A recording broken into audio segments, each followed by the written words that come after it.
Chapter 901. There were all kinds of Bailiang spies, but the ones who were really responsible for cleaning up were all peregrine falcons. This peregrine falcon was responsible for patrolling Bailiang. Most of them were Jianghu masters raised by the Bailiang palace.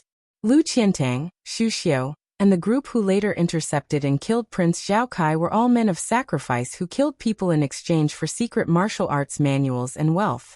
There were also some desperados who had committed capital crimes in Liang, and had no choice but to rely on Bailiang to seek a chance of survival. However, the current Bailiang spies were divided into two. Half of the power was taken from Chu Lushan's hands and fell into the hands of second commandery Princess Su Weisheng. Su Weisheng was too lazy to waste time on the old personnel, so he directly transferred nearly 100 elite crossbowmen from the Bailiang army to become the Eagle Guard. They worked together with the Peregrine Falcon in name, but in reality, they were restricting each other. Therefore, the Eagle Guard swam together on the land of Bailiang, choosing people to devour. As for the affairs outside the Great Wall, the old spy leader Chu Lushan still controlled most of them. Su Weisheng seemed to have no intention of meddling with them for the time being. Su Fengnian had almost no involvement in these two most filthy organizations, but he had heard about the general structure. For example, the spies in the courtyard at this time were mostly turtle fish, who were dormant in one place all year round, and were not allowed to move. There were also a few herring fish who were more flexible. They regularly returned to Liangzhou, and were responsible for acting as the middleman to pass on military intelligence. Many turtles died of old age without knowing the identity of their companions. It was very unusual for them to gather together like this. When they were waiting, they were told by the female spy leader, Huang Nan, nicknamed Black Carp, that a big shot from the top was coming to Huangnam County to personally set up a trap.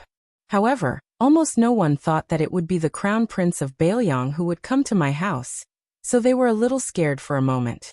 They were not commoners who only knew how to spread false information. Based on their experience and status, they had seen some secret records and heard some secrets with their own eyes. They had heard some secrets with their own ears. His Royal Highness's actions. Su Fengnian smiled and said, "Haley, stand up and speak. Originally, it was agreed that your immediate superior, Wang Tongke, would come to Huangnam County. This crown prince came up with the idea on the spur of the moment and replaced Wang Tongchua's position. Don't mind a layman telling you what to do. For tonight's operation, this crown prince will only watch from the sidelines and will not participate."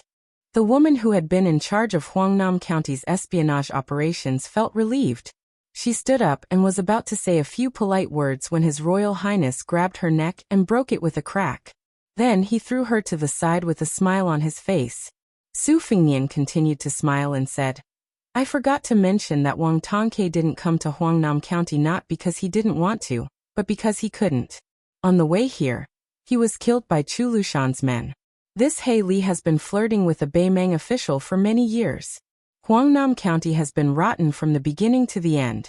This crown prince knows that other than her, there are actually a few people in the courtyard who have sided with Baimeng's spider web.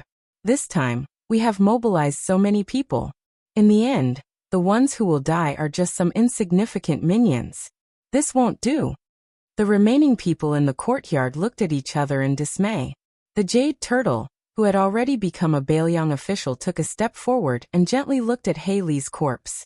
There was a desolate smile on his face, as if he had accepted his fate.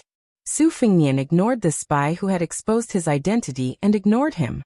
He walked up the steps and put his hands in his sleeves, leaving only the jade pendant dangling from his sleeves. He smiled and asked, "Is there anyone else who wants to die a quick death? If you are caught by this crown prince, you won't receive the same treatment as He Li." The courtyard was dead silent. It was obvious that no one responded to His Royal Highness' good intentions. Su Fengnian slowly said 3 names. The 3 of them were swiftly and violently cut in half by Hong Shuan's saber. Su Fengnian said, "According to a secret report, there is a Baimeng loyalist in the courtyard. His identity is unknown, but it doesn't matter. Huangnam County's spy agency was originally going to be overthrown. In order to save time and avoid future troubles, we can only kill them all. Huangnam County is a feng shui treasure land that Baimeng's spiderweb has worked hard to develop. This crown prince believes in that big fish. His life is more valuable than all the Baelyang spies in the courtyard combined. Baelyang won't lose out on this deal. A fat rich merchant was surprisingly agile. He stepped lightly on his toes, and was about to jump over the courtyard wall, when Hong Shuwen stabbed him in the back with a halberd. His body hung heavily on the wall. Hong Shuwen walked over and grabbed his legs and pulled him back into the courtyard. With his death, the turtles and reeds who were still standing in the courtyard breathed a sigh of relief. If this guy had refused to give himself away and insisted on implicating the rest of the spies, they could only stretch their necks and wait to be slaughtered. Otherwise, they wouldn't have dared to go against the cold-blooded Baelyang crown prince. As turtles and reeds, most of them had families, old and young. If they died here today, they would be sacrificing their lives for the Baelyang. If they wanted to hate someone, they could only hate those Baemang spies for being too cunning. However, after they died, their families, old and young, would still be able to live without worry. Just when everyone thought the dust had settled, Su Fingnian followed Su Yambing's finger and stared at a middle-aged man with an old-fashioned face. This fatty is willing to die for you in order to protect you. It can be seen that your identity is not ordinary. Otherwise, if I were him, even if I were to die, I would drag the rest down with me. You're Han Shang, right? In the past, you've accomplished several great things at the border of Yuzhou.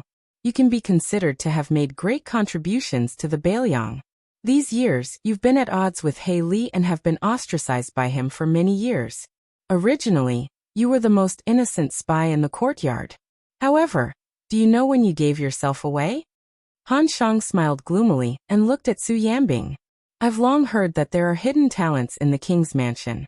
However, the king of Baelyang's earthly branch men of sacrifice have all made a move. Only a guy called Su Yambing has been doing nothing all this time. No one can figure out his depth. The Baemang side speculated that this person's realm was higher than Spear Immortal Wang Xiu's junior brother, Han Laoshan. Now it seems that this is indeed the case. I've clearly suppressed my heartbeat and thought that there were no flaws. I didn't expect that I would still be seen through. Unfortunately, I can't spread this news. My mistake was that I didn't expect His Royal Highness to come in person, and Su Yambing to accompany him. It wasn't that Han Shang didn't want to put up a last-ditch struggle. However, he knew that his efforts were futile when he was targeted by Su Yambing. Han Shang's vision went black. He didn't even see how Su Yambing attacked before he fainted. Su Fingnian threw the jade pendant back to the official and smiled. Wang Tongke, Huangnam County has made up for your mistakes. Wang Tongke took the jade pendant and wore it on his waist. Only after he tore off his mask did the people in the courtyard realize that this person was Wang Tongke, the #1 spy in Huangnam County for more than 10 years. A man whose wife and children had never seen his true face for more than 10 years. He followed His Royal Highness into the room and asked softly, Your Highness, why don't you let me continue to hide in the dark? Although Huangnam County will be much cleaner after tonight, it's hard to guarantee that there won't be any accumulation of filth in the future. Su Fingnian said, You don't have to stay in Huangnam County anymore. Say goodbye to your wife and children, and then go to Yuzhou. Wang Tongke nodded and didn't have any objections. Su Fingnian suddenly said, I know that you've nurtured a disciple with a very clean background. Chu Lushan thinks highly of him. Take him to Yuzhou and work hard for a few more years to train that young man. When he takes over your mantle, you can stop being a spy and reunite with your wife and children. In the future, you can change your appearance and live a stable life. Wang Tongke, who had been honed to the point that his appearance wouldn't change even when faced with blades and axes, was stunned. Su Fingnian smiled and said, Although most people would be even more worried if I said don't worry, I hope that you can rest assured. Baelyang hasn't mistreated its meritorious subjects in the past, and it won't do so in the future. The man suddenly laughed and said, I appreciate your highness's good intentions, but Wang Tongchua's life is cheap and he has long been used to scheming against others. If you suddenly ask this lowly one to plant flowers, this lowly one will feel even worse than killing this lowly one. Besides, our line of work isn't like mounting a horse to fight and killing enemies. It's useless once you're old. The older you get, the more proficient you'll be. Su Fingnian was speechless. Wang Tongke blushed for the first time and said, Your Highness, My 10-year-old son is full of admiration for your highness after listening to the storyteller's story. This kid has been very strong since he was young, and wants to go to the Phoenix Battalion to be a White Horse loyal follower. Su Fengnian nodded and smiled. Good, I'll allow him to go to the Phoenix Battalion when he's of age. Wang Tongke suppressed his excitement and said in a low voice, Your Highness, shall we plan tonight's extermination? Su Fengnian waved his hand and said, Leave Han Shang to me. As for the rest, Chu Lushan's arrangements will remain unchanged. Hong Xuan will move with you tonight. You can go about your business. The remaining people in the courtyard still need you to pacify. Wang Tongke made a sound of acknowledgement and quietly left the room. Chapter 902. In the Song Manor, Song Yan took the initiative to find Li Fuzhen and went for a walk in the manor.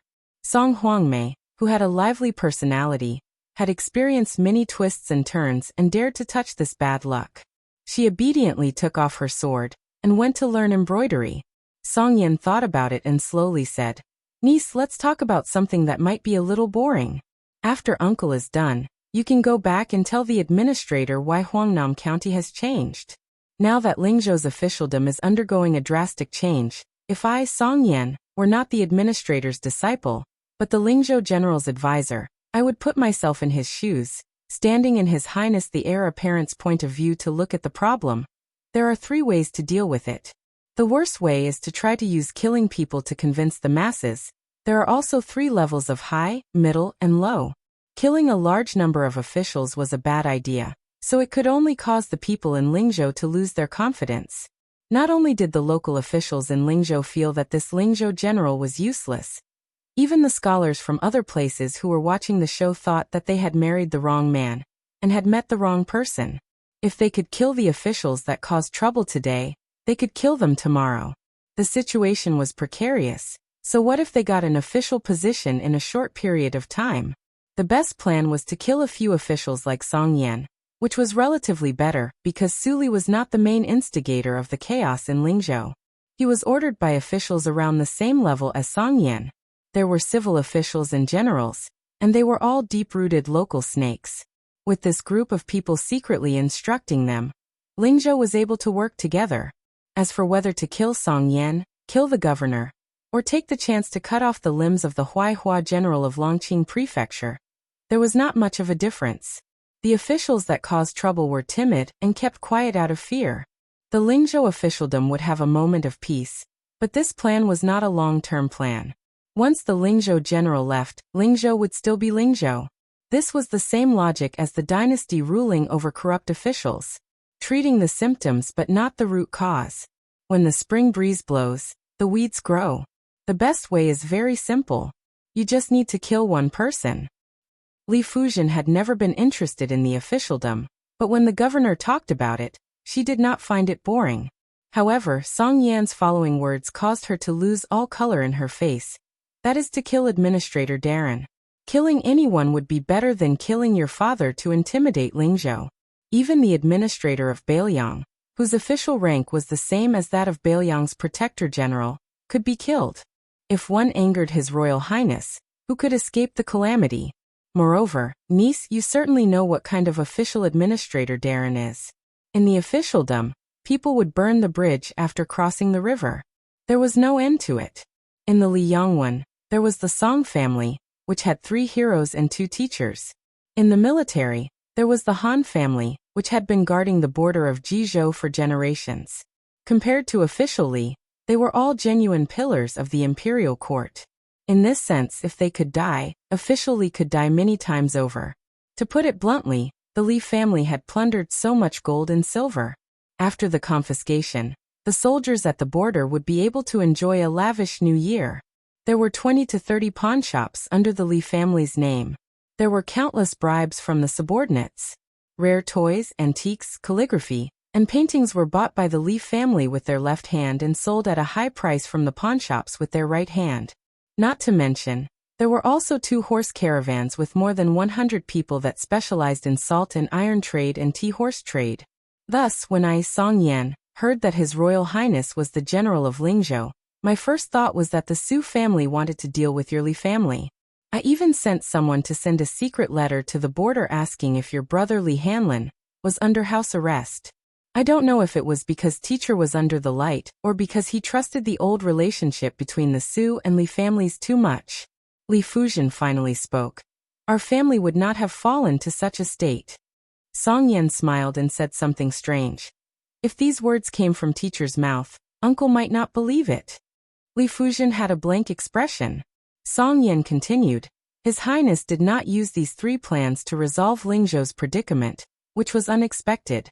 This was because the 2 best plans above the worst plan all tested one's maturity. If one was not careful, it would be a thankless end. The middle plan was to use people to kill people and build momentum. None of these could be lacking. The best plan was for him to not be the general of Lingzhou who was personally involved in the situation. He used the power of the king of Bailiang to put pressure on the administrator and Zhong Honggu. Then, with Huang Chang and the others who had just entered Bailiang, he worked from the bottom up step by step. One on top, one on the bottom, one on the inside, one on the outside. In the end, he had Su official, who was caught between the 2 sides, go with the flow and follow the trend. However, while such a method was meticulous, it could only be done gradually. At the very least, it would take a year or 2. Since His Highness, for some reason, chose the middle plan, which was more radical than the worst plan, then Uncle, who did not want to be the governor of a prefecture, had a chance. Other than Uncle's own ambition, there is actually one thing that I need to tell Sir Lee. The one who needs to defile himself is not Song Yen, but teacher himself. Song Yen is not so important as to defile his own reputation. On the other hand, it is time for teacher to reduce his own power. Song Yen leaving the Lee family is the right time. Lee Fujian said softly. I don't know how much of Uncle's words are true or false. I also don't know if these plans are good or bad. I only remember that father once said in private that Uncle Song was not as good as him as an official, but he saw the situation better than him. It was just that Bailiang is small, so Uncle Song could only use 2 of his power. Song Yen was stunned. After a long time he sighed heavily. Teacher knows me. Lee Fujian raised her head and looked into the distance. She asked, Sir Song, is His Royal Highness a smart person like you? Song Yen had probably just joined the Lingzhou general, so it was hard for him not to be a bit worried. He did not directly give an answer. He only said, in the past it was not good to make wild guesses. Now that we have met, it is clear. In Bailiang, there is no one more self-deprecating than him. Since Lee Fujian called him Sir Song and not Uncle Song, Song Yen knew that his relationship with his teacher's family had pretty much stopped there. He said calmly, Song Yen will say one last thing from the bottom of my heart. That Guo Fufeng is a person who can only share riches and honor. As for whether or not he can share hardships, I am thinking too much. The Lee family will probably not collapse one day. There was no anger on Lee Fujian's face. She gently bowed and left slowly. In the secret room of the private residence in Huangnam County, Han Shang had already been skinned alive and had his tendons pulled out, but he still stubbornly refused to say a word. Su Fengnian stretched his hand into the basin to wash his hands. Looking at the slightly rippling, thick blood, he sighed. Not everyone can be a great spy. Hong Shuan's hair stood on end as he stood to the side. Su Yambing, on the other hand, had a calm expression. Hong Shuan looked at His Royal Highness's hands that were still slightly red. Should I go change the basin of water? Su Fengnian nodded. Su Yambing waited for Hong Shuan to change the basin of water before quietly saying, Your Highness, if I am not wrong, is this Han Diaoxi's unique silk drawing technique? Chapter 903. Su Fengnian didn't hide anything from this loyal and devoted senior. He pointed at his own head and said with a smile, After Han Shengxian was killed in Divine Martial City, I had an unorthodox method to use his head to learn some things. Back then, when I killed Raccoon Diwu in northern Mang, I also benefited greatly from it. However, my foundation in the Yellow Court was stripped away by Lu Hao's astronomical technique. My cultivation is not good enough. Even if I know how to use many techniques, I can't use them. It's like a low-level swordsman who has memorized all the moves of the two-sleeved green snake, but his strength is not enough. 4 realm first level. I have already entered the false realm 3 times, maybe 4 times. No one has ever done it before. I don't have any regrets. Su Yambing did not say anything else. Hong Shuwen brought in a basin of clean water. Su Fengnian washed his hands thoroughly and shook off the water. With a thought, 7 or 8 flying swords flew out of Han Shang's body one by one. They spun around in the basin of water, and then disappeared into his sleeves. As long as the sword embryo was complete, these little things did not need to be supported by internal energy. Thus Su Fengnian could use them with ease. Su Fengnian left the secret room and returned to the house. In the courtyard, the turtles and reeds from Huangnam County, who had been cleared of suspicion, began to move stealthily in an orderly manner. Some acted as bait, while others acted as camouflage. Wang Tongke also disappeared without a trace.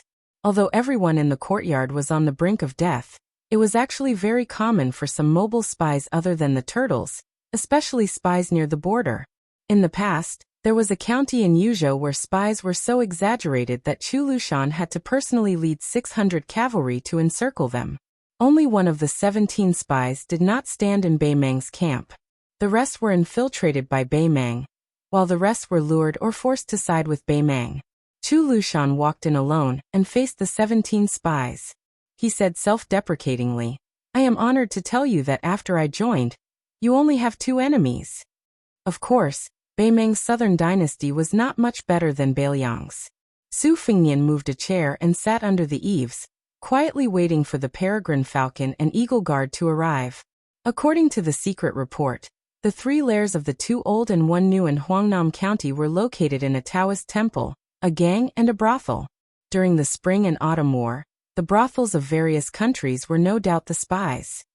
So when Chu was in charge of the spies, he was disdainful when he took charge of the report. He said he captured a popular courtesan from each of the 10 brothels. 3 or 3. At the end of the spring and autumn war, there were very few idiots who would do such a thing. Firstly, it was very difficult to train an elite spy who was a woman. Secondly, everyone already knew that it was easy to gather information in brothels. The local spies kept a close eye on the prostitutes in brothels. If there was even the slightest bit of suspicion, they would rather kill the wrong person than let the wrong person go. Now that the smoke had dispersed, female spies began to hide in the brothels again. It was just that there were not many of them. Su Fengnian leaned against the back of the chair under the eaves. He slowly thought of Dunhuang and Wu Meinyang. Compared to Jiangnan, Beiliang was late at night. Su Fengnian looked up at the quiet and peaceful twilight. The Bei Mang spies, who did not know they were in danger because of the Korean merchants and the black carp shelter, could still live for a few more hours. There was a series of subtle knocks on the door. Hong Shuwen, who was in charge of odd jobs, went to open the door. Su Fengnian looked over and smiled.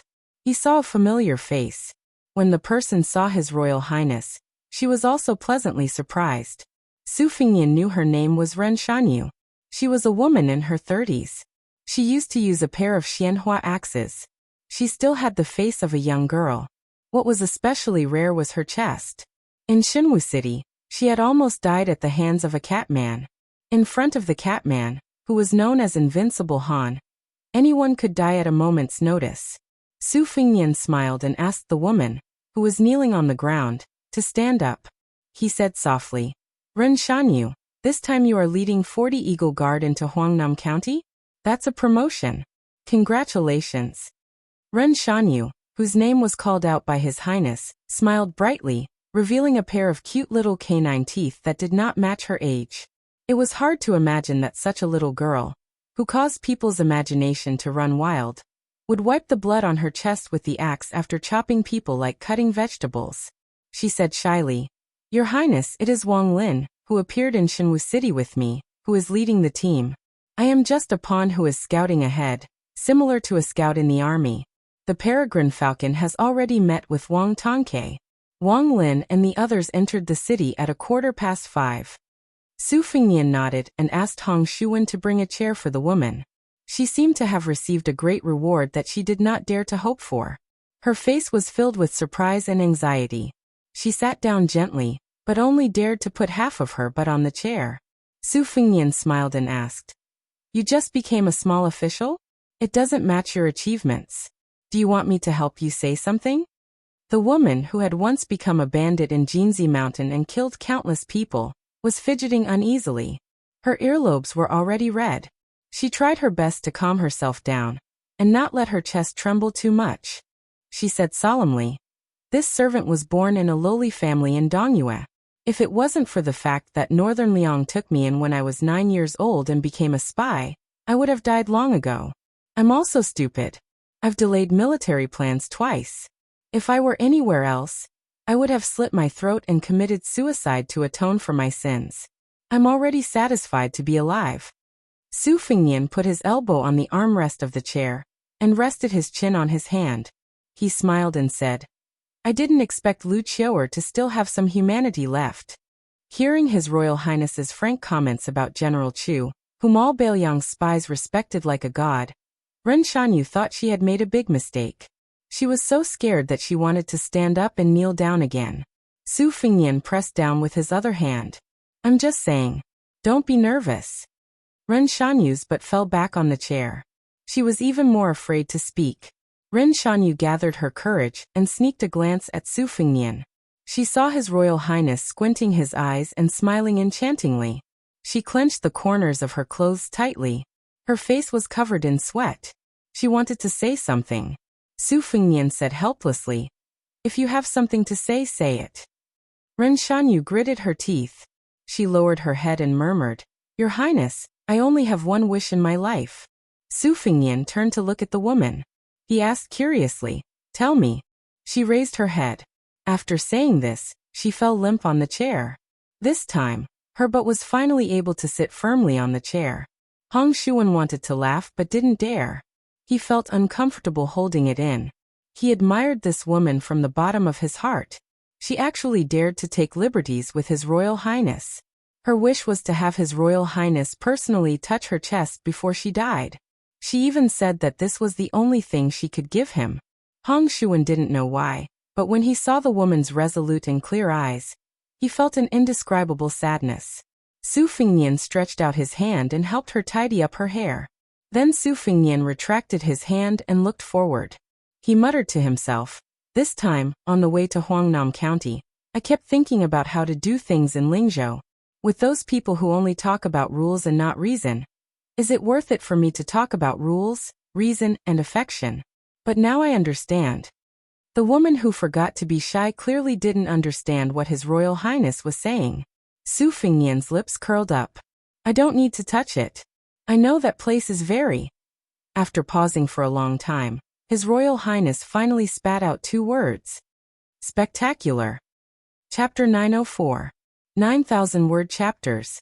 In the 17th day of this month, I have only updated 18 chapters, only making up for the 5 chapters one owed last month.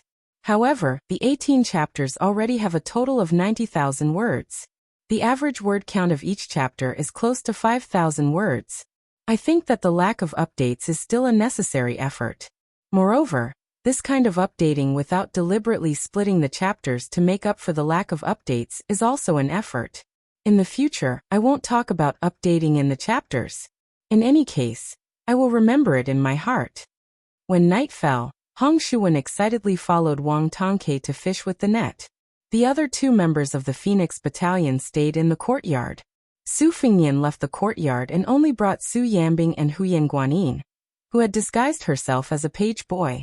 They came to a place that would make a virtuous gentleman both spit and swallow his saliva. The brothel was coincidentally adjacent to the brothel alley in Huangnam County where the net was being collected. Lingzhou was rich and populous. Visiting prostitutes was a common practice. Many of the bodhisattvas and heavenly maidens that merchants spent a lot of money to provide for also had plump bodies. Many monks and monks who saw the sculptures and murals all lamented that the human heart was not what it used to be. Walking in the brightly lit and powdered fireworks alley, there were many ambitious and arrogant guests wearing mink coats. Huyen Guanin followed behind Su Fingnian, afraid that she would lose him. No matter what situation Su Yambing was in, his state of mind was like an ancient well without ripples. Perhaps he was also like this when he attained Heaven's Gate. As the former hedonistic leader of Bailiang, Su Fingnian was familiar with this kind of work. He chose the most brightly lit Peach Cheeks brothel. The The brothel was 3 stories high and the lanterns hung high. It was not like the neighboring brothels where a few women with heavy makeup were sent out to solicit business.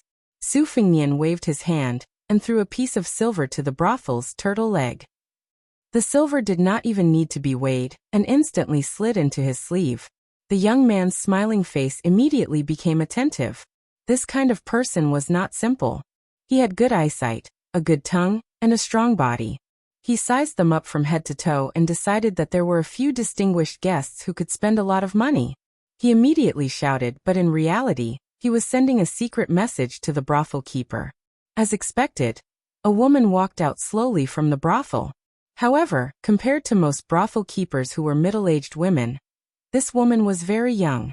Su Fengnian's discerning eyes saw that she was the brothel keeper's daughter, commonly known as the little boss. When she saw Su Fengnian, she was in high spirits and obediently snuggled up to him. Su Fengnian did not take advantage of the situation to take advantage of her. He pinched a piece of silver with 2 fingers and threw it into the white and tender cleavage between the woman's bright red silk tube top. He smiled and said that he wanted 2 musicians who could play music and not some courtesan. The little boss was very happy. In her line of work, there were 2 kinds of bastards that she was most afraid of. The first kind was those whose family background was neither high nor low. They were not rich, but they could still afford to enjoy themselves for 10 to 15 months. They were half a bucket of water, and as soon as they arrived at the brothel, they would start to show off, wishing that they could buy all the girls in the brothel. The second kind was those who did not have much money, but could not be considered the son of an official. Not only did they rely on their family background to eat and drink for free, they also liked to cause trouble. In the end, if they could not solve the trouble, they would only give the brothel a hard time. The gray-haired young master in front of her was very heartwarming. He was generous and tactful. Because he spent money on the courtesans, the amount of money he spent was not much less than those popular courtesans. Moreover, he could also increase the popularity of the courtesans. If he was a poet or scholar with a small reputation, he could sing a few poems with the girls, and these courtesans would really become outstanding. Without needing Su Fengnian to say anything, he was invited to an elegant room on the 3rd floor. When they were going up the stairs, the graceful little head's slender waist swayed more vigorously than usual.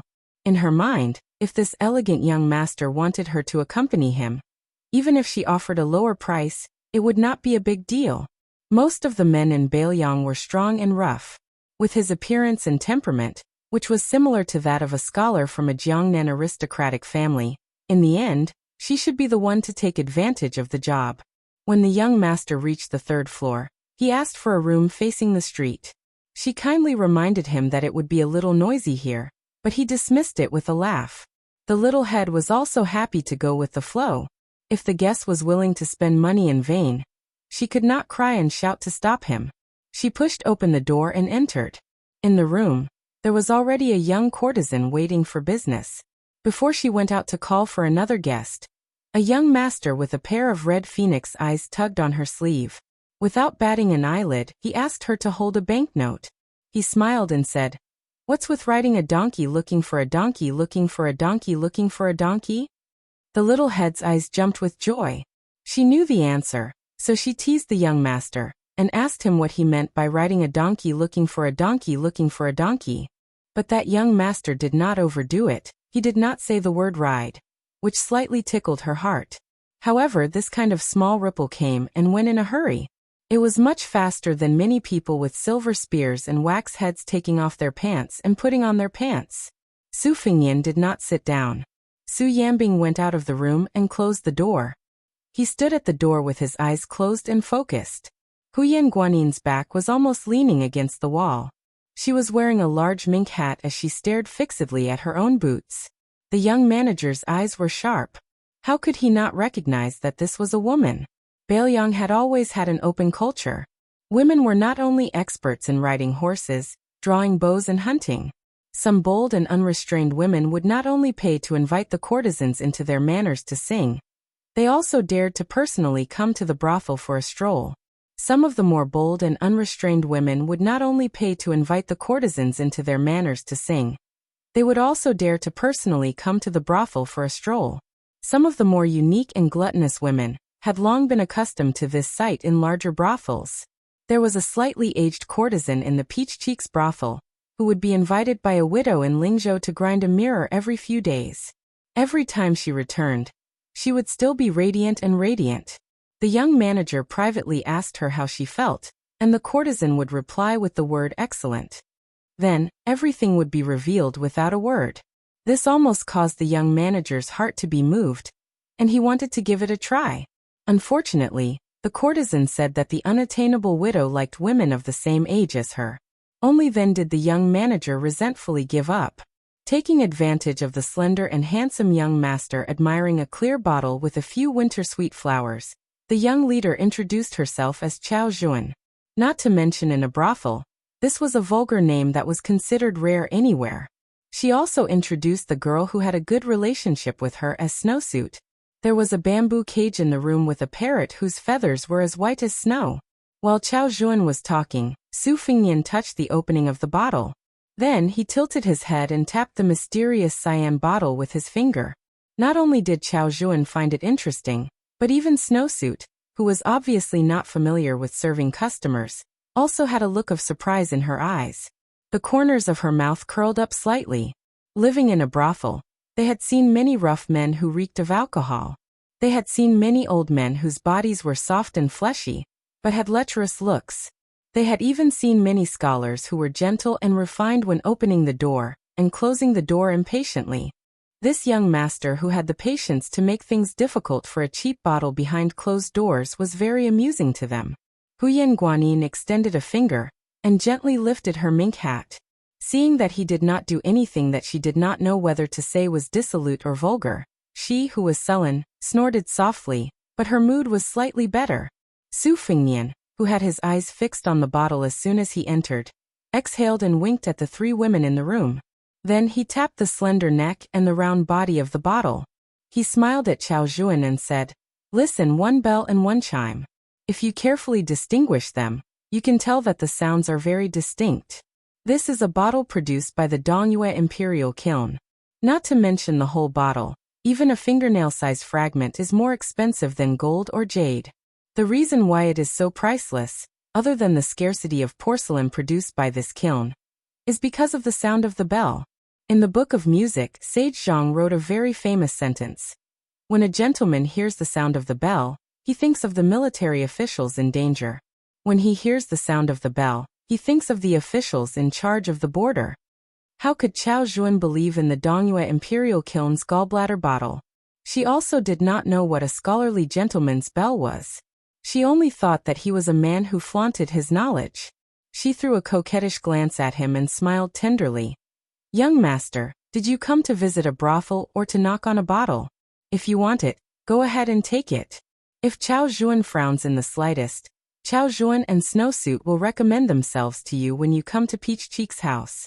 They will even give you money every time. Su Fengnian smiled and shook his head.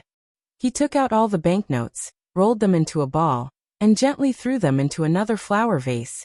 "It's up to you to believe it or not. In any case, I only have this much money on me. If I take the bottle, I can live with my conscience." Chao Juan suddenly widened her eyes and said, "Young master, you're not joking?" Su Fengnian sat down and asked with a smile, "Are you regretting it?" Chao Juan hesitated for a moment, then laughed heartily and said, "What's there to regret? If young master didn't say it, sooner or later, it would have been broken by that clumsy girl. I would just take a dustpan and dump it on the street. Maybe someone would even think it was a hindrance. However, since young master is penniless, Chao Juan won't ask for an extra copper coin tonight.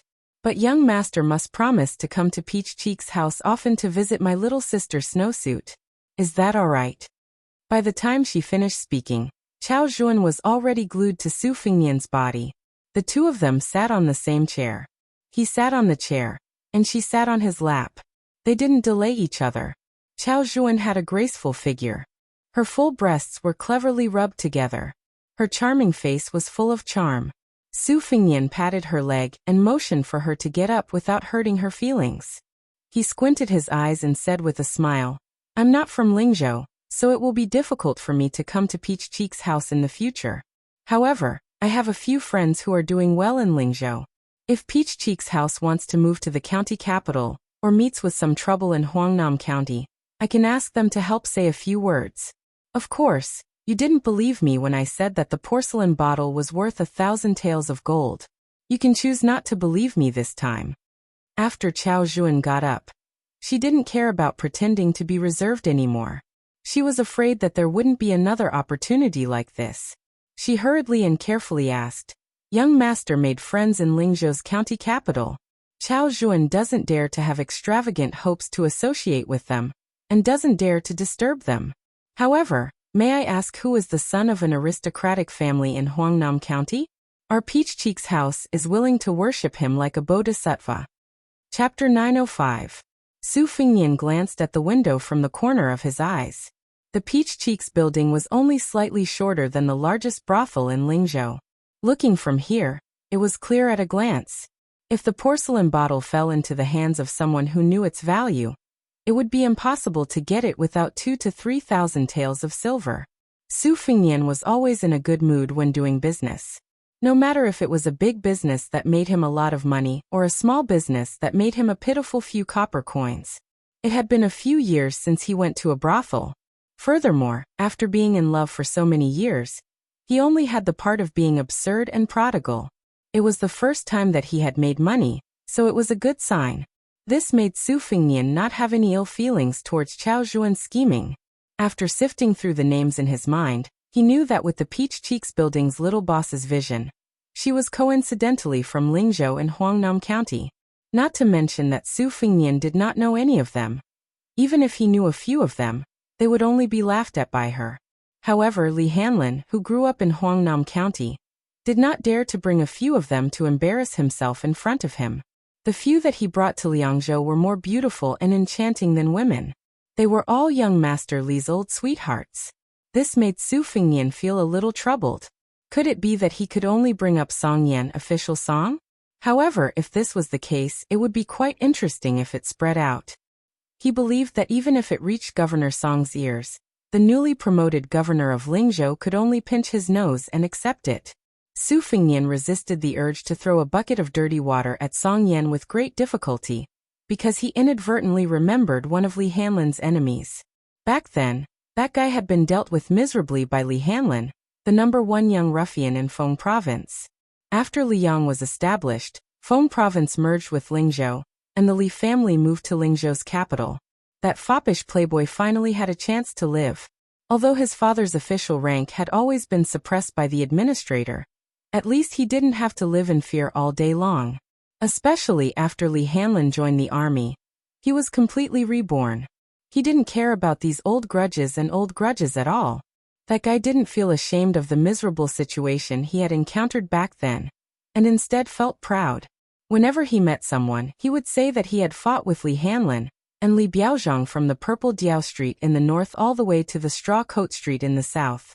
Did anyone dare? Perhaps when the Li family moved to Lingzhou, there were still people who dared to say a few words. However, when Li Hanlin chopped off a bunch of barbarians' heads at the border, no one dared to have such courage. Su Fingnian had gone to Huangnam County to walk in the spring with Li Hanlin and his brothers. He had barely seen that poor guy once, but he didn't even greet him.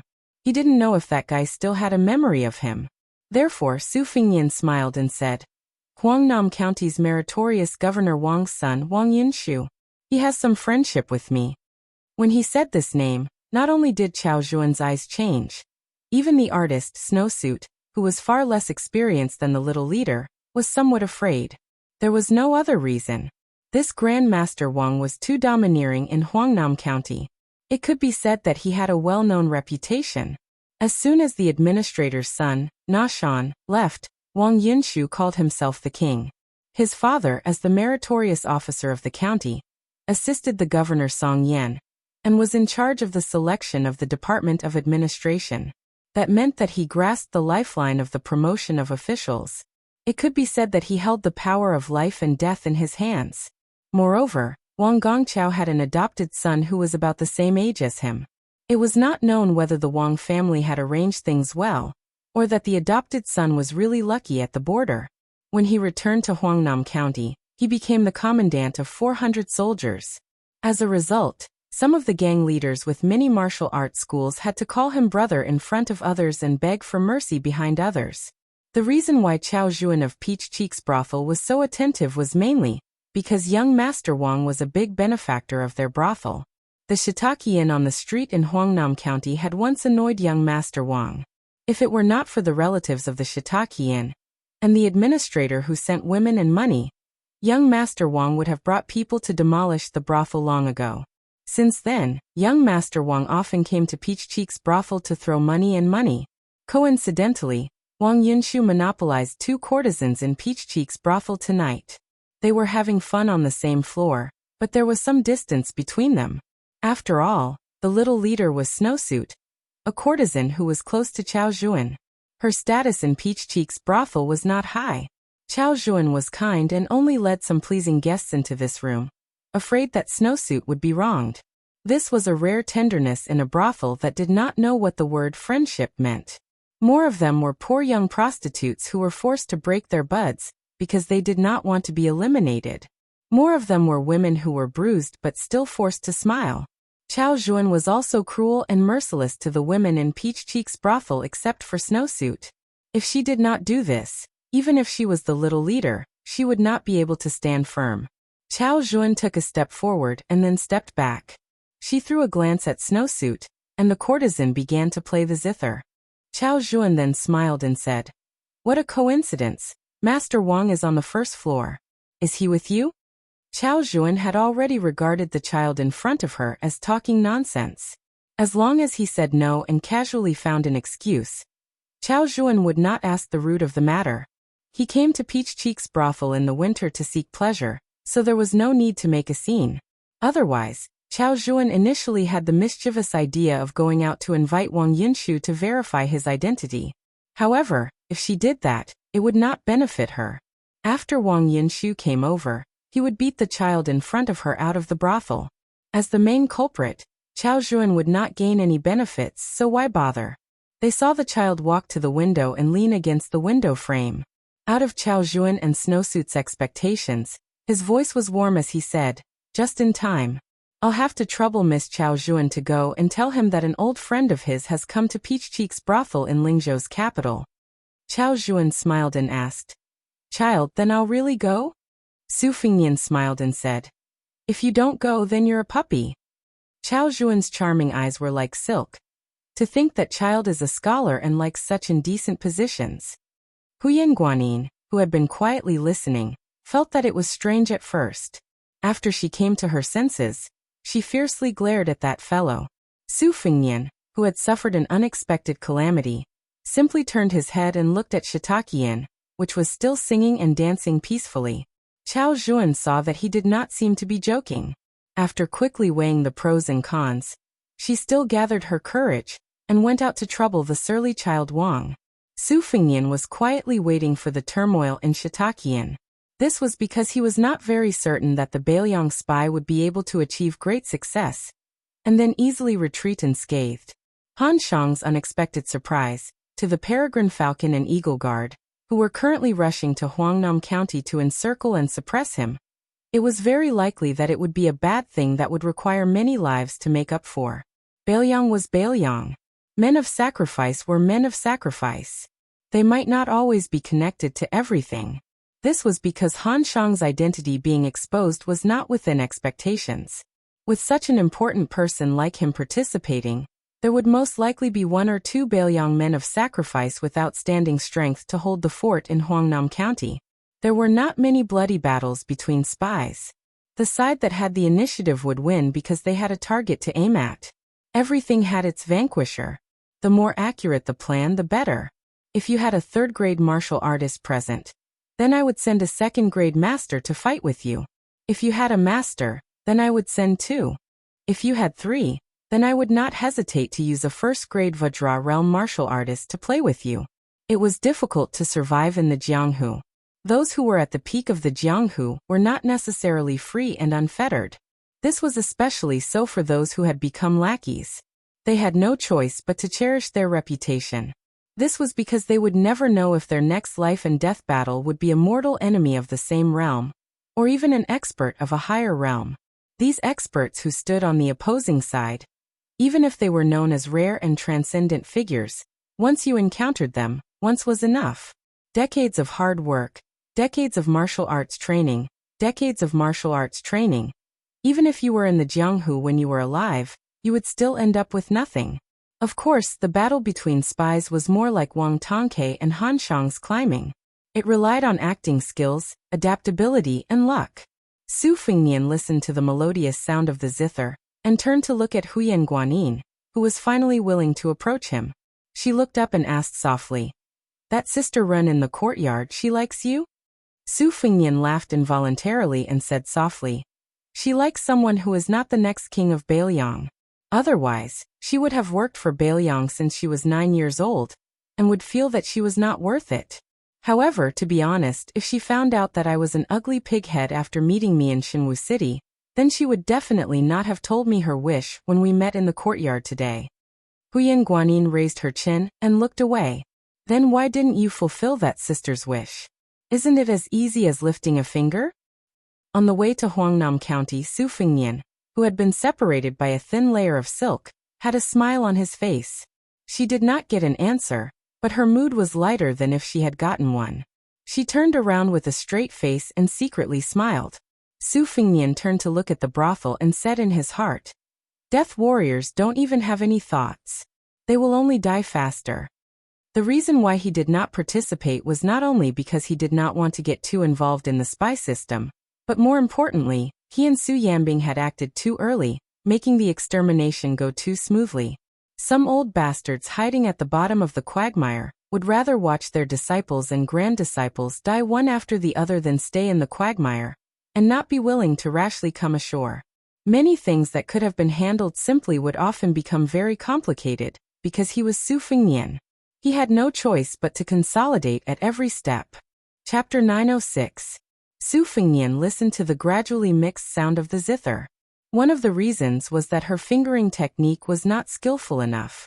Another reason was that although this new zither was forced to use a trick, it was not possible to go to the peak of a mountain to obtain good materials, so it used an old cedar beam as the body of the zither. This was the helplessness of many poor zither masters. But this was not the problem. Many novices and even veterans who had been immersed in the zither all their lives did not realize that the body of the zither was not necessarily neat and smooth. Those who could play the zither might not be able to hack the zither, but those who could hack the zither must be good at playing the zither. When Su Fengnian was young, he did not know how many famous zither he had dissected. He found that these grooves were not as smooth as a mirror as described in the zither score. With Su Yambing outside the room, he did not have to worry about Shiitake and not knowing what was going on. Since Chao Zhuan had not invited Master Wang, Su Fengnian had nothing to do.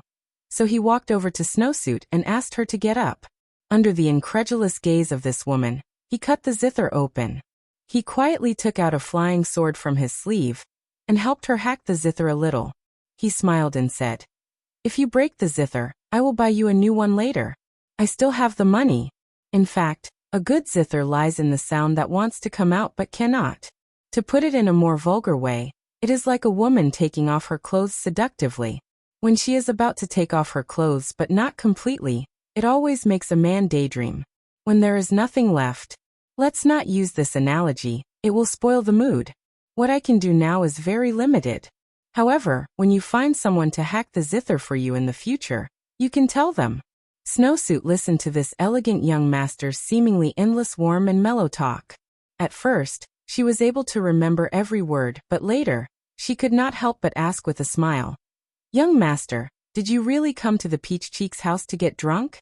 Su Fengnian did not raise his head. He teased, "From beginning to end, you did not give me any wine. There was tea, but even if I drank the whole teapot, I would not get drunk." Huyen Guanyin came to the front of the bamboo birdcage and made a face at the parrot. Snowsuit was about to get the wine when Su Fengnian shook his head and said, "No need." Then Snowsuit saw the young master carefully playing the zither. She was in a daze. Su Fengnian abruptly stood up and then sat down again. He stared blankly at the broken zither that he had personally chopped. He withdrew his gaze and closed his eyes. He tapped his forehead with a finger and murmured softly, In fact, he was constantly repeating a sentence. When things are unfair, they cry out. Snowsuit only thought that this young master had gone mad from playing the zither. That young master was still talking to himself, but his words were fragmentary. In addition, she was also frightened, so she couldn't hear him clearly. Uncle Sun Ping once said that there is a vast expanse between heaven and earth. I too once wandered the world in a trance. Su Fengnian reached out and tried to grab something. Then, his fingers began to draw in the air in a disorderly manner. Snowsuit moved even further away from him. Outside the room, Su Yambing suddenly opened his eyes, as if he was facing a great enemy. As for further away, Chao Zhuan felt as if she was risking her life by knocking on Wang Yunshu's door. Inside there was laughter and laughter. Outside the room, there was a large group of retainers. There were the armed soldiers of young Master Wang's sworn brother, as well as the direct disciples of the masters of the major gangs in Huangnam County. The way they looked at her, the little leader, was not serious. As expected, the door did not open. Only Wang Yunshu's scolding could be heard. He threatened that if anyone dared to spoil his mood, he would break the legs of the men and feed them to the dogs. As for the women, he would reward more than 10 of his subordinates. Chao Zhuan was so frightened that her voice trembled. She did not dare to push the door open. She said in a trembling voice, "Young Master Wang, I am Chao Zhuan. I have something to report. A young man from Lingzhou City just came to our Peach Cheek's house. After drinking some wine, he claimed to be young Master Wang's old friend. I don't know if it's true or not." Chao Zhuan boldly came to inform young Master Wang, just in case he is really young Master Wang's friend. She said that he drank wine, but she lamented in her heart. That young master has done his best, but this is the best he can do to smooth things over for you. Inside the house, there was a unique crisp sound of fat jiggling. Grand Master Wang panted and scolded angrily. "Tell that guy to get out of here as soon as possible. If he comes to bother me again, I'll let you have fun with him on the street outside the Peach Cheek house." Chao Zhuan did not have a trace of luck anymore. She scolded herself for being obsessed. She hoped that Wang Yunshu would not go to Snowsuit's room to do evil. She immediately apologized and was about to leave. The unbearable noise in the room suddenly stopped. "Wait a minute, is he from Lingzhou City?" Chao Gu quietly made a bitter face and wished she could slap herself. Even though Wang Yunshu was in the room and couldn't see her, she still obediently squeezed out a smile and said, "That's right, it's Lingzhou. Master Wang is wise.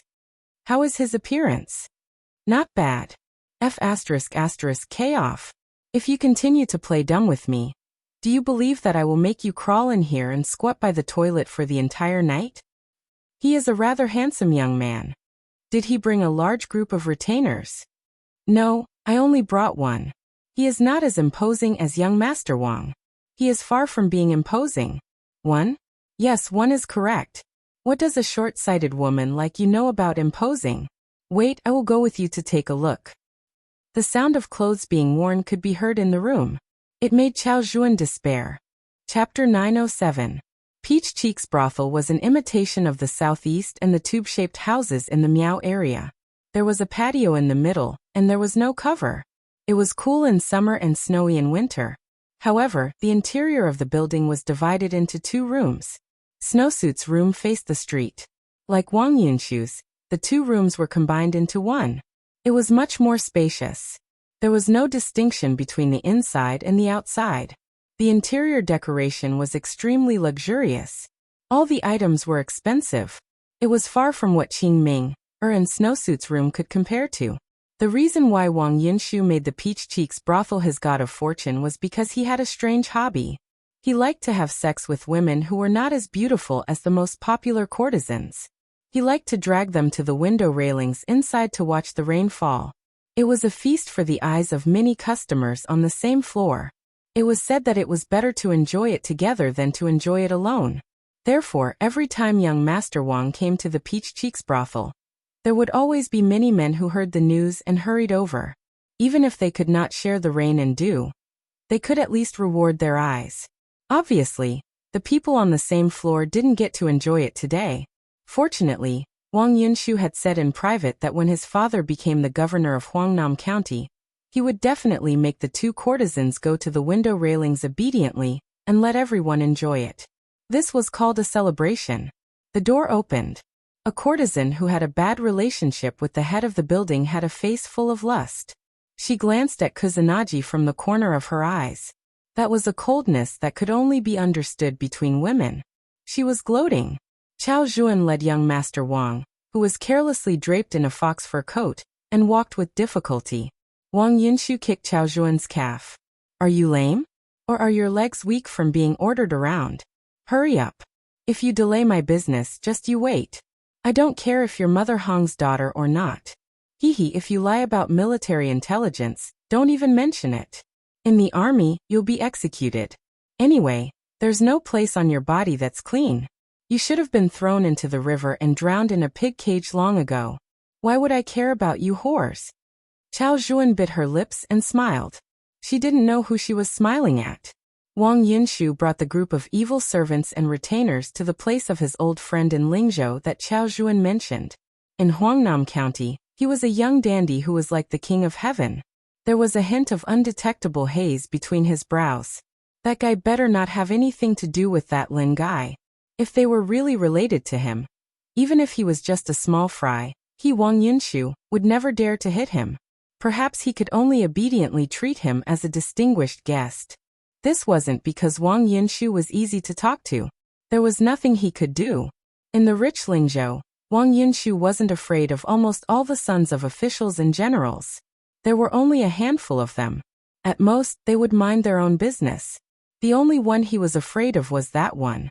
In terms of family background, that guy's father was a primary second-rank official. Not to mention Lingzhou, in the entire Bailiang, only the great general and the new protector of Bailiang, the great demon Chu, could suppress him. His own father was a few steps behind. In terms of skills, 100 Wang Yinshu wouldn't be able to beat him. In terms of military achievements, even someone as thick-skinned as Wang Yinshu didn't have the nerve to compete in this. As long as Wang Yinshu thought of that Li guy, his mood would become gloomier. When he saw the tall and sturdy man standing outside the house with his arms crossed, Wang Yinshu subconsciously stopped and didn't dare to move forward. This was because he felt an aura that was even scarier than when his sworn brother was angry. It was a strong sense of danger, like a cat meeting a tiger. It was true that Wang Yinshu was domineering and unreasonable, but he wasn't so stupid that he couldn't be cured. It has to be known that outside of Lingzhou, the only young master in northern Liang who was even more ferocious than the one with the surname Li set a few golden rules that everyone believed in. For example, if we wastrels want to live a long life, we have to rely on our merits, servants, brothers, and money.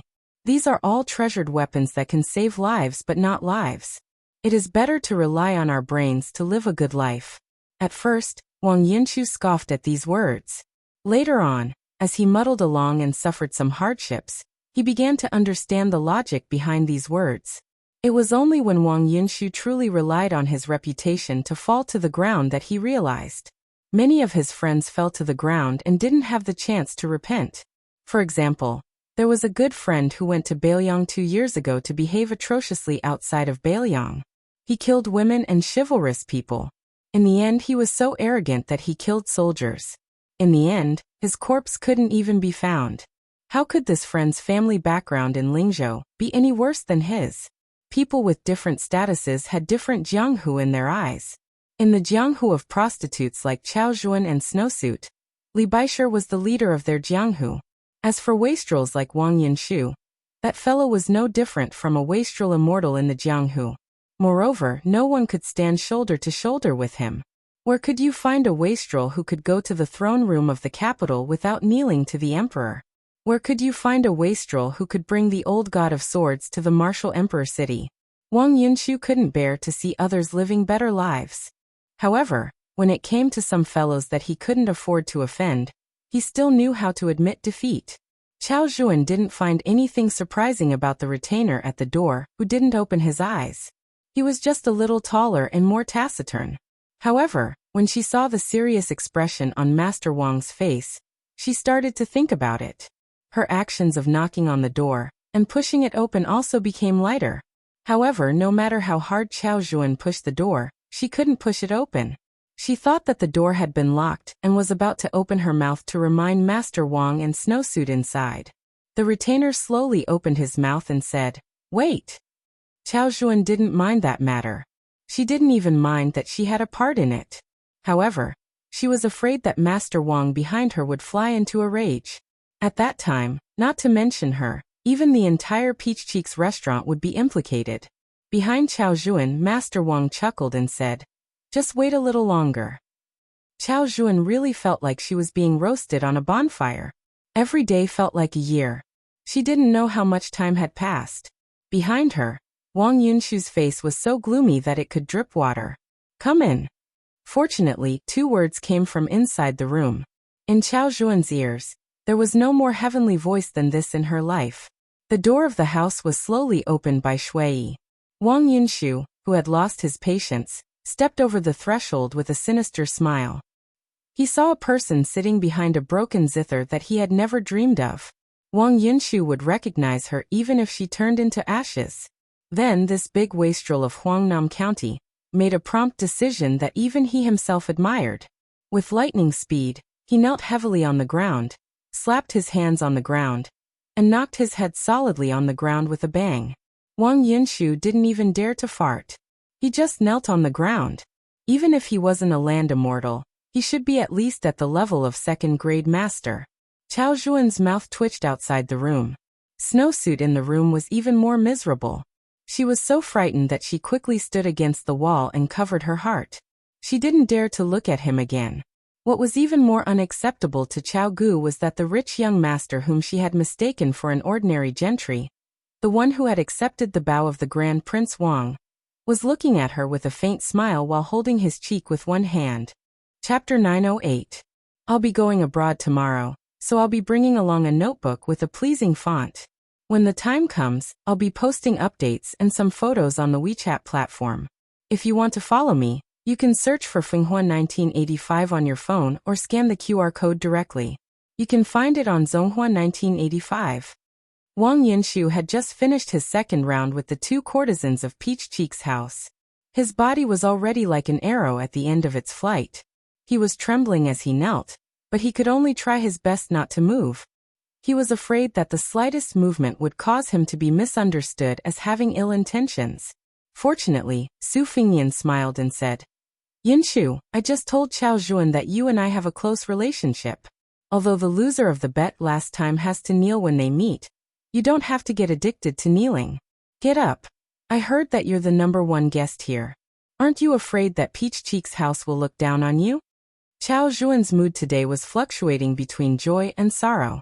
According to her thoughts, Wang Yunshu definitely wouldn't be lying there pretending to be a dead dog, because his legs suddenly went soft. The only explanation was that he was a young master from Lingzhou. It was hard to say whether he was Wang Yunshu's old friend, but his family background was definitely far superior to Wang Gongcao's in Huangnam County. If he was a son of an official of the same rank as his father, even if he had been taught an unforgettable lesson, he definitely wouldn't be so submissive to the point of prostrating himself before someone the moment they met. As a little leader, Snowsuit could hide in a daze, but she couldn't. She hurriedly sorted out her thoughts. Apart from the disrespect of sitting on the gray-haired young master's lap and rubbing his buttocks, Qiao Zhuan could be considered honest. However, she was only a prostitute from Peach Cheeks' house. Most of the sons of officials were officials, and most of the sons of generals joined the army. Naturally, there would be rats that dug holes in the ground. However, Huangnam County definitely had people like her who followed their mother to become prostitutes, but they were definitely few. Su Fingyan didn't pay attention to Wang Yunshu at all. The reason why he remembered this name was because Wang Yunshu's father was not vulgar, Huangnam County's merit officer, Wang Shihua. The Wang family was a big family in Huangnam County with many ancestral shrines. However, the same family name had different ancestors. There were 4 famous families: Shuijing Wang family, Longyi Wang family, Lingling Su of Gojosian family, and Zijin Wang family. Administrator Li Gongda was an outsider in Huangnam County. The reason why he was able to make a fortune was that he was not only the son-in-law of Longyi Wang family, but also successfully tied together the several big Wang families that were intertwined with each other. If it was said that being an official was a new illness, then the establishment of a family was an old illness that was close to being cured. Wang Yunshu was quick-witted. or else he wouldn't have been able to survive in Huangnam County. He immediately understood that His Royal Highness didn't want to reveal his identity, so he hurriedly stood up and dusted his sleeves in a serious manner. Su Fengnian stood up and gestured to Chao Juan to drink. There was wine in the house, but it wasn't good enough to serve young Master Wang. Chao Juan wanted to go to the wine cellar to get a few jars of wine that had been sealed for many years, but Su Fengnian said that green ants would do. Chao Juan was stunned and didn't dare to question him, but she still subconsciously glanced at Wang Yinshu. This made young Master Wang so angry that smoke was coming out of his 7 orifices. He silently cursed this little leader for being blind. Wasn't this setting him up? He immediately threw a fierce look at her, telling her not to be nosy. Chao Juan also knew that she was drawing legs on a snake and hurriedly left. Su Fengnian gestured to Wang Yinshu to sit. Wang Yinshu flatteringly shook his head and hurriedly said that standing was more comfortable. Su Fengnian still carried a chair for Wang Yinshu and stood by the window.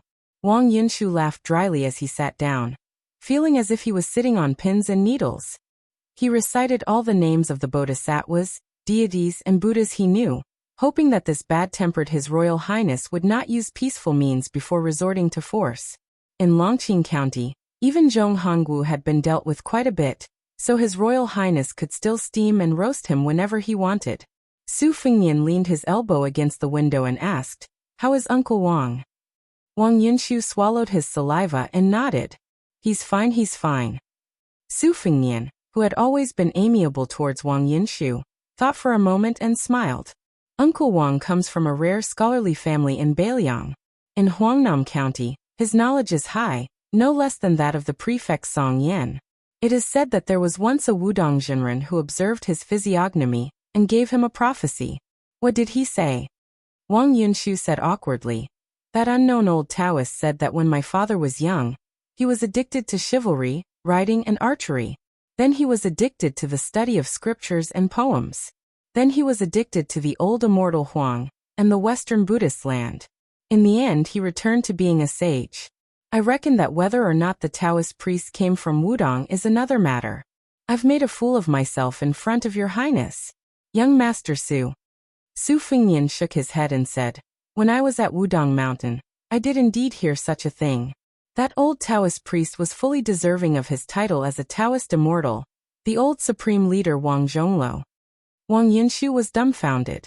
To be honest, even the Wang family did not take this prophecy seriously. They only saw it as icing on the cake.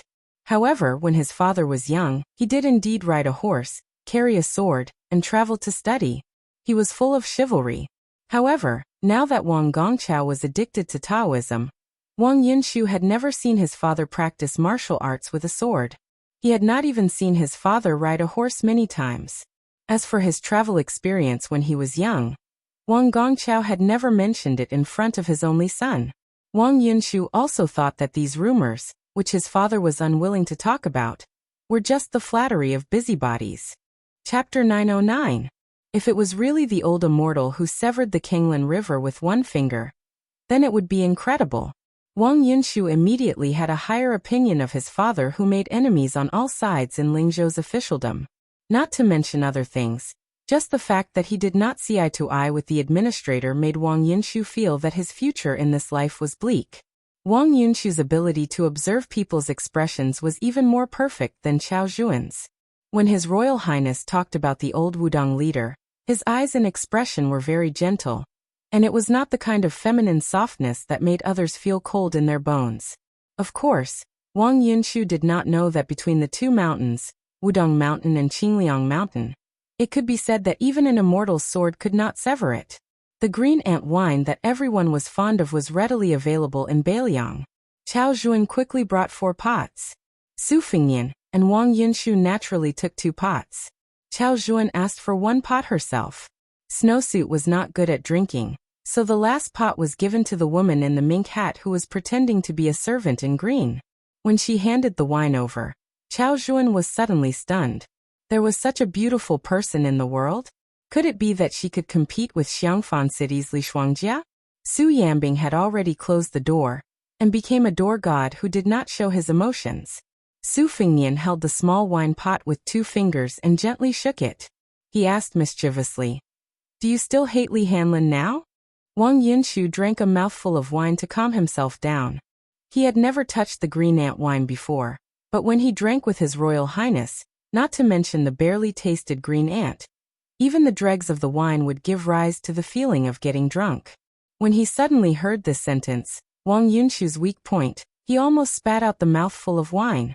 He quickly swallowed the mouthful of strong wine. The wine went down his stomach, but his heart was in his throat again. He carefully smiled bitterly and said, How would I dare? Young Master Li has already made a name for himself on the border.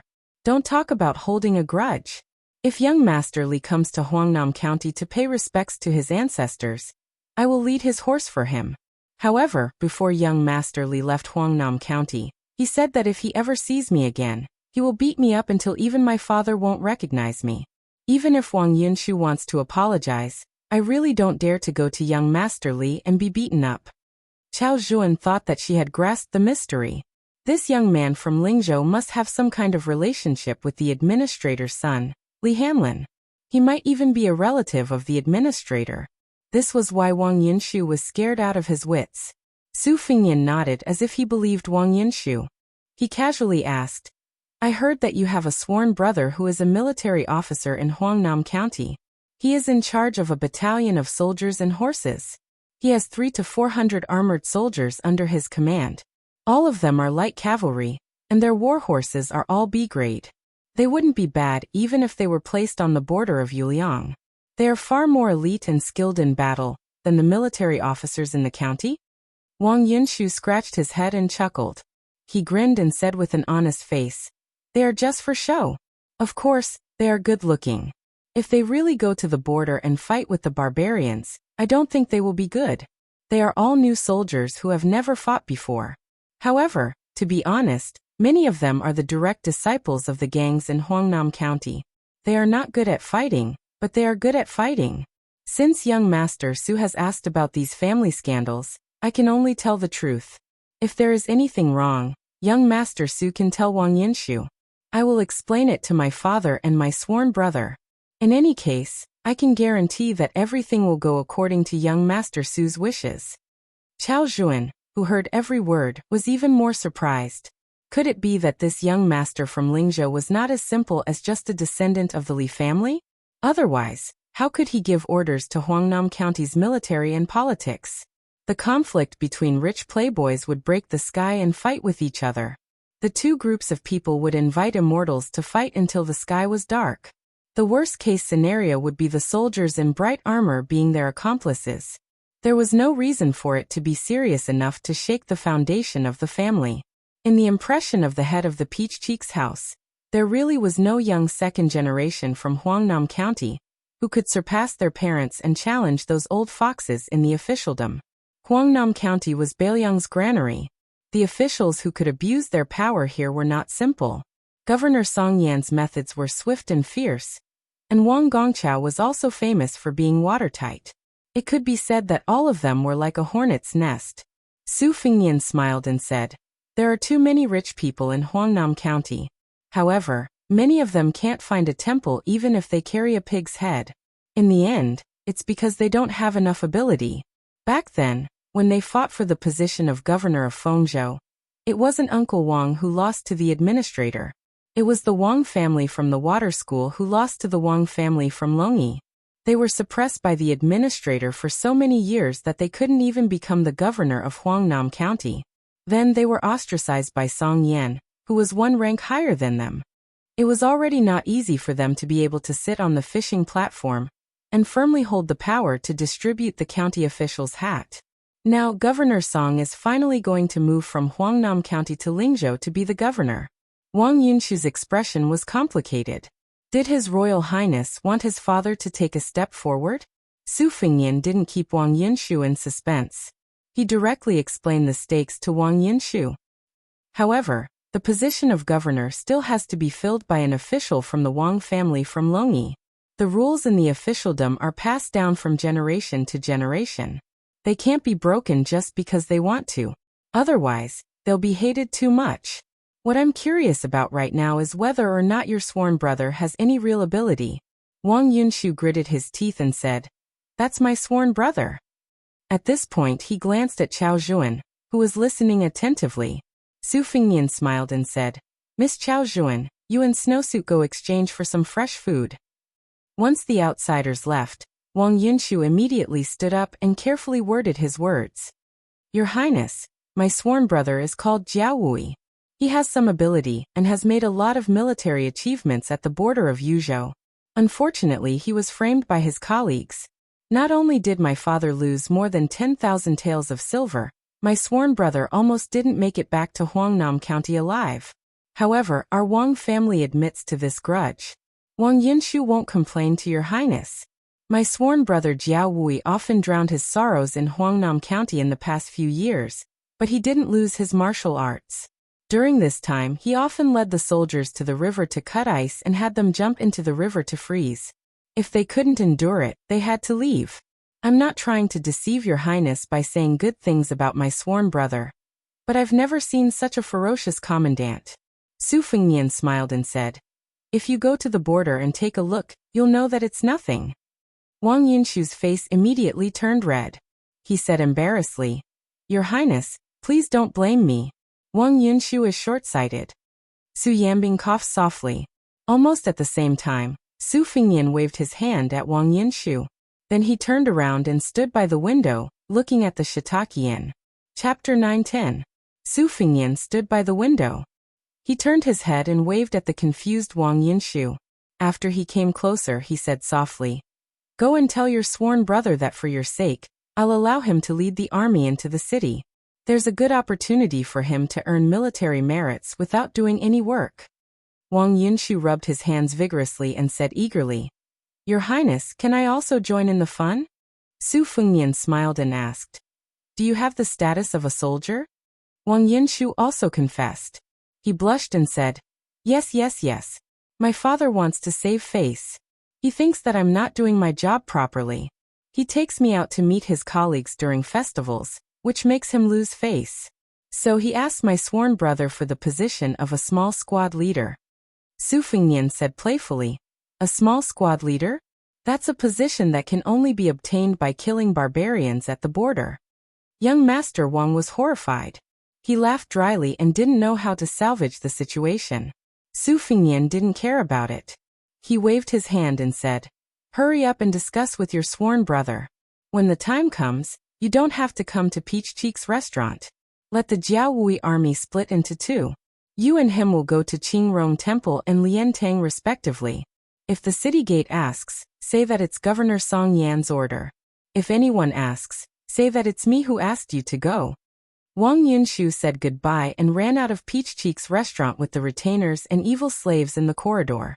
In order to avoid arousing suspicion, Chao Juan and Snowsuit, who were a little further away, looked at each other in dismay. They didn't know what was going on. Su Yanbing walked to the window and looked at shiitake inn.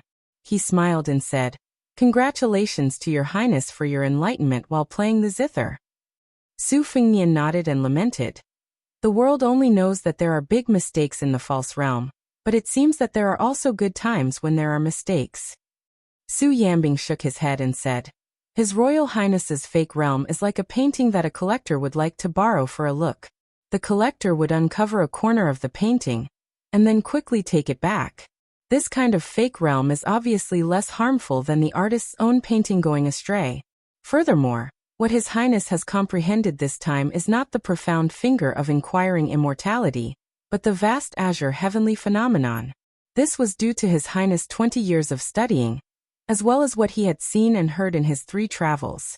Reading 10,000 books, traveling 10,000 miles, was the reason why scholars passed down from generation to generation, and had to travel 10,000 miles. Only by doing so would one be able to accumulate sufficient strength and achieve success at a certain point in time. However, what Su Yanbing said is all theoretical. His Highness was able to comprehend the essence of the heavenly phenomenon even after experiencing the false realm and falling realm. Even Su Yanbing admits that he is unable to do so. Su Fengnian smiled and said, "Uncle Su, you are someone who is about to transcend the mortal world and enter the divine world.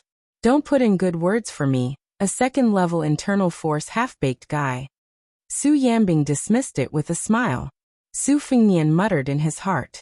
The realm he had just touched upon was too ethereal and mysterious, but it did not seem to be the profound finger or the heavenly phenomenon.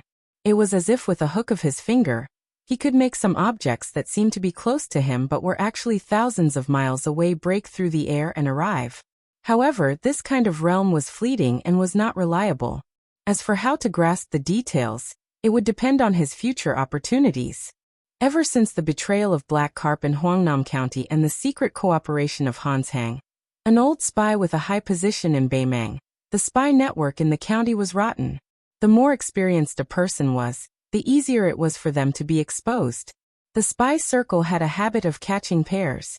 There were catching pairs between friends and enemies after their identities were exposed, and there were also catching pairs between people of the same camp. However, the latter was usually only the important literary spies who had reached a certain position had the qualifications to be watched and protected by military spies. Many literary spies did not know who had died for them in their entire lives. Often, they would only be informed of someone's death when they had to evacuate in an emergency. Hans Hang was undoubtedly an important part of Beimang's infiltration into Bailiang's granary.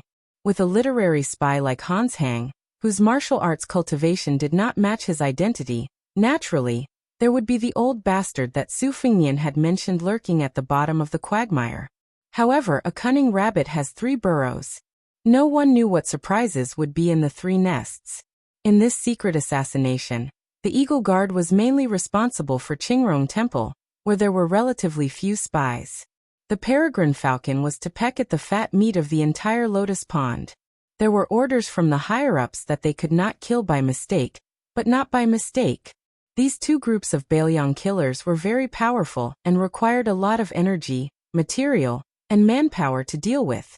Therefore, these 2 groups of men of sacrifice not only wore soft armor and short knives, but also carried bows and crossbows. Shiitakian was the least valued of the 3 groups.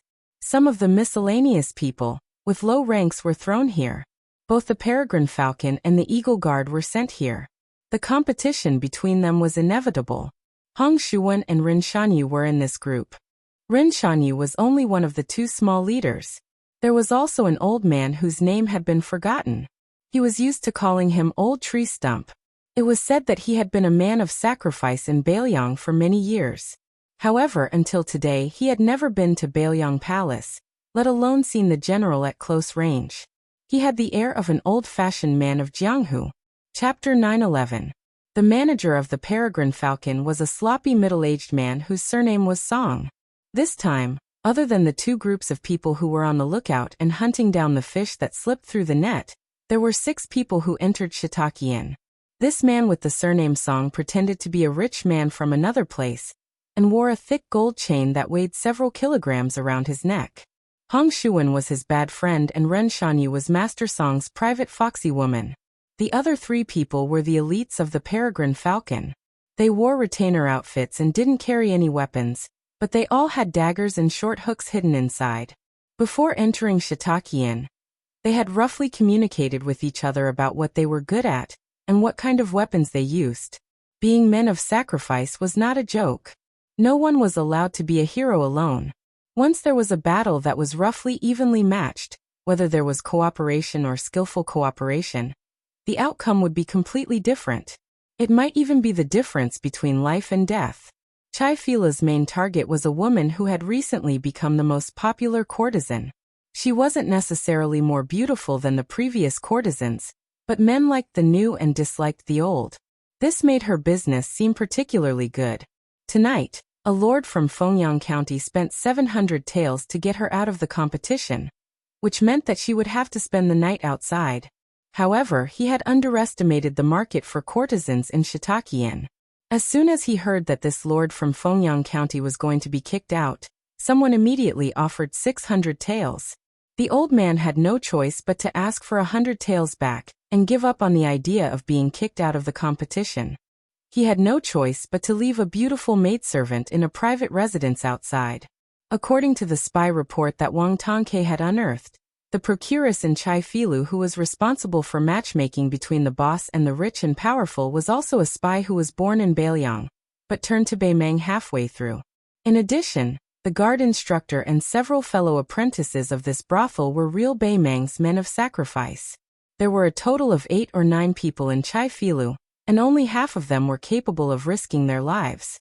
Therefore, everyone was an expert. The Peregrine Eagle Guard, 16 or 17 people coordinated from inside and outside. So there was no suspense. In fact, it was indeed very smooth at the beginning. The leader of the Peregrine Eagle, Songgu, and Ren Shanyu went to a room that had been booked long ago. It happened that the top floor of the building was the room where the courtesan received her guests. He called for a half-famous courtesan. The brothel did not reject the guests who brought their own women, but it was not easy to let a famous courtesan play with a stranger.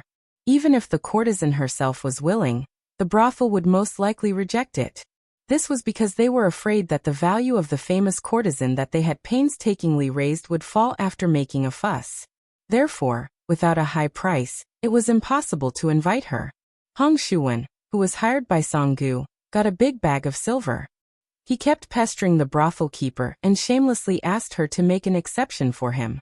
In fact, Hong Shuwen was not bad-looking. He was a disciple of a rich family in Bailiang, and he killed people to show his heroic spirit. The woman, who was about 27 or 28 years old, might have taken a fancy to this guy. Even though Hong Shuwen's money was not enough for her, she still agreed. However, she was a brothel keeper in Shitakian, and had countless trivial matters to deal with. So, she asked Hong Shuwen to be more efficient, and finish the job quickly. Hong Shuwen agreed with a smile, and exposed his shortcomings. He said that he was famous for riding fast, which made the woman look at him coquettishly. The spring night was short, and no one thought that life was too long. Little by little, the 3 peregrine falcons who were familiar with the terrain of Shitakian found the guards who were drinking in the small courtyard and killed them without saying a word. On an embroidered bed, the woman who sensed the killing intent wanted to break Hong Shuwen's spine with her hand.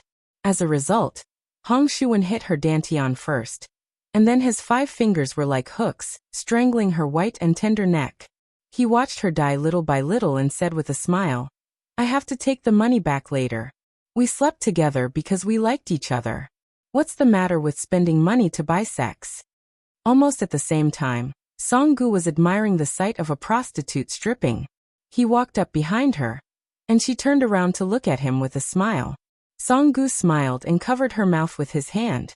He then punched her in the chest, and killed her on the spot. Ren Shanyu, who had been impatient for a long time, jumped on the table, tiptoed, and stuck to the ceiling like a gecko. After confirming the movement upstairs, she tore the plank with her hands and found the position of the spy prostitute. She only saw a charming scene. The woman's clothes were half taken off and her hands were on the table, revealing a large part of her snow-white fat under her waist. An old man in luxurious clothes was raising his hand and was about to slap the 2 pieces of fat. Seeing Ren Shanyu appear out of nowhere, the old man was obsessed with lust and was not too frightened. Instead, he looked at Ren Shanyu's soft breasts with a playful smile. However, the Shitakian prostitute with a perky, but had a strong murderous look in her eyes. Instead of lifting her skirt and putting on her clothes, she slapped the table and twisted her 5 fingers slightly. She was like a gorgeous butterfly, spinning toward the uninvited guest Ren Shanyu. The female eagle guard, who did not carry a pair of Xianhua broad axes, was about to block when an arm appeared from the floor. It grabbed the prostitute's slender ankle and pulled it down hard. She was dragged downstairs and disappeared without a trace. Ren Shanyu's face was full of anger. She had a deep grudge against Songgu. Originally, she planned to assassinate the prostitute, Songgu to deal with the Shitakian brothel, and Hong Shuwen to support the 3 peregrine falcons. However, Songgu let Hong Shuwen do the hard work and stayed in the room. The prostitute in the same room did not need to die at all. She only needed to be knocked out. Just when Ren Shanyu was in a trance, the gentleman from the neighboring county, who came back to his senses, quietly stretched out his hand.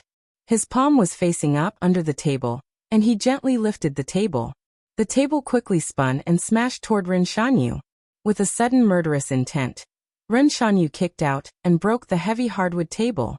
Then she saw an old and gloomy face getting closer and closer. She was hit on the forehead by a palm. Her petite body directly broke through the wall and was slapped out of the building. When she was about to fall on the street, Ren Shanyu, whose consciousness was getting more and more blurred, regretted. If she had the pair of axes in her hands, maybe she would not be so useless. Chapter 9:12. The Taoist temple was the place where Taoism was observed. The monk was the person who left the world.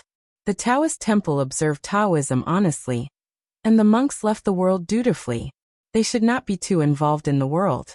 Don't forget, this was Bailiang.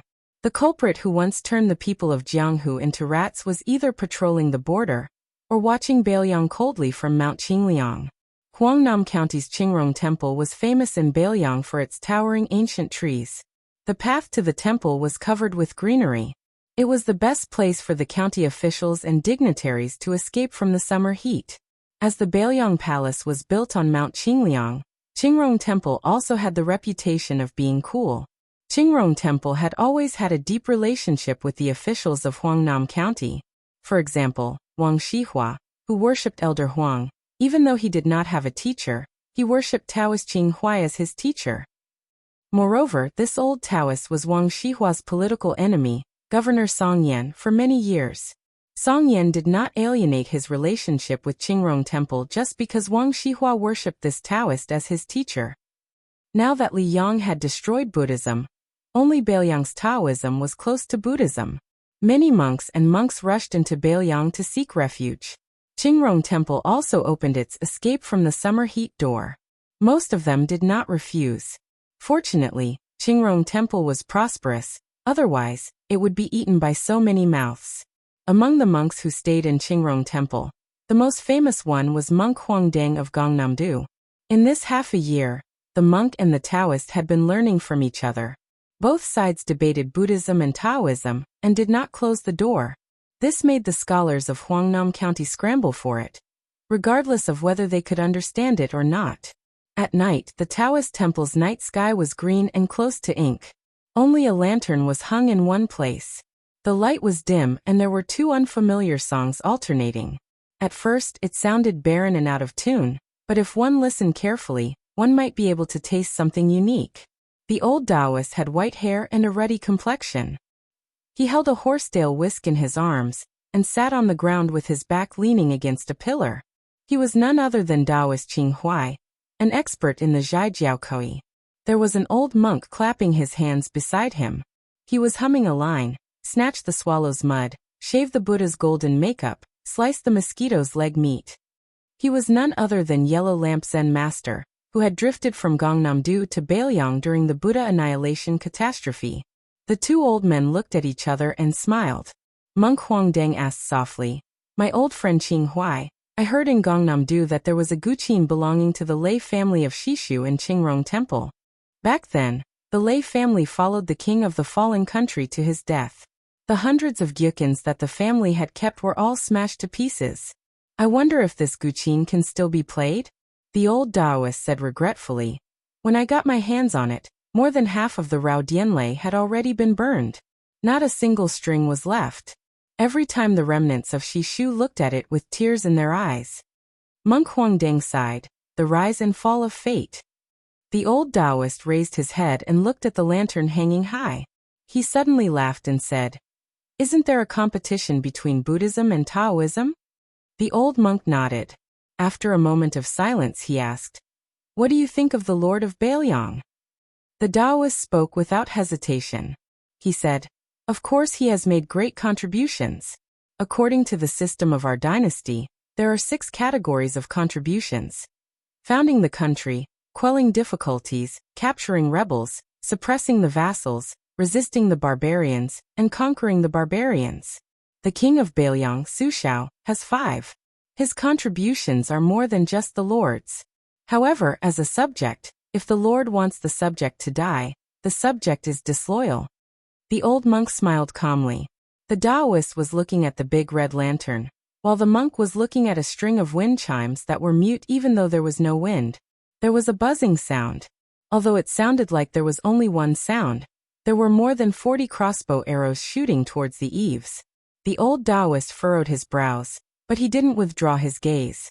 With a flick of his horsetail whisk, He wrapped a few crossbow bolts in the white strands of the whisk.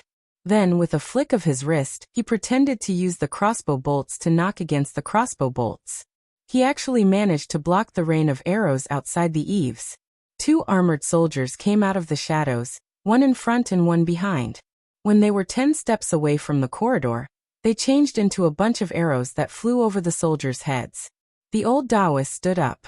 He held the horsetail whisk in one hand and the white silk in the other. He pulled out most of it and threw it into the air. The old Taoist, who was good at observing qi, focused more on the soldiers behind him. The eagle guard was covered in iron armor. His body was as graceful as a woman's, which made him look very unique. Taoist Qing Huai, who was already at the peak of grade 2, had been stuck in a state where he wanted to break through but couldn't. For cultivators, as long as they broke through to the master realm, most of them would reach the mystic realm as soon as they reached grade 1. This was also why Dao sect masters were called little Taoist masters. However, Taoist Qing Huai never showed his strength to outsiders. Even when he did show his strength, he was still around grade 3. Therefore, in Huangnam County, he was only known for his research on Taoist techniques. Taoist Qing Huai used the Dipper steps. Just as the hidden talisman formation was about to be activated, a Buddhist chant sounded. Taoist Qing Huai's face turned cold. He climbed from grade 3 to grade 2. He shouted softly. The iron horse wind chimes jingled, and the big red lantern swayed. The old monk chanted again, but the talisman formation was still unable to be activated. At this time and place, the Tao was 1 foot tall and the Buddha was 10 feet tall. Taoist Qing Huai finally stopped hiding his strength. His entire Taoist robe puffed up like a ball. However, the old monk had already closed his eyes. The old monk entered a meditative state and listened to the gentle sound of the bells. The leading soldier stepped onto the corridor and broke through the aura shield with 1 strike. The price was huge. His entire body was covered in blood. He didn't care about his face and cut open the Taoist's abdomen. His other hand held the hilt of the sword and increased his strength. He charged forward and knocked Taoist Qing Huai, who was determined to multitask, into the wall. The tip of the sword didn't just pierce through the old Taoist's body. It even went a few inches out of the wall. The soldier who was close to the diamond body spat out a mouthful of blood. He raised his arm and wiped the blood off his face. The armored soldier behind spoke. Her voice was clear and crisp. She should be a young woman. Wutangen's secret order allows you to change Qingrong Temple into a temple. The old monk put his palms together and chanted, Ba. Chapter 9:13.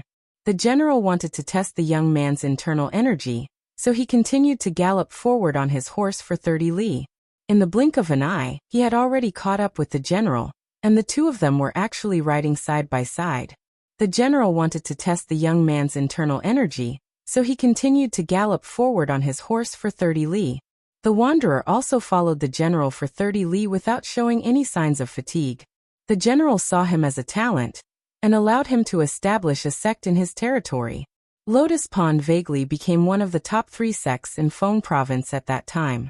However, following the general's death, this sect leader's personality was perverse, and his martial skill was not high.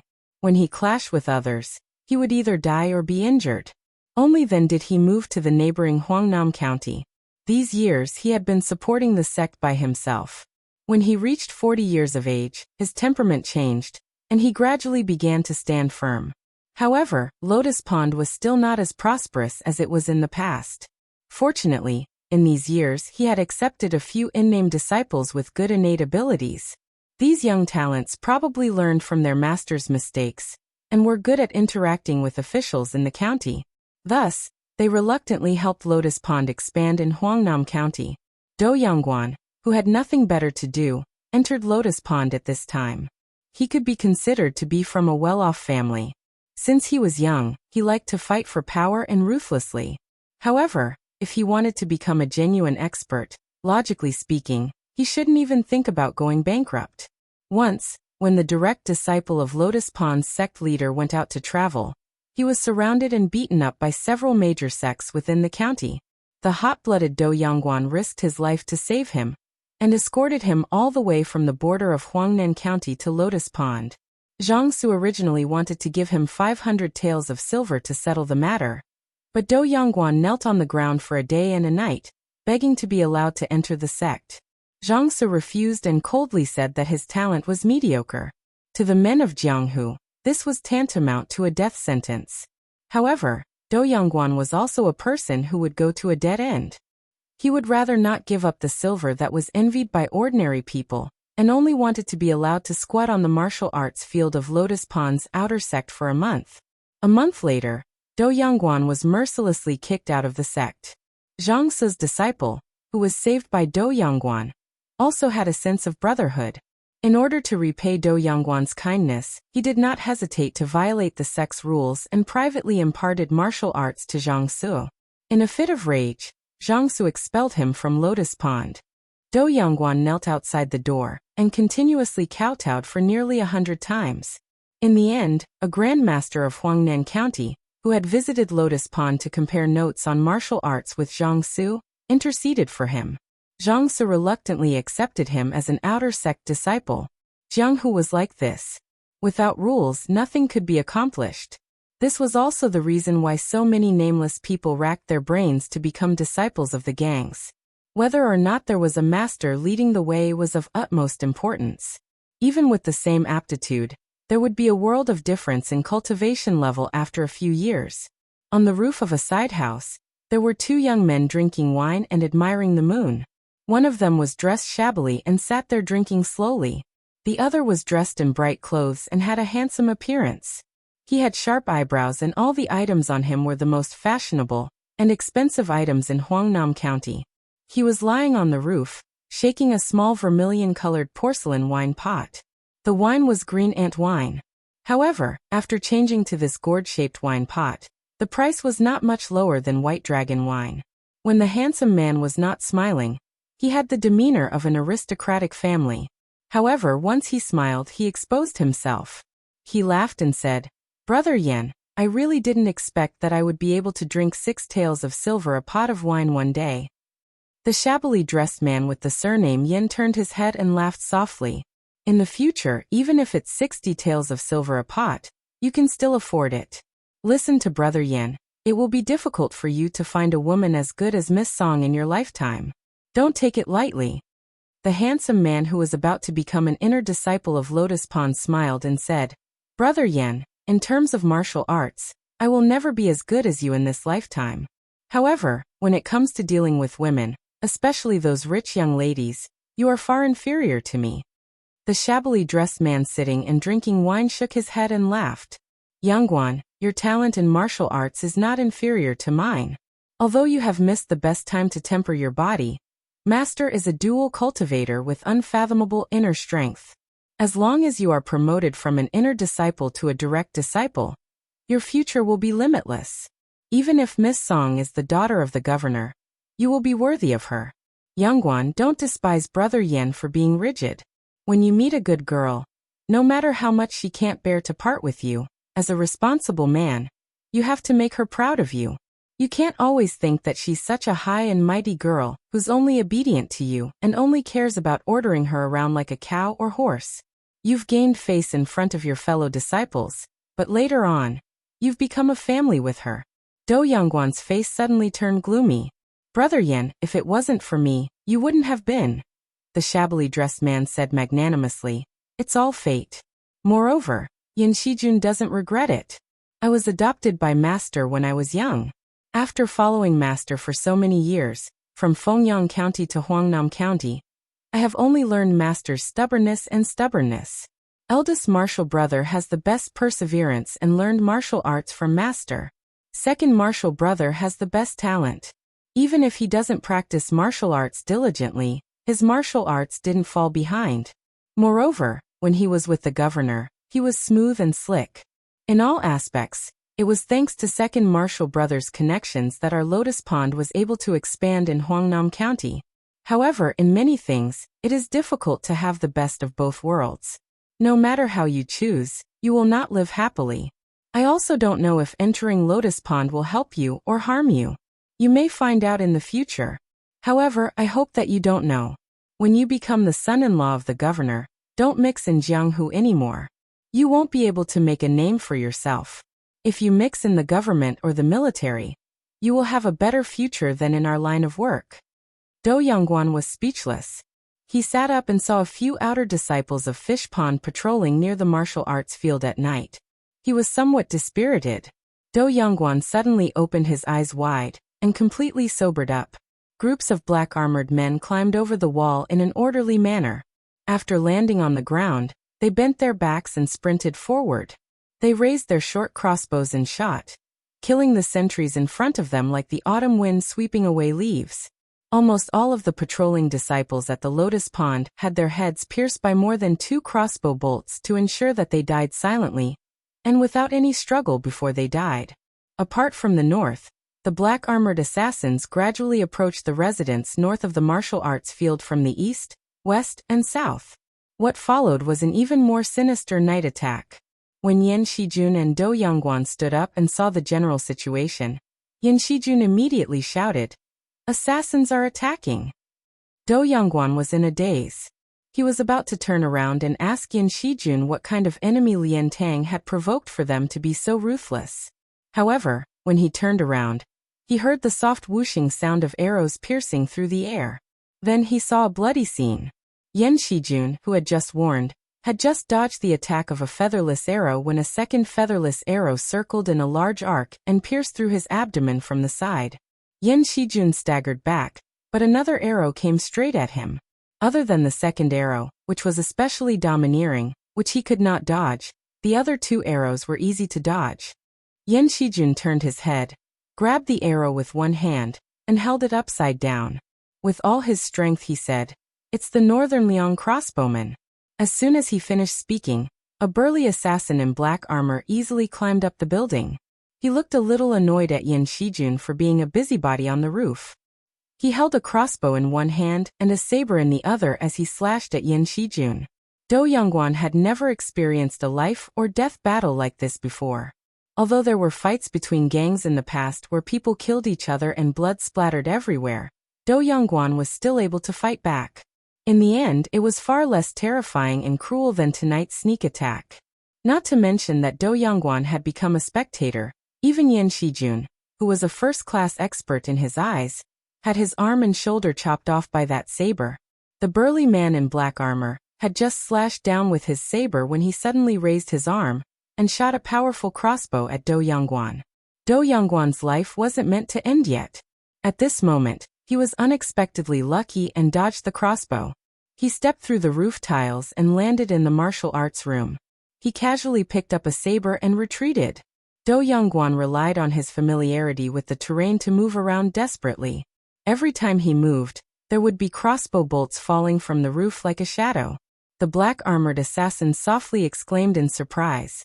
He obviously didn't expect this kid to be so agile. Just as he was about to jump into the room to chase after him, another man in the same armor jumped onto the roof. He held an ox-horn longbow and shot an arrow at a house that suddenly lit up. The window was broken and the owner of the house was nailed to the wall by an arrow just as he lit up the lantern. The man with astonishing archery skills coldly said, "Tonight we will only catch the big fish. I will stand guard here. You go downstairs. If you lose to those fledgling eagles from Wutong Garden, you know the consequences." A hint of fear appeared in the eyes of the burly armored soldier. He hurriedly acknowledged the order and ran forward. Like a forest spirit ape, he jumped down from the roof and joined up with the other soldiers. They quickly moved forward and headed straight for the main residence. That was the courtyard where Jiangsu of Lotus Pond was located. The armored soldiers charged forward with an irresistible force. The outer disciples who were not skilled enough would only end up being cut down like rice. Some of the inner disciples were not completely unable to fight, but this group of armored soldiers did not pay attention to any of the Jianghu rules of killing. In a small area of close combat, in the blink of an eye, they had the advantage of numbers. 2 or 3 cold sabers charged forward, supplemented by the sinister sneak attacks of the short crossbows, and the sturdy soft armor covering their bodies. The weapons and instruments of the Jianghu gangs could not be considered very sharp. As long as it was not a fatal injury, these armored soldiers would not pay attention to it. They would allow you to stab with a sword or 2 sabers, and they would take the opportunity to heavily injure, or even kill the Lotus Pond disciples on the other side. It should be known that the peregrine falcon was originally an expert from all kinds of places in the Liangjianghu. When it came to one-on-one combat, he was an expert. Over the years, he had become proficient in many military formations, and had become a pack of jackals and wolves. Compared to a one-on-one assassination, the lethality of the attack naturally could not be mentioned in the same breath. The archer who gave the order on the roof had a cold look in his eyes. He took out a refined arrow from the quiver on his back. Huangnam County's #1 shrew monkey, Zhang Si, could be considered a troublesome character, who was on par with the prince's retainer Lu Qiantang. This time, the peregrine falcon and the eagle guard were traveling together. If they could take this person's head, it would undoubtedly be a great achievement. Ren Shanyu's body floated down. It was unknown whether she was alive or dead. Su Fingnian's eyes were calm. The peregrine falcon? Then he said, "That guy should be the big fish that was caught by the Han Shang." Su Yambing nodded. Then Chao Zhuan and Snowsuit found that only the gray-haired young master was left in the room. In Shitakian, the rich old master, who had succeeded in one strike, was about to leave quietly. Then he died quietly. The old man did not even know how he died and who killed him. Chapter 9:14. Ren Shanyu fell on the street, but Su Fingnian did not show up immediately. He counted to 16 in his heart, but still, no one showed up. From Su Fingnian's perspective, he could clearly see that Ren Shanyu struggled a few times. It was impossible for her to even sit up, let alone stand up. Just as Su Fingnian was about to take action, someone from Shitakian finally rushed out of the embroidery house, picked up Ren Shanyu, and disappeared into the alley. It was Hong Shuwen, who was neither an eagle guard nor a peregrine falcon. Su Fingnian's face was clouded. Su Yambing, who came and went like a ghost, stood back at the window and nodded to Su Fingnian, indicating that Shitakian had been dealt with. Su Fingnian turned his head, and his expression returned to normal. He asked Chao Zhuan for the detailed location of Wang Yunshu's family mansion, and then asked Snowsuit for the broken zither that was made for flying swords. He held the vase of flower gall with the sound of bells under his arm, and did not say much to Chao Zhuan and Snowsuit. He told them not to see him off, and just smiled at them, which made the two brothel girls feel flattered. The usually smooth and slick little shopkeeper of Peach Cheek Brothel did not dare to draw legs on a snake. She stood in the corridor and watched the two people disappear around the corner. She noticed the side profile of the gray-haired young man, which was angular. She did not know if it was an illusion, but the young man had a kind of spirit that could make Huangnam County feel like a storm was coming. Chao Zhuan waited for him to leave, and leaned against the porch. She turned her head and saw that Snowsuit clearly wanted to take another look, but she was shy. Chao Zhuan could not help but laugh at her, and pointed to the window to Snowsuit. The latter was stunned, and then immediately understood. She quickly lifted her skirt and ran to the window. Chao Gu didn't do anything superfluous. She looked at Shui Yi's back. Mother always disliked this girl for not being feminine enough. She couldn't learn how to seduce men, so why didn't she come out? Chao Zhuan collected her thoughts, and began to think about the appearance of the young master of Lingzhou. Would the Peach Cheek Brothel, which had always been suppressed by Shitakian, have a turn for the better? As for the broken zither and the vase that she did not know whether it was genuine or fake, they were all insignificant small things. As long as that person was willing, even if it was a girl like Snowsuit in Peach Cheek Brothel, as long as there was one, Peach Cheek Brothel would give it to him. Outside the building, Su Fingnian boarded a carriage while Su Yambing drove the carriage to Wang Gongcao's residence in the county. Wang Shihua was the current head of the Wang family of the water school. Following the rise of his mortal enemy Li Gongda to the rank of second-rank Dao administrator of Beiliang, Long Yi's Wang family was known as the dragon raises its head, arrogant and despotic. The Wang family of Zijin, who had always been on good terms with Long Yi, could no longer tolerate him. The Wang family of the water school took the opportunity to rope him in. With the addition of the Ling Su of Gojoseon, the three families with the same surname had secretly joined forces to contend against Long Yi. With Wang Shihua, who had great accomplishments and knowledge, as the leader, Wang Shihua's days were not as difficult as outsiders imagined. For the past few years, The Wang family's residence had been bustling with people and carriages. Even a few scholars who had recently entered Bailiang had come to seek guidance from this great scholar of exegesis. However, it was still uncommon for a carriage to visit in the middle of the night. Although Wang Yinshu had a notorious reputation in Huangnam County for not teaching him strictly, the gatekeeper of the Wang family's residence was someone with hidden authority, who was no less than a 7th or 8th ranked official. If he was the slightest bit careless in his treatment of others, he would be severely reprimanded or even expelled from the residence. Thus, when he saw an unfamiliar young master step down from the carriage, the gatekeeper hurriedly walked out from the side door and walked down the steps to inquire about the matter. However, what surprised the gatekeeper was that this young man was completely different from the other aristocratic sons who were eager to open the e-gate to welcome them grandly. He actually said that it was fine to wait at the entrance. The gatekeeper immediately understood that he was most likely looking for the eldest young master. In Huangnam County, it was more effective to look for the eldest young master than to look for anyone else. The eldest young master was extremely influential in Huangnam County. Not long ago, an elder of the Lingsu of Gojoseon had hidden a mistress in a golden house and was blocked by a shrew at the entrance. His disgraceful behavior was completely exposed. It was only when the eldest young master stepped forward that the matter was resolved. Since he wasn't here to compare notes with his master, he was most likely a good-for-nothing playboy. The gatekeeper subconsciously looked down on him, saving him some polite greetings. Walking back to the side door, he looked back and saw the young man squatting on the steps next to the stone lion. The gatekeeper couldn't help but think that this young master must have encountered a threshold that he couldn't pass. Otherwise, he wouldn't have used the stupidest method to wait for the eldest young master. In the middle of winter, which young master wouldn't be enjoying wine and beauties? The gatekeeper glanced at the burly man standing at the bottom of the steps. It was a pity that such an extraordinary retainer had met the wrong person and followed the wrong master. Su Yambing hesitated for a moment. Squatting on the steps one step lower than Su Fengnian's, in the eyes of others, he was overstepping his boundaries. In the cold weather, Su Fengnian put his hands in his sleeves and laughed softly. I've implicated Uncle Su. Originally, I could have introduced myself and then asked Wang Gongqiao for a few cups of hot tea to warm my stomach. But since I'm going to put on a show, I have to put on a good show. Otherwise, I'll have to leave tomorrow morning.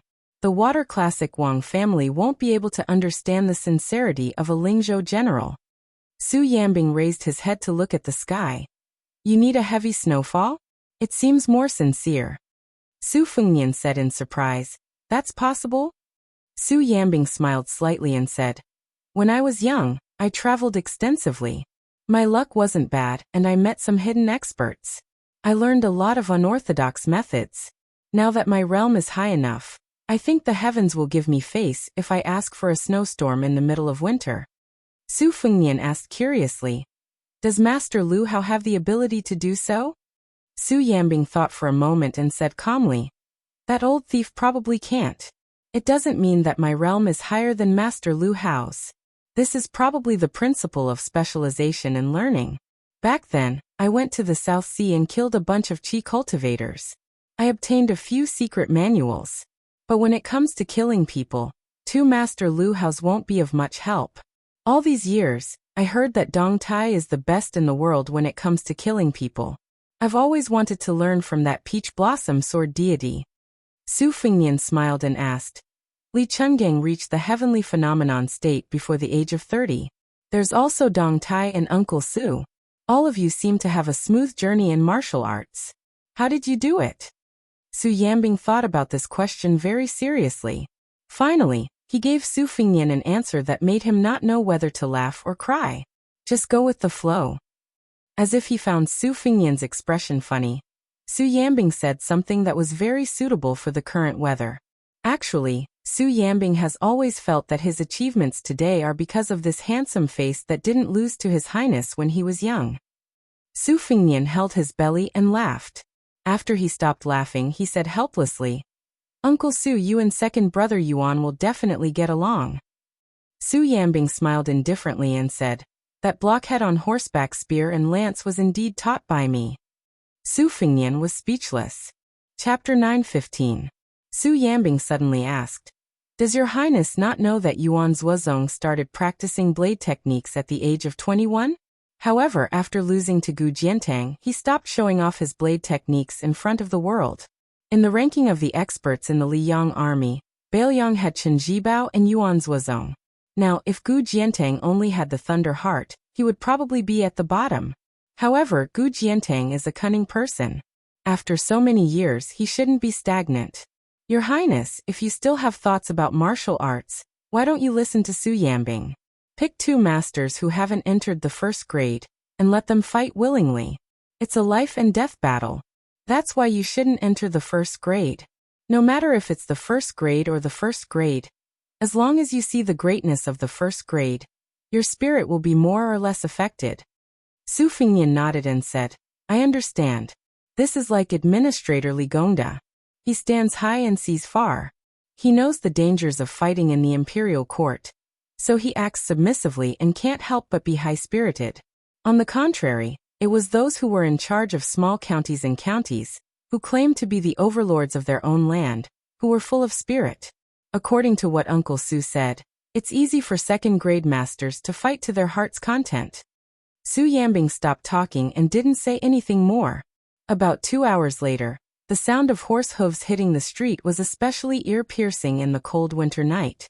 Su Fingyan turned his head and saw a group of cavalrymen galloping towards them.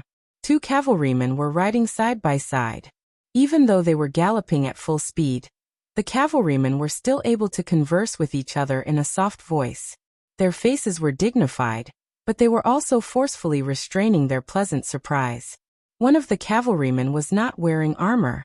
Su Fingyan saw this scene and laughed at himself. The ability to hide one's own weakness was not unique to Su Fingyan. Su Fingyan was still squatting in the shadow of the stone lion, shielding himself from the wind and cold. Su Yambing had already returned to the bottom of the steps. Wang Yunshu urged his horse to gallop. He looked a little tired, but he was more excited. When he saw Su Yambing's figure, his expression froze. Then he lashed the horse's buttocks fiercely. He almost rolled off the horse. Just as he was about to kneel, Su Fingyan waved his hand and said, "Forget it. Tell me what happened." Wang Yunshu jogged to the bottom of the steps and asked cautiously, "Shall we enter the mansion and tell His Highness in detail?"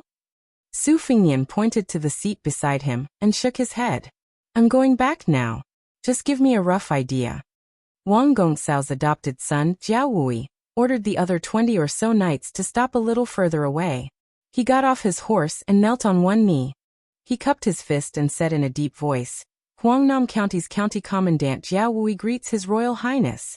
Su Fingyan smiled. "County Commandant Jiao, please stand up and speak." Wang Yunshu walked up the steps and squatted down beside Su Fingyan. He began to report to His Royal Highness about the situation of the battle. His sworn brother had gone to Qingrong Temple and coincidentally met a Taoist priest and 2 highly skilled Taoists about 3 li away from Qingrong Temple. They said that they were there to welcome back a few disciples who had obtained crowns and headscarves from other temples. Originally, Jiao Wui would not be too concerned about this. Those middle-aged Taoists were real Taoists from the number 1 temple in Huangnam County. Perhaps they would even greet him with a smile. However, Jiao Wui's purpose for going to Qingrong Temple this time was to obtain riches and honor. Without a second word, he wanted to capture the 3 people. At first, the 3 Taoists surrendered and did not resist. However, when the scouts under his command returned and reported that there were Taoists who had sneakily escaped, there were already 30 light-armored cavalry who went to pursue them.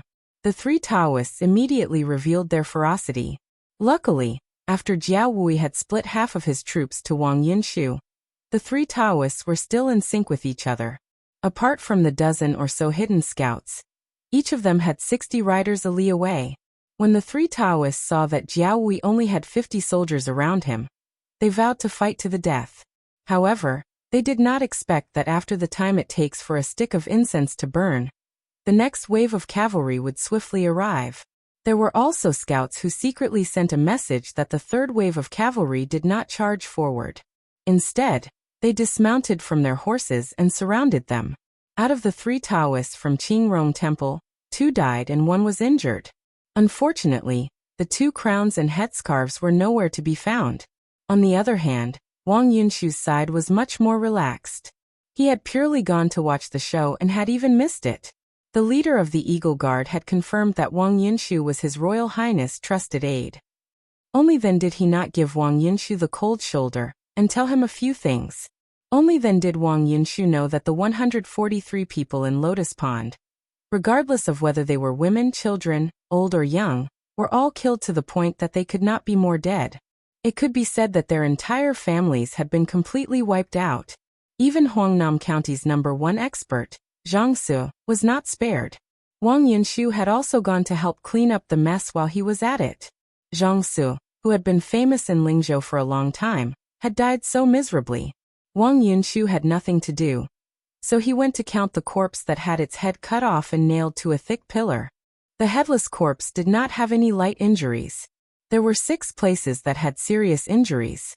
Both of its arms had been chopped off at the shoulders, and an arrow had pierced through its chest. The rest of the corpses were strewn all over the floor, and most of them were badly mutilated. Wang Yunshu had vomited out all the delicacies and wine he had eaten that day. Even now his scalp was still somewhat numb. In the past he had always felt that he did not treat people as people. Only today did he realize that once he provoked the Bailiang peregrine falcons, human lives were truly worthless. Su Fengnian quietly listened to Wang Yunshu finish speaking. He stood up and said with a smile, "After all, Huangnam County is your territory, so you should be more familiar with it. There are still some things left to clean up. If I need to trouble you and Commandant Jiao, I will send someone to your residence to inform you." Wang Yunshu was extremely happy. Jiao Wui bowed and cupped his fists. "This is my duty. I will not regret it even if I have to die for your highness." Su Fengnian walked down the steps. Wang Yunshu asked in a low voice, "Is your highness really not going to stay in my humble abode? Even if it's just a cup of hot wine?" Su Fengnian teased, "All right, you've flattered me enough for tonight. Wang Yunshu, after you return home, tell Wang Gongqiao that if you have the chance to go to Liangzhou, come to my residence for a chat." Wang Yunshu said in fear and trepidation, Of course. Su Fengnian turned to Jiao Wui and said, "Commandant Jiao, you're quite experienced in managing the army. After the Huangnam County incident, the Lingzhou general's residence is still lacking a commandant. After the new year, bring your original troops over. I'll give you another 600 soldiers and horses. We have to make up a total of 1,000. Jiao Wui, who was nearing 40 and had finally abruptly become rich, had tears in his eyes. He fell to his knees. "Jiao Wui is willing to die for your highness." Su Fengnian patted his shoulder and walked towards the carriage. Wang Yunshu wanted to send him off, but Su Fengnian, who had his back to the residence, waved his hand. Wang Yunshu watched the carriage disappear into the distance. He retracted his gaze and said softly, "Brother, His Highness has gone far."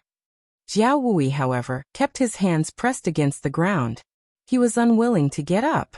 Wang Yunshu turned his head and glanced at the beautiful plaque that the imperial court had bestowed upon him 200 years ago. "Brother, please don't forget about our Wang family in the future." Chapter 9:16. At dawn, a horse carriage drove out of Huangnam County. Hong Shuwen rode a horse to escort the carriage. His expression was languid. Beside him were 2 other white horses. Su Fengnian sat in the horse carriage. Huyan Guanyin was curled up in a corner with sleepy eyes. She was wearing Su Fengnian's fur coat. Last night, when the horse stopped in front of the Wang family's residence, she was alone in the carriage. She lifted the curtain a few times, but she did not see him, who was blocked by the stone lion. She only saw the tall coachman who cherished his words like gold. Later, when she returned to the side room in the courtyard, she probably did not sleep well. On the contrary, she could sleep soundly in the carriage. If she was a female servant, she really did not know who was taking care of who. Huyan Guanyin opened her sleepy eyes. She forced herself to open her eyelids. Through a small gap, she secretly sized up the man who had turned the city upside down overnight. On the way to Huangnam County, she noticed that he would lift the curtain every few hours. It was almost like he had obsessive-compulsive disorder. She also did not know what he was looking at. In her eyes, other than the same willow tree, There was nothing new on the road. However, he never seemed to get tired of looking at it. Occasionally, when he heard the sound of horse hooves brushing past him, he would be even more attentive. Or perhaps it could be said that he was in a daze. Could it be that he could see a flower from a stranger? When they were about to leave the border of Hwangnam County, a horse suddenly rushed over. It was the Peregrine Falcon team leader Song-gu who had entered Shiitake Inn.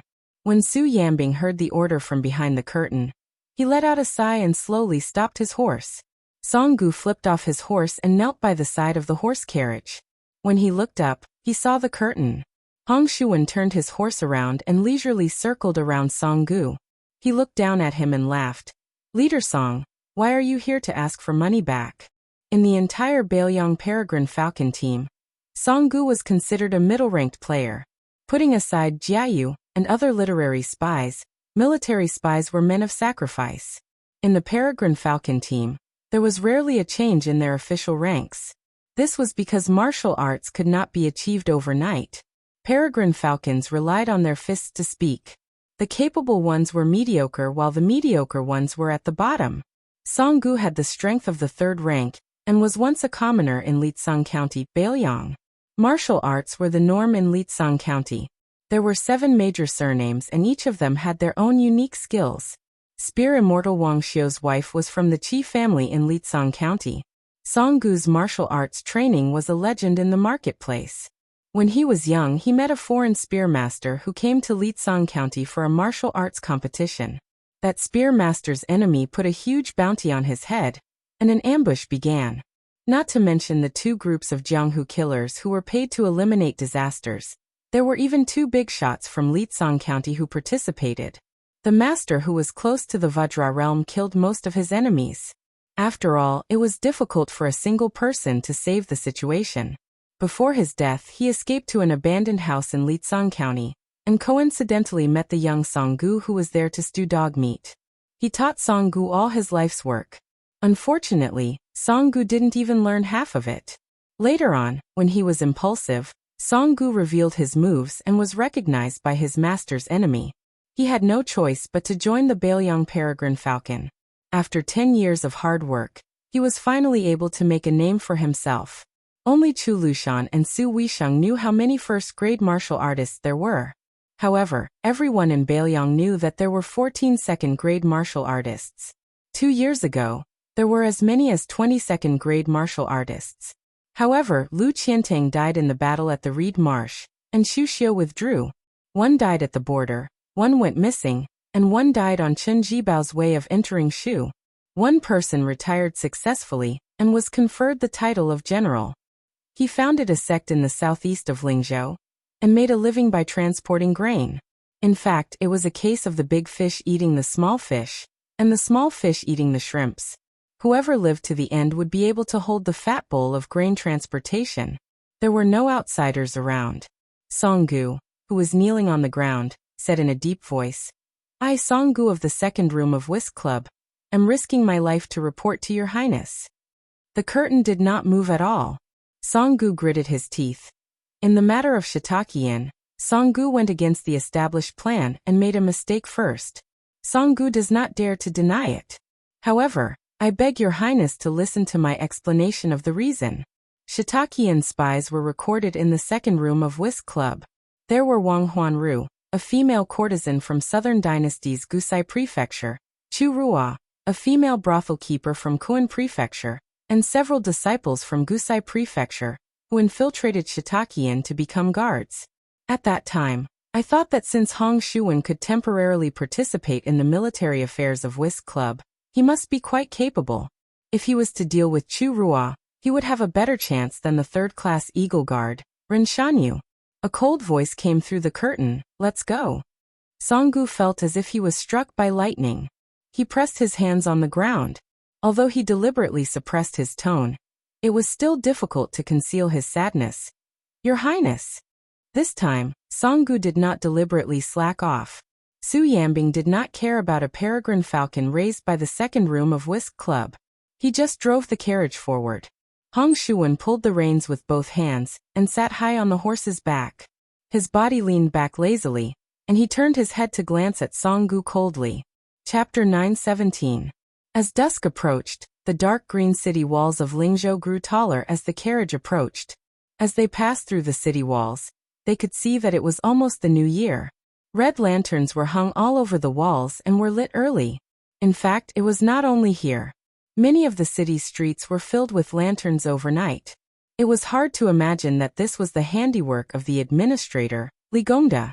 It was said that the officials and odd job workers of the various yamens were complaining. They were all silently cursing him for being the administrator. Yet he still had to flatter a general of Lingzhou who was besieged on all sides. However, when the people of the city went out, their faces were filled with joy. Su Fengnian had the carriage stop at a bustling crossroad. He picked a restaurant and said that everyone would be having dinner outside. The restaurant was overcrowded. The group finally managed to find 2 empty tables on the first floor. Su Fengnian had Hong Shuan go to the counter and choose a bamboo stick engraved with the names of the dishes. As soon as they sat down, there was a commotion. Huyan Guanyin followed the sound and saw a young man with a protruding mouth and monkey-like cheeks. She did not look any further. Instead, it was Su Fengnian who turned around and sat on the bench. He looked over with a smile. The skinny monkey-like man had one leg on the bench. He picked his teeth as he shouted, "If I were the heir of Bailiang and had a great general as my father, if I were to practice martial arts, I would have mastered a peerless martial art since Tide Listening Pavilion is such a large armory full of secret manuals. There are also countless masters. I would have easily mastered the top 10. If I were to lead an army, I could just casually bring a few 100,000 cavalry. I won't brag about killing all the northern barbarians in one breath. Wouldn't Beimeng's southern dynasty and Gu Sai Long Yao have long been wiped out?" Someone immediately joined in the fun and poured cold water on him. "Are you for real?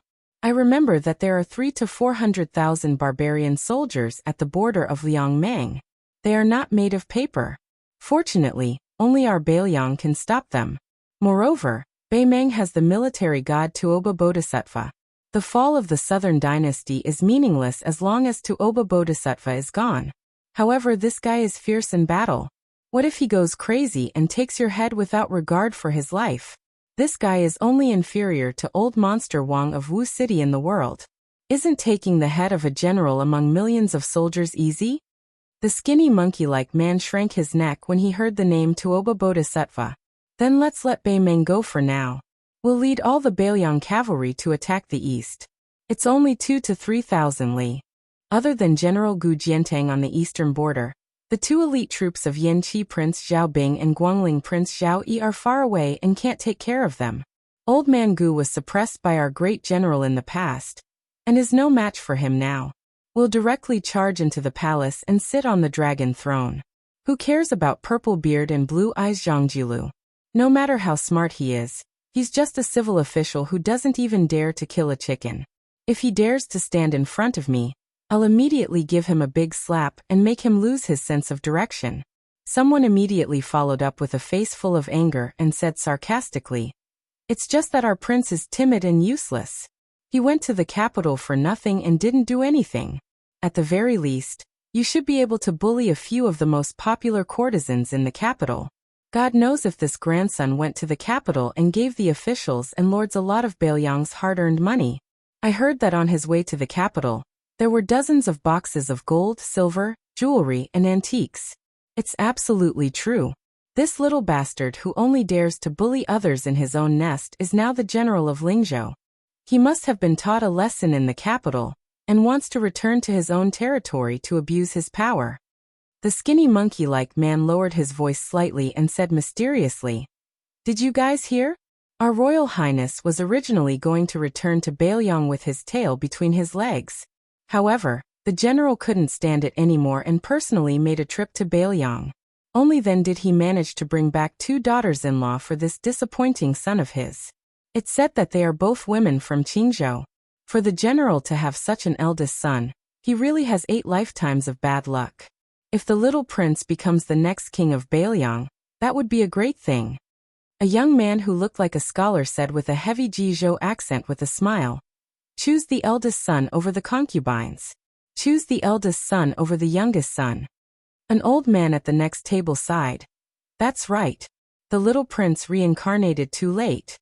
Because Su Shao only married one princess, there was no distinction between the eldest son and the concubine that was common in other noble families. In the past, everyone felt that even though His Royal Highness was absurd and heartless, he was still the eldest son. The second son, Su Longxiang, was also born silly. As for who would inherit the throne, and who would become the king of Bailiang, there were no objections. However, the little prince led the dragon elephant heavy cavalry and broke through the border. His military achievements were outstanding. He personally led the troops and led the charge. No one disagreed with him. It was rumored that Yan Wenwan, Zhong Hongwu and the rest of the old generals were full of praise for the little prince. An undercurrent was surging. This undercurrent had no doubt converged with the storm in Lingzhou. Su Yambing naturally ate at the same table as Su Fengnian. He did not hesitate when he ate. Ever since he was by Su Fengnian's side, he had never had a fawning expression. He did not pay attention to the noise in the restaurant. Huyan Guanyin did not like the dishes of the Central Plains. When she heard the words of the man beside her, she pricked up her ears and did her best to listen clearly. Then she carefully bent over to see if Su Fengnian was angry. However, she only saw a calm smiling face. Su Fengnian turned around and wolfed down the food. When he was full, he glanced at Huyan Guanyin. She nodded, indicating that she had eaten enough. After paying the bill, the group walked out of the restaurant. Su Fengnian looked at the setting sun and silently walked towards the carriage. Su Yambing sighed in his heart. Only he could understand the complicated thoughts of the young man in front of him. If there really came a day when Bailiang was broken through by the Beimeng heavy cavalry, then if there were a few more Bailiang people like this in the restaurant, as the new king of Liang, Su Fengnian would feel less guilty. Chapter 9:18. Finally, they returned to the Lingzhou general's manor. When Hong Shuwen got off his horse, he loudly shouted that they were home. Then Hong Shuwen's eyes widened. A large group of small fries were sneakily hiding in the empty space on the right side of the general's manor, where the stone lion was. Hong Shuwen's family was wealthy. With one glance, he could see that these people were pretending to be Jianghu heroes, and had come to the general's manor to scam a living. If they weren't wearing gray mouse fur or raccoon fur, they were exceptionally new. They were all the most worthless types of fur. Among them, there were two people whose fur was exactly the same. It was clear that they were trying to make themselves look good, but unfortunately, they were in the same shop and had bought leather clothes that were currently being sold at a low price. Hong Shuwen moved closer and casually looked around. Among the 20 to 30 men, he did not find a single one with the demeanor of an expert. This made Hong Shuwen, who was prejudiced against Jianghu people, feel very bored. Just as he was about to turn around, His Royal Highness was already standing shoulder to shoulder with him. Hong Shuwen hurriedly took a step back without leaving a trace. Su Fengnian smiled and said, "Heroes, who has the strength of a 4th level, please step forward." There were 9 levels of martial artists. 4th level was a large dividing line. To be able to reach the 4th level, one could be considered an expert in a province. In a county, one could practically do whatever they wanted. In a small place where martial arts were not strong, one could establish a sect. Not to mention becoming rich. At the very least, one could become a tyrant. Hong Shuwen made a sound of surprise. He originally thought that it would be lucky if there were 2 or 3 4th level experts among this group of half-baked heroes. He did not expect that there would be 14 or 15 people walking out at once. Su Fengnian saw a man whose eyes were wandering. He threw a look at Hong Shuwen, who was next to him. Hong Shuwen took a few steps forward. His murderous aura was immediately awe-inspiring. He leaped up, pressed his hands on the hilts of the 2 Bailiang sabers at his waist, and slammed his knee into the man's chest. The man who was caught off guard was about to receive a heavy blow when a skinny old man who had not stepped forward slid a few steps forward. The soles of his shoes were less than an inch off the ground. He pushed away the man who wanted to make up the numbers with one hand, and put his other hand on Hong Shuwen's knee and pressed it down. Hong Shuwen, who was falling down, sneered. The saber in his right hand suddenly slid out of its scabbard. The light was so dazzling that many of the onlookers subconsciously squinted their eyes. Unfortunately, most of them could not see the saber of this young retainer from the general's residence. They could only vaguely see the shabby old man bending sideways, clenching his fists, and punching towards the chest of Hong Shuwen, who had not yet landed on the ground. The old man's fists whistled like a gust of wind. Hong Shuwen raised his arm to block and slid back 5 or 6 steps on the ground. He stabbed the saber in his right hand into the ground and forcibly stopped himself. Shaking his left wrist, Hong Shuwen turned his head to look at His Royal Highness with a smile. His eyes were asking if he could use his full strength. Su Fingnian shook his head and smiled. Other than this old gentleman, who else is a third-level expert? Step forward openly. Bailiang said that I like to kidnap women. Since none of you are as pretty as flowers in jade, there is no need to worry. A few fourth-level experts in their prime grinned. His Royal Highness was a straightforward person. Some of the men who had tried to bluff their way through also took a few steps back. Other than the old man from the Yang family from Lietsong County, who was proficient in long fists and cannons, there were 2 other tall and sturdy men who were skilled in external martial arts. They stepped forward and announced themselves. Su Fingnian nodded with a smile in his eyes. Then he gently raised his chin and called out to the crowd behind him. "Brother, you clearly have the strength of a second-level expert. Since you are already here, why are you not willing to show yourself? Could it be that you want me to open the door for you before you are willing to come in?" The crowd parted. Only then did the crowd notice a middle-aged man in ragged clothes. He was crouched against the wall and reeked of alcohol. There were several wine gourds of different sizes scattered around his feet. When he raised his head, the scars on his face made him look like a ghost. This ugly man seemed to have damaged his throat from years of drinking too much. He hoarsely said, "May I ask if your highness has truly entered northern Mang alone, carried 2 heads and retreated unscathed?" Su Fingnian smiled. Everyone felt their eyes blur. And then they heard a loud explosion. After the dust rose up, they saw His Royal Highness standing at the foot of the collapsed wall and clapping his hands. The drunkard who was pushed into the wall by His Royal Highness sat on the ground with a calm expression. Many people found it strange that the Crown Prince was so polite to everyone except for this rank 2 master, who should have been worshipped highly, to be so merciless. There were some Jianghu people with bad eyesight who felt that His Highness hired someone to act. If that drunkard was really at Master Realm, why would he be forced back into the wall so easily? The few grade 3 experts saw through the rough situation and were shocked to the extreme. Su Fingnian turned around and smiled at everyone.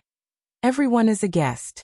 No matter if you want to enter or not, everyone will be given 300 silver."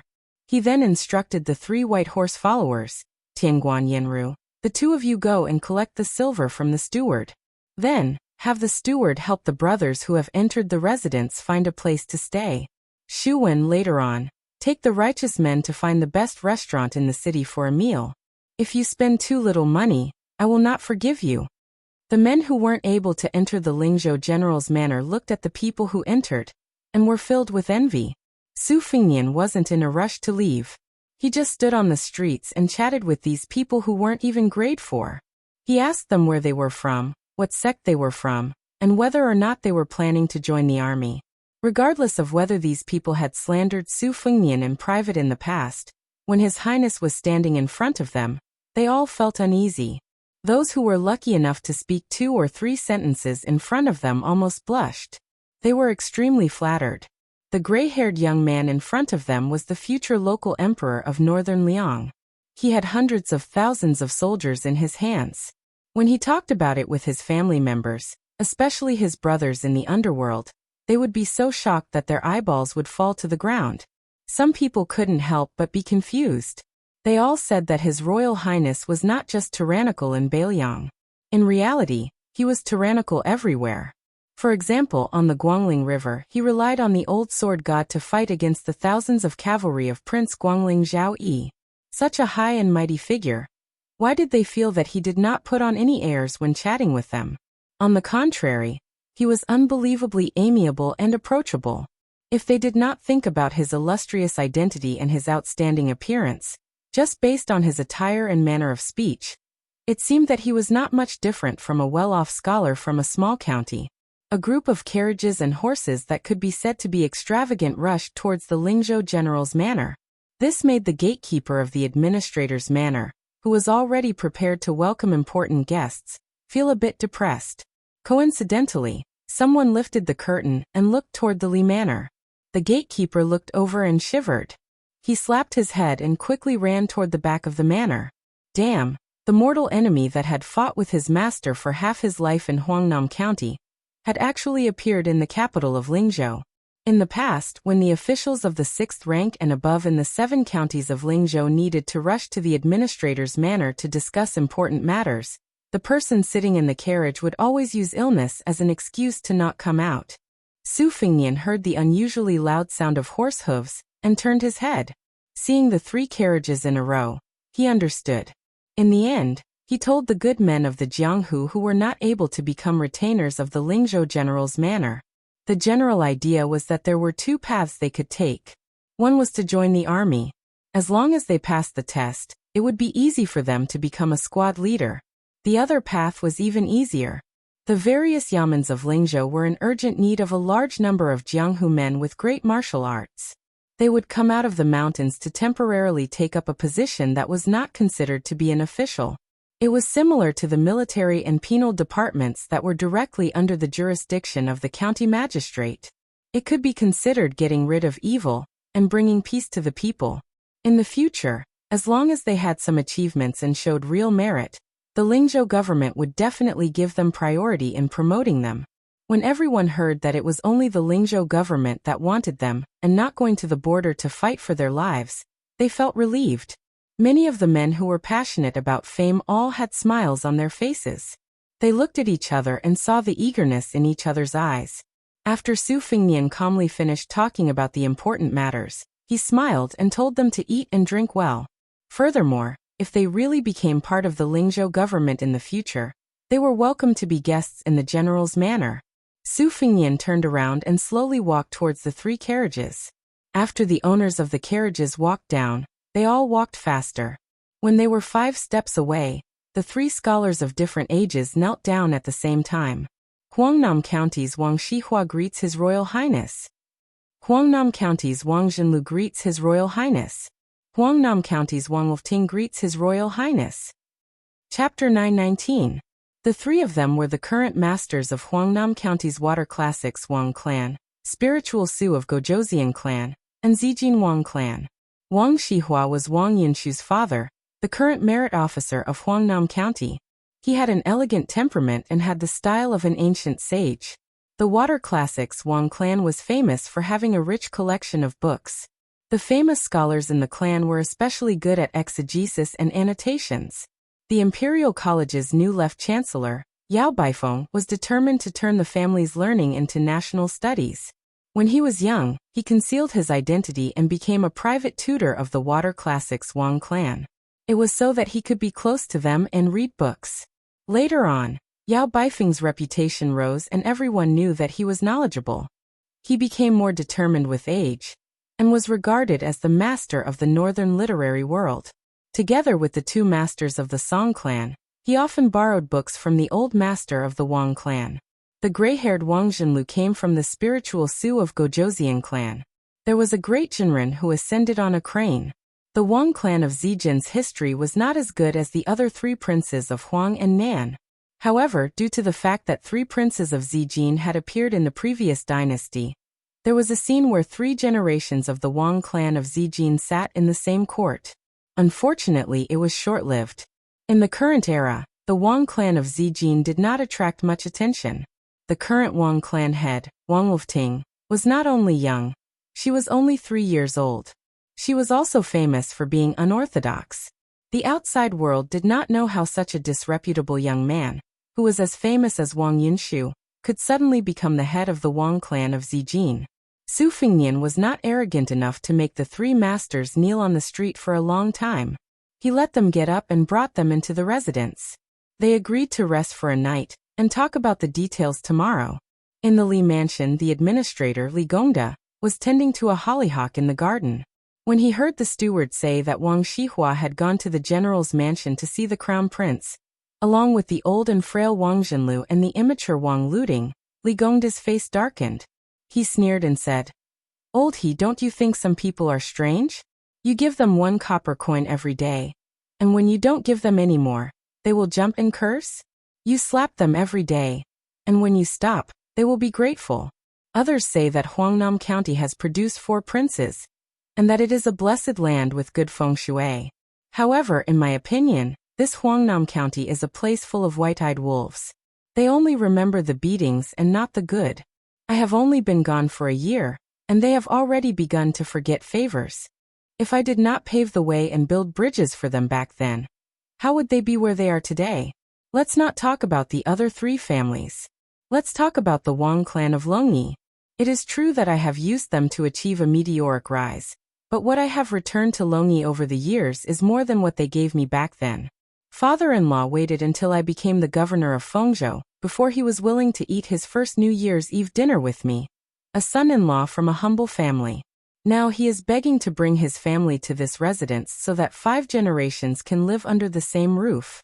The steward surnamed he was scared into silence by the master's words. In the past, he had been a servant of the Wang clan. Later, because Li Gongda had not yet achieved meteoric success, he was the only small steward who had invited the son-in-law of the Wang clan to drink. Even steward he himself could not believe that Li Gongda would reach the position he had today. Back in Huangnam County, Li Gongda was not accomplished in literature or martial arts. He was looked down upon by countless people. To put it bluntly, even the female servants and coachmen did not look him in the eye. The reason why steward he had taken the initiative to invite Li Gongda to drink wine was because he had received an unexpected reward. After searching through the entire Wang clan, he felt that only Li Gongda was suitable for him to brag about, and also be able to invite him. Later on, when one person achieved the Tao, even his chickens and dogs rose to the heavens. Steward he became one of the earliest elders of the Li clan. At first, he purely thought that the master would take revenge for the smallest grievance and repay the kindness of a drop of water. Later on, he realized that it was not that simple. The master wanted the Wang clan members who had looked down on him in the past to regret their actions. In reality, the master did not view him, He Chang, in a new light. Li Gongda had sent people to expose and impeach Song Yan regarding the matter of the obscene sacrifice. Li Fuzhen had personally gone to the Huangnam County governor's manor. He wanted his daughter to be honest with Song Yan on his behalf in order to maintain their relationship. Li Gongda originally believed that Song Yan would understand his good intentions. Of course, he also had the intention of knocking Song Yan down. If Wang Shihua became the Huangnam County governor, Li Gongda, who was about to lose the Lingzhou provincial governor, did not want to implicate the Li clan's backyard in Huangnam County. However, his daughter did not have much experience in politics, but Li Gongda predicted that she would definitely bring Guo Fufeng along to Huangnam County to meet Song Yan and Song Huangmei. With him personally negotiating, it was better than his muddle-headed daughter doing bad things out of good intentions. Also, Li Gongda already knew that many of his students, who were familiar with the dog hole, had begun to flirt with Guo Fufeng. This young man looked shrewd, but he was actually impatient. Li Gongda also wanted Song Yan to give him the cold shoulder, so that Guo Fufeng would know that if he truly wanted to enter the Li clan circle, he would not be able to put in enough effort. The hearts of parents in the world were really pitiful. It was because before children became parents, it was very difficult for them to understand this painstaking effort, which was why they were pitiful. An outer courtyard manager hurriedly ran over with a weird expression on his face. "Master, the young miss has returned." Li Gongda thought about it for a while before impatiently saying, "Let that person in." The manager lowered his head, his face filled with joy. Unexpectedly, Li Gongda laughed. "Jia Gui, that young man gave you a few dozen taels of silver?" Jia Gui immediately took out a silver note from his sleeve and bowed as he ran over to the administrator. He did not waste any time and honestly said, 50 taels. Li Gongda waved his hand and glanced at the note. His face was helpless as he muttered to himself, "This silly girl, using the silver that father gave you to fool him." Li Gongda's eyes narrowed as he slowly placed the note into his sleeve. "Surnamed Guo, you dare to accept this note? Aren't you afraid it will burn your hands?" One of the managers of the inner courtyard, He Chang, took the initiative to leave. Li Gongda, who was alone, continued to deal with the hollyhock that was as tall as a person. He stretched out 2 fingers and broke off branches and leaves, sometimes nodding and sometimes shaking his head. After the general's mansion housed the first batch of Jianghu people to follow the dragon, the 3 Wang family heads from Huangnam County stayed. Finally, there was some life. Su Fengnian sat in the study, using the afterglow to appreciate a precious calligraphy and painting with dense inscriptions. Huyan Guanyin tiptoed into the study, holding the pot of phoenix spirit that was criticized as a chrysanthemum made with both hands and placing it on the window. With the light blocked, Su Fengnian did not raise his head and waved at her. The calligraphy and painting on the table were the original works of the former Bailiang tycoon, Yao Baifeng. Yao Baifeng had been out of power for a long time, and had only been in the court for a short time. It was not that Su Xiao did not think of asking him to come out of retirement, but Yao Baifeng had always ignored him. Su Fengnian touched the calligraphy and painting with his fingers and sighed softly. What did it mean to win the hearts of the people to rule the world? That was all fake. The real thing was to win the hearts of the people to rule the country. Su Fengnian raised his head and saw the back view of Huyan Guanyin. She stood by the window in a daze. The yellowish afterglow scattered, making her look like a flying angel in the painting. Su Fengnian was well aware that she was his bait. There were also a few qi cultivators in Bailiang. They must have noticed that she was not ordinary. The reason why Su Xiao hid her here was partly because she was a rare commodity worth hoarding. More importantly, he wanted to let her carry the fate energy and transfer it all to Su Fengnian, who had no fate energy. Fate energy and fate energy seemed illusory, but it was actually very simple. For example, the so-called husband and wife look alike in the world. That was the result of a married couple living together day and night, and complementing each other's fate energy. Huyan Guanyin was often listless. Other than the surface feeling that she was not acclimatized to the environment, the root of it was because her abundant fate energy was stolen by Su Fengnian. Su Fengnian kept the scroll and mocked himself. It's hard to guard against a thief in the family. As for those Jianghu people who took the initiative to rely on the Lingzhou general's manor, whether or not there were loyalist spies outside of northern Liang, Su Fengnian had plenty of methods to expose their identities and make them wish they were dead. Huyan Guanyin exclaimed. Su Fengnian raised his arm to stop a messenger falcon. The contents of the secret letter caused Su Fengnian's pupils to suddenly contract. The Lu family in Qingzhou had encountered an assassination attempt. Just to protect Lu Qingyan, 4 of the first-class falcons of the Fushui society had died. The Taming Cloud Inn, which had been in charge of setting up the situation in Qingzhou, had suffered even greater losses. Almost all of its elites had died. Obviously, Li Yang and Bai Meng did not want to see the Lu family in Qingzhou and the Su family become in-laws and then take root in Bailiang. As long as Lu Qingyan, who had the potential to become the consort of the king of Bailiang, died, the Lu family would completely give up on the idea of changing owners. As for which party was willing to sacrifice everything to prevent the Lu family from dying, the secret letter only said that it was unclear. Su Fengnian lit a thick red candle and burned the secret letter inch by inch to ashes. A breeze blew through the window. The candlelight flickered and scattered the ashes. Huyan Guanyin saw that the letter had long been burned, but he still maintained his attentive posture of 2 fingers close to the candle flame. Su Fengnian flicked his fingers and walked to Huyan Guanyin's side. His eyes were obscure and difficult to understand. He gently looked at a raised eave of the administrator's residence. Huyan Guanyin heard him say to himself, "Perhaps I was wrong from the beginning." Chapter 920. The 3 family heads of Huangnan County stayed in the Lingzhou general's manor. They were not far from each other. Other than their trusted retainers, the 3 of them did not bring anyone else into this brand new official residence with a horizontal board. His Royal Highness allowed them to rest for a night, which made Wang Shihua's heart tighten. This was clearly to give the 3 families enough time to communicate. Wang Gongqiao, Ling Su of Gozhouzian Zenlv, and Zijin Wang Wolfting all rushed from their families to Lingzhou City at dawn. Apart from a careless lunch midway, they roughly communicated. Although they agreed to take care of each other, they were still wary of each other in their hearts. It was very difficult for them to advance and retreat together.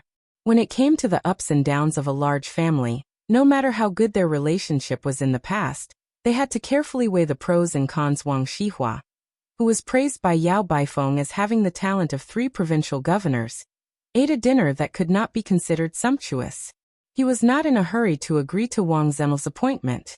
Instead, he went out for a walk alone. Not long after he went out, he saw the junior Wang Lufting, who was also leisurely strolling. Wang Xihua was a little touched. To be able to keep his composure, the younger generation would surpass him in time. The two of them nodded and smiled as they brushed past each other. Wang Xihua walked along a corridor beside the water with his hands behind his back. The water flowed towards Jinnu Lake.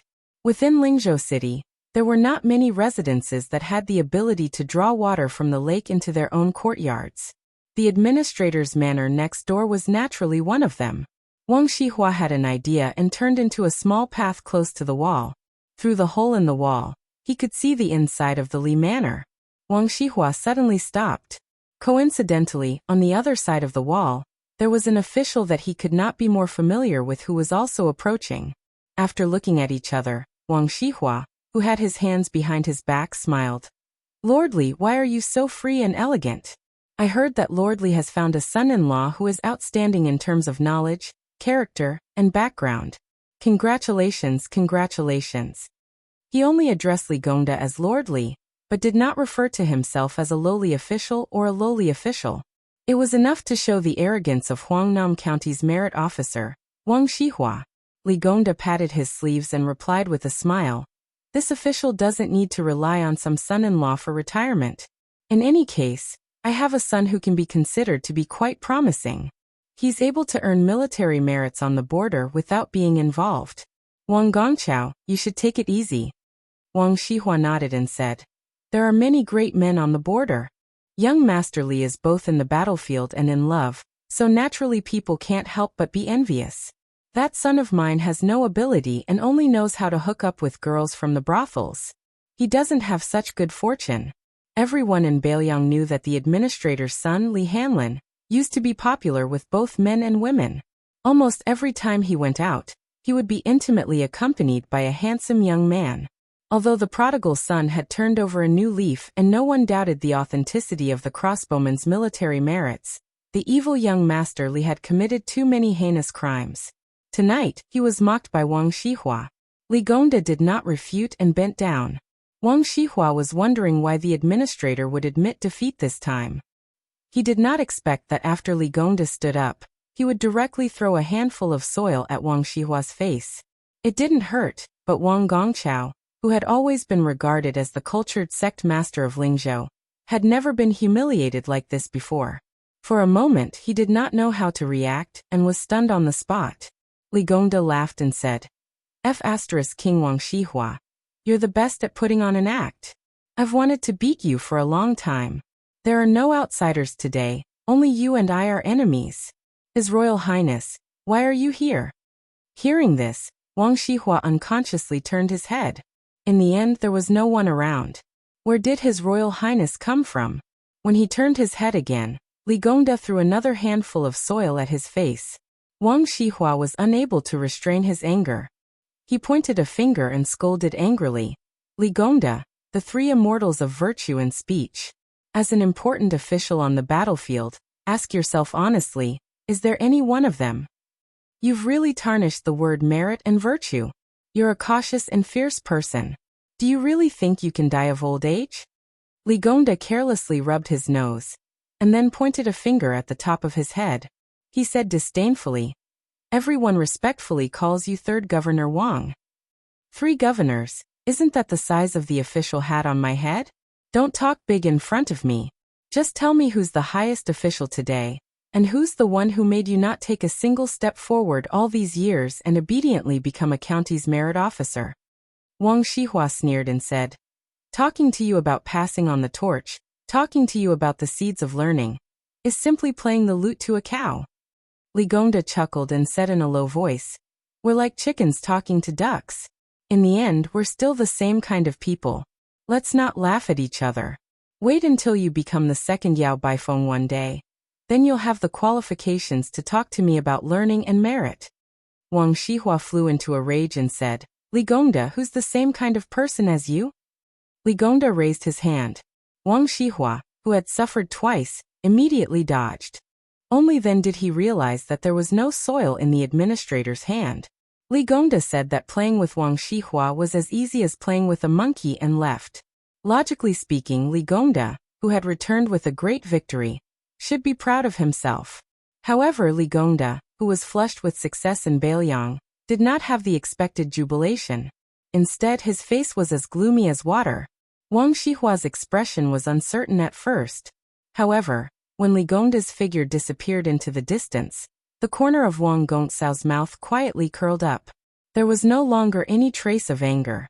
He said softly, Li Gongxiao, let's see how long you can run rampant.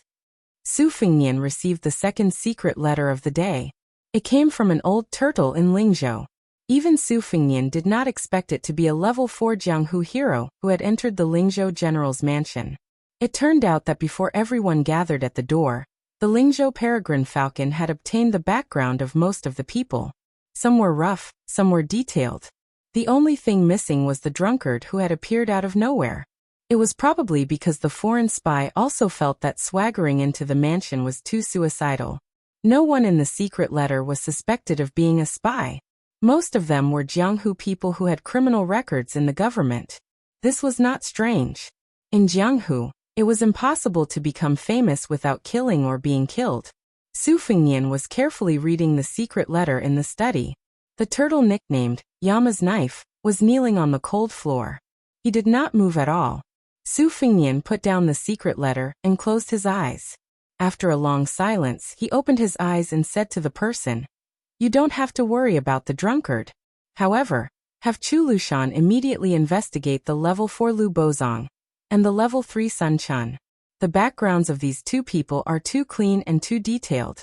From birth to practicing martial arts to becoming famous, it seems that there are traces that can be traced. However, the more it is like this, the more uneasy it is. Of the two people, Sun Chun looks older. However, he is only 29 years old. Lu Bozong is 32 years old. They are the two youngest. Although I am not a spy, I know that as long as you are willing to put in the effort, it is easy to get an identity before the age of 15. Then you can train them carefully for more than 10 years. It is almost impossible to leave behind any traces. I even suspect that there is a problem with their family. I will have to trouble you peregrine falcons to put in more effort." The man was terrified. His back was drenched in sweat. He said respectfully, "Protecting your highness is the most important duty of the peregrine falcons. It is not troublesome at all." The man would undoubtedly respect the special identity of this young Lingzhou general, but he was even more afraid that he could directly call out the name of the head behind the peregrine falcons. Chu Lushan's fearsome abilities were all rumors. If one was not a peregrine falcon, they would not understand the terrifying abilities of the head of the Chu Lushan family. Su Fengnian walked around the desk to the man. He bent down to help him up. He laughed softly. "Bailiang has many civil and military officials.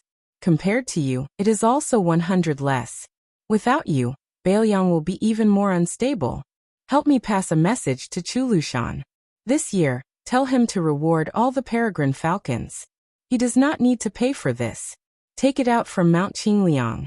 If anyone wants secret manuals or similar things, they can boldly ask. The Wang Fu will try to satisfy them. In my opinion, there is nothing in the world that is more valuable than life. Since you have pawned your lives to the Su family, then the Su family has no reason to treat you badly." Chapter 921. After the man stood up, his eyes turned red. He hesitated for a moment, then scratched his head, feeling a little shy. He gathered his courage and said, "I'm from Jinzhou, only 300 li away from the general's and your highness's hometown. However, I left Liaodong 6 or 7 years later than the general. I once mingled in another army, but I committed a crime and had no choice but to follow the general. All these years, I've been working for General Chu, and I haven't made any contributions. It's all hard work that anyone can do. A few years ago, I married a wife and gave birth to a few little girls. At the beginning of autumn, I finally had a boy with a handle. My family doesn't lack money, so I'd like to ask your highness to name my boy when you're free. If your highness is too busy, just pretend that I didn't say anything." Su Fengnian said softly, "There are many things to pay attention to when choosing a name. If it's not chosen well, it will affect one's future luck. I believe in this very much, so I don't dare to name your son. The man didn't have much hope, so he wasn't disappointed. Su Fengnian suddenly smiled and said, but Su Xiao doesn't believe in this. When I go to Liangzhou, I'll ask Su Xiao to name your son. If it's not chosen well, or if it's unpleasant, you can use it as a nickname. The man was about to kneel again, but Su Fengnian grabbed his arm and said helplessly, all right, even if you kneel a few more times, I can't ask for a few more names for your son. Besides, your son doesn't need them. Names aren't money, so the more the better. The man smiled shyly. He no longer had his original shrewdness and caution, but rather a sincere and honest look. After you leave, send a message to Su Beiji in Longqing County, and ask him to come to the general's mansion. After saying this, Su Fengnian walked to the window. The man, who was full of joy, didn't disturb His Royal Highness's thoughts and silently left the study. Su Fengnian gazed at the pot of impatience balsamine that Huyan Guanyin had sacrificed to bring over. The strength of Liang lay in the fact that after the unification of the Central Plains, the Grand Preceptor Sun Shiji, as the head of the civil officials, led a large group of old remnants of West Chu to pledge their allegiance to Liang. The dust had completely settled on the dust of the struggle for orthodoxy in the world. As long as the imperial court was willing to use talents, there was practically an inexhaustible supply. These talents all had their own specialties. Some were focused on writing moral articles and establishing their views. Some were pragmatic and buried in their work to render meritorious service. There were also a large number of people doing dirty and tiring work. If Liang was said to be a fertile land with tens of thousands of mu and qualified to bully customers in the taverns, then Bailiang was a small piece of land. His master, Li Yishan, for so many years, could be said to be a clever housewife who couldn't cook without rice. Su Fengnian used to joke in private. Whether it was with Su Xiao or with his two sisters, he said that even if he could become the emperor, he would rather die than sit in the throne room. This was because he had long known how difficult it was to be in charge of a region. However, when he really began to personally set up the plan, he felt that even if he was the crown prince of Bailiang, if he wanted to do anything, he was still trapped in a square cage. The slightest movement would cause him to run into a wall. This cage was something painstakingly built by the people of each dynasty. Su Fengnian returned to the writing desk and picked up the brush to write down the loosely structured 3 words. Only tell corpses. Then he added a side note next to the word, only tell corpses, completing the word weave. Putting down the brush, Su Fengnian put his hands in his sleeves and walked out of the study. He walked aimlessly through the corridors and buildings. At a small pavilion by the water, he bumped into Wang Wolfting, who was jumping around to warm himself. This fellow, along with Li Hanlin, Wang Yinshu, and a young master who committed crimes in Amei County, were known as the 4 tyrants of Lingzhou. Not to mention Wang Shihua, who could not be underestimated, but compared to the lifeless Wang Zhenlu, the head of the Su of Gojouzian family, Su Fengnian was undoubtedly more interested in this new master of the purple gold Wang family, Wang Wolfting. Because of the hereditary succession, Bailiang was now in an unavoidable era of turmoil. A new emperor would bring in new officials. Those who should have fallen had already fallen, and those who should have risen had yet to rise. Many families were following the general trend and moving around, but the timing was different. Zhong Hongwu, who was born into a noble family, let his only son, Zhong Qingxin, take the path of a civil official in order to seek change. Wang Shihua, who was already a famous scholar, let Wang Yinshu take the path of a military general in order to seek change. However, most of these people had good fathers, so they could get twice the result with half the effort. Su Fengnian only knew that the purple gold Wang family had not produced any great talents for several generations. He originally thought that Wang Wolfting's generation would also fall into decline. He did not expect that this time he would have the courage to come to the general's mansion. If he returned empty-handed, the first target to be dealt with by the administrator would definitely not be the 2 families of Wang Shihua and Wang Zhenlu, but the purple gold Wang family, whose foundation was not stable. It could be imagined that the young Wang Wolfting was shouldering a lot of pressure. Seeing His Royal Highness approaching, Wang Wolfting just turned his head and smiled. Continuing to jump and jump, Su Fengnian stood beside Wang Wolfting. The latter opened his mouth and joked, Knowing that your highness is a straightforward person, Wolfting will speak bluntly. This time, I followed behind my 2 elders here to ask for a reward from your highness. I'm really cutting off all means of retreat. If I don't get an official position when I return to Huangnam County, I will definitely be criticized by those old men behind my back. Your highness, please do me a favor and take pity on Wang Wolfting.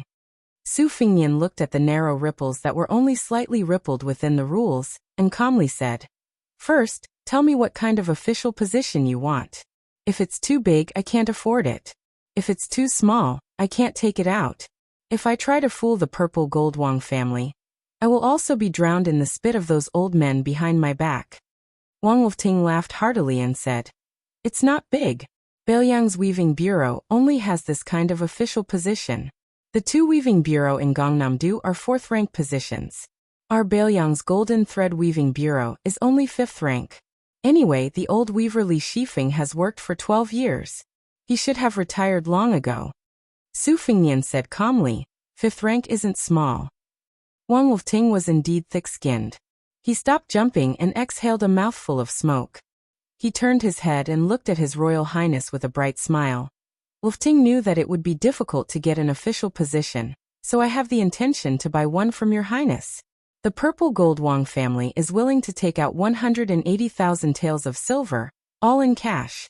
If it's not enough, the family still has some rare antiques and calligraphy rubbing, which can be converted into silver.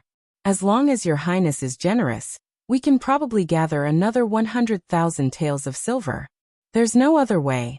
We can't be compared to the other 3 princes of Huangnam County. Our purple gold Wang family is poor." Su Fingyan sat on a long bench and gestured at Wang Wolfting. The 2 of them sat facing each other. Su Fingyan smiled and said, "I can sell you a golden thread weaving bureau for 180,000 taels of silver. However, there's an additional condition." Wang Wolfting smiled and said, "Your highness, my sister is indeed famous for being virtuous. However, her beauty is only average. Furthermore, she has a matchmaker. Your highness, please don't have this idea." Su Fingyan was stunned. He didn't know whether to laugh or cry. He smiled and said, "Don't try to be glib with me. Let's be serious. I know that you have a good friend who comes from a poor family. He is a teacher in the purple gold Wang family. Yao Baifeng said that as long as this person is willing to take the imperial examinations and obtain scholarly honors, he will definitely become the top scorer of the Lingzhou imperial examinations, as well as the Huiyuan imperial examinations of the 8 prefectures. He might even become the Zhuangyuan imperial examinations of the 3 prefectures. This year, Lu Yuyuan of Huangnam County obtained the top 3 of the palace examinations, and was bestowed with the title of Jinshi. It seems that he benefited from your friend's weaving techniques. Otherwise, he would only be able to pass the county examinations. Not to mention the palace examinations, even the metropolitan examinations would be an extravagant hope. If you can persuade this person to leave the mountain, I will let you become a golden thread weaving bureau. If you can't persuade him, then you will have to obediently return to the purple gold Wang family." Wang Wolfting held his stomach and laughed loudly. Su Fingyan was indifferent. Wang Wolfting stopped laughing and said with a cunning expression, "Your Highness, please don't worry. This fellow has already been forcefully kidnapped by me and brought to the city. Should I call him over for your Highness now?" Su Fingyan shook his head and said, "There's no need to meet him. Tell him to come to Lingzhou's capital after the new year. I have an official's hat to give to him for free." Wang Wolfting sighed ruefully and said, "Comparisons are odious. I still have to spend my entire fortune to buy an official's position. This fellow has it all." Su Fingyan suddenly said, "You are neither the son of the first wife nor the eldest son. To be able to become the head of the purple gold Wang family, it must not have been easy." Wang Wolfting retracted his frivolous expression. However, he did not purposely sit upright and still. Instead, he said softly, "Compared to your Highness, it is much easier." Su Fingyan laughed and said, "You haven't even become an official yet, and you are already bootlicking?" Wang Wolfting laughed again. "Let's get familiar with each other first. Since I want to live under someone else's roof, how can I not look at his face? In the future, your Highness should give Wang Wolfting more opportunities to flatter you." Su Fengnian joked. Then you should first become Chu Lushan's disciple and learn from him. Wang Wolfting wanted to say something but stopped. Su Fengnian knew that he was a smart person and said directly, I know what you are thinking. Indeed, whether it is me or others, Chu Lushan's bootlicking has always been disgusting. However, there is one thing that many people don't see. Chu Lushan only treats one person this way. This is called being faithful to one person until death. Therefore, he and Administrator Li both. At this point, Su Fengnian paused for a moment and did not continue speaking. He stood up and left directly. Wang Wolfting, who had been secretly tense, did not think too deeply about the strange words at the end. After all, he had obtained everything he wanted on this trip, and had even exceeded his expectations. At the same time, he felt as if a heavy burden had been lifted off his shoulders, and he could not suppress his excitement. However, when he realized the meaning behind it, he felt a chill all over his body. Could it be that the owner of the neighboring mansion would also change his name as Bailiang changed? Chapter 922. When Su Beiji entered the Lingzhou general's manor, it was only 3 days away from New Year's Eve. Almost as soon as he entered the official residence, he immediately followed His Royal Highness to Liangzhou. If this special honor fell into the eyes of others, it would really be Bailiang's favor. On the return journey, there were 2 carriages. Huyan Guanin occupied one. Su Fengnian and Su Beiji squeezed into the other carriage. The 2 coachmen were respectively Su Yambing and Hong Shuwen. There were no other personal guards or attendants. Su Beiji listened to Su Fengnian talk about the matters of Huangnam County, and did not comment. Persimmon and Zhu Zi, when they interacted with each other, they seemed to be quite similar to the king of Yen and Nalin Yusi. They could be said to be the perfect example of a ruler, and his subjects being compatible. The first time Su Beiji opened his mouth was to ask why he did not let Song Gu, who blocked the way, finish speaking. This was because Su Beiji was clear about the matter of Shitakian. Originally, Eagle Guard's negligence of Ren Shanyu's serious injury was not a big deal. However, when His Royal Highness saw the result with his own eyes, with Chu Lushan's gloomy nature, Song Gu's official career was definitely over. Whether or not he could keep his life was another matter.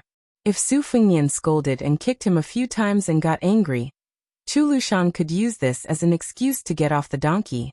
He only needed to heavily reprimand Song Gu. In the end, he could still forgive Song Gu. At most, he would temporarily teach him a lesson and give face to His Royal Highness and the Eagle Guard. In the future, he would not hinder Song Gu's appointment. However, Su Fengnian did not say anything. How could Chu Lushan dare to take the initiative to minimize the matter? Su Fengnian's answer at that time was that he would never interfere in the affairs of Bailiang's spies. He could even tolerate the Peregrine Falcon and the Eagle Guard, who had turned from a colleague to a rival after the Bailiang spy agency split up. However, he would never allow the 2 to be like fire and water, and take advantage of each other to hit each other when they were down. Bailiang could not afford this kind of internal friction. On this matter and all the disputes in the future, Su Fengnian would not be partial to his second sister, Su Weisheng. He would not deliberately support the Eagle Guard to suppress the Peregrine Falcon. Similarly, he would not take the initiative to side with Chu Lushan. He would not beat the pace 50 times and settle the matter with 50 strokes of the paddle. When Su Beiji heard this answer, he smiled generously. Obviously, he was quite satisfied. It was difficult for an upright official to settle a family dispute. The root of the problem was that the person who held the bowl of water was not impartial. If he was not impartial this time, it would be difficult in the future. However, being impartial also had its difficulties and disadvantages. If he was not careful, he would be in a difficult position. This depended on whether Su Fengnian could persist to the end. Su Fengnian told him everything he knew. In addition to the 3 princes of Huangnam County joining hands to come to the general's residence to express their loyalty, he also mentioned that each of them wanted to be an official. The way they wanted to be an official was also very different. He also mentioned to Su Beiji that Wang Wolfting had offered to spend money to buy the golden thread weaving. Hearing this, Su Beiji frowned and said, "Can this person take on a big responsibility?" Su Fengnian shook his head and said, "I've only met him once. I only feel that Wang Wolfting's conversational style is not bad and very much to my liking. As for whether or not he can take on the golden thread weaving, I still need to get a few more detailed reports on the purple gold Wang family. Then, I'll bring Wang Lifting out for a walk to know whether he is a mule or a horse. However, the golden thread weaving is in Lingzhou. When the time comes, the one who will have a headache will be you, the provincial governor of Lingzhou. Su Beiji asked. Then what about the old weaving, Li Shifeng? Su Fengnian said shamelessly. I haven't thought about it yet. Why don't you decide when the time comes? Su Beiji glared at him. He was probably too lazy to pay attention to His Royal Highness, and sank into deep thought alone. Every Dao in the world had a weaving bureau. Even the Bailiang Dao was no exception. On the surface, it was for the imperial family and officials to weave and distribute the silk produced in various places. However, in secret it was very powerful. In the previous dynasty, the Weaving Bureau had a habit of sending secret reports to the capital every month. It could reach the emperor's desk directly. Passing this kind of information on the courier route was even more careful than normal military information. The king of Jiaodong, Zhao Sui, and the king of Huainan, Luing, had been severely punished by the emperor several times because of the secret reports from the Weaving Bureau. Currently, the Liyang Imperial Court had set up the Dao level. Although the Weaving Bureau of the various regions had not raised their ranks, all the smart people in the court and in the field were well aware that other than the Jingshi sent out from the capital to impede the vassal kings, these dozen or so low-ranking Weaving Bureau officials were the most sinister and disgusting. However, Li Shifeng, the Golden Thread Weaving Bureau, which belonged to the Bailiang Dao, was nearly 70 years old and had been mediocre for many years. He had never had any interactions with the king of Bailiang, Su Shao. He neither took the initiative to flatter, nor was he too estranged. Once, there was a twice-yearly, half-year discount that was inadvertently intercepted by a group of audacious horse bandits on a post-house road. Only then did people know that this chief weaving official was muddle-headed and bored enough to introduce His Royal Highness' antique collection to the Emperor of Bailiang. He listed nearly 40 items and more than 600 pieces in detail. No one could understand why such a muddle-headed old man was allowed to stay in Bailiang and waste the salary of the imperial court. It was said that after the secret report was leaked, Su Shao, who was still a pillar of the country at that time, laughed heartily when he heard about it. He had people send the same amount of money as the Zhao family's salary to the Golden Thread Weaving Bureau. Over the years, Li Shifeng was not afraid of the emperor's suspicions and received the money every time. However, no matter how much outsiders ridiculed and looked down on this old man, Li Shifeng, the insiders of Bailiang, and even Li Yishan had carefully analyzed this person's official career and talent. Su Shao did not send the money to make fun of Li Shifeng's idleness. Instead, he was telling the Golden Thread Weaving Bureau, who was good at analyzing the situation in Bailiang, that he, Su Shao, had begun to have his eyes on him. Chapter 923. Su Fengnian didn't hide anything from Su Beiji.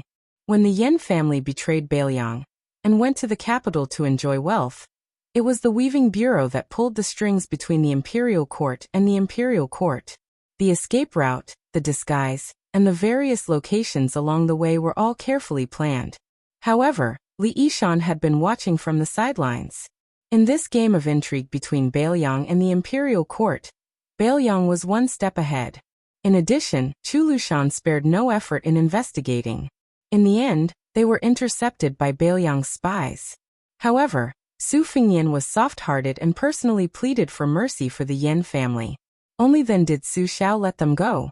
Otherwise, even if Wang Xianji came to Bailiang personally to save them, she would only be able to save one or two people. Although Li Shifeng lost, it was amazing that he could still do what he did when he was surrounded by wolves in Bailiang. Su Beiji broke the silence and said, if Li Shifeng wants to spend his old age peacefully, he has to make a deal with Bailiang before he returns to the capital. However, this deal will only benefit him. Su Fengnian was silent, but his expression was somewhat gloomy. Su Beiji raised his eyebrows and said bluntly, I remember that you used to have 3 very good friends. Among them, Yan Qiji has already followed his family to the capital to become a relative of the imperial court. He has a bright future ahead of him. Kong Wuqi isn't bad either. At the end of the year, he also became a commandant of the imperial army. In the end, only Li Hanlin is left in Bailiang. Do you really have the heart to do that? You haven't even become a vassal king, yet you plan to become a loner? Su Fingnian said calmly. No matter what the result is, even if it is the worst, I will ensure that the Li family will never have to worry about food or clothing. Li Hanlin not acknowledging me as a brother is also my own fault. Su Beiji smiled faintly and said, How pitiful. Su Fingnian kicked this fellow. Su Beiji leaned against the wall of the carriage and patted his clothes. He asked casually, That good friend of Wang Lofting, Sun Yin, was praised by Yao Baifeng as a talented bull. Yao Baifeng became the left chancellor of the Imperial College and controls the literary world. Did any spies say that master wanted to invite Sun Yin to be the chancellor? Su Fingnian laughed and said, Juzi, you're really something. If I didn't know that Yao Baifeng had secretly sent someone to invite Sun Yin and promised that as long as this fellow was willing to go to the capital and become the chancellor of the Imperial College, he would be able to participate in the court examinations next year. Yao Baifeng would have put down his precious face and personally asked the Zhao family's emperor for the top spot. If not, I wouldn't have known that there was such a person in Huangnam County. However, you can relax but you can't. Sun Yin has already been sent to Lingzhou by Wang Lofting. I plan to let him become a 6th-rank official with real power. If you become the provincial governor of Lingzhou and are overshadowed by this person, be careful that I don't let him replace your position in a fit of anger. Su Beiji glanced at Su Fingnian and didn't say anything. Su Fingnian smiled. Don't worry. I like the new and not the old. No matter how capable Sun Yin is, Juzi, you're still my old love. My favor won't decrease. Su Beiji laughed coldly. Stop the car quickly. Let me go out and vomit. Su Fingnian looked hurt. You don't understand. I saved all the good stuff for you first. I picked up a heavenly blue gall bottle from the Dongyue Imperial Kiln at the Peach Cheeks restaurant. There's no other bottle like it in the world. You really don't want it? Then I'll give it to Chen Shiliang. That fellow is more sensible than you. Su Beiji closed his eyes to rest and said calmly, Hurry up. At noon on New Year's Eve, His Royal Highness was finally seen on Mount Qingliang, which was already decorated with lanterns and colored banners. Su Fingnian arranged for Huyan Guanyin to stay in a quiet courtyard. He didn't plan on letting her meet up with the girls from Wutong'an. Su Xiao accompanied them along the way. He didn't say much and was just happy. His younger brother, Huang Manor, had grown a few centimeters taller. There was a hint of anger between his eyebrows. When he wasn't smiling, he was abnormally heroic and exuberant. However, when he smiled foolishly with his father, this instantly broke down. Fortunately, he no longer drooled, but this still left Su Fingnian speechless. When they went to see second sister, the family of four finally reunited. Su Weisheng, who controlled half of Beiliang's spies, was now living in Wutong'an so that he could handle confidential affairs. In Wutong'an, apart from the two senior maids, Sweet Potato and Blue Bird, who didn't participate, the other two maids had all become Beiliang's female hanlin. They read and sift through military intelligence and spy reports and had the right to approve them. Those in the know called them Vermilion's maids. This was especially true for Lu Yi, who was second only to Su Weisheng in the 19 ways. It was as if she was born to be good at scheming and planning, and had become the second in command of Wutong'an.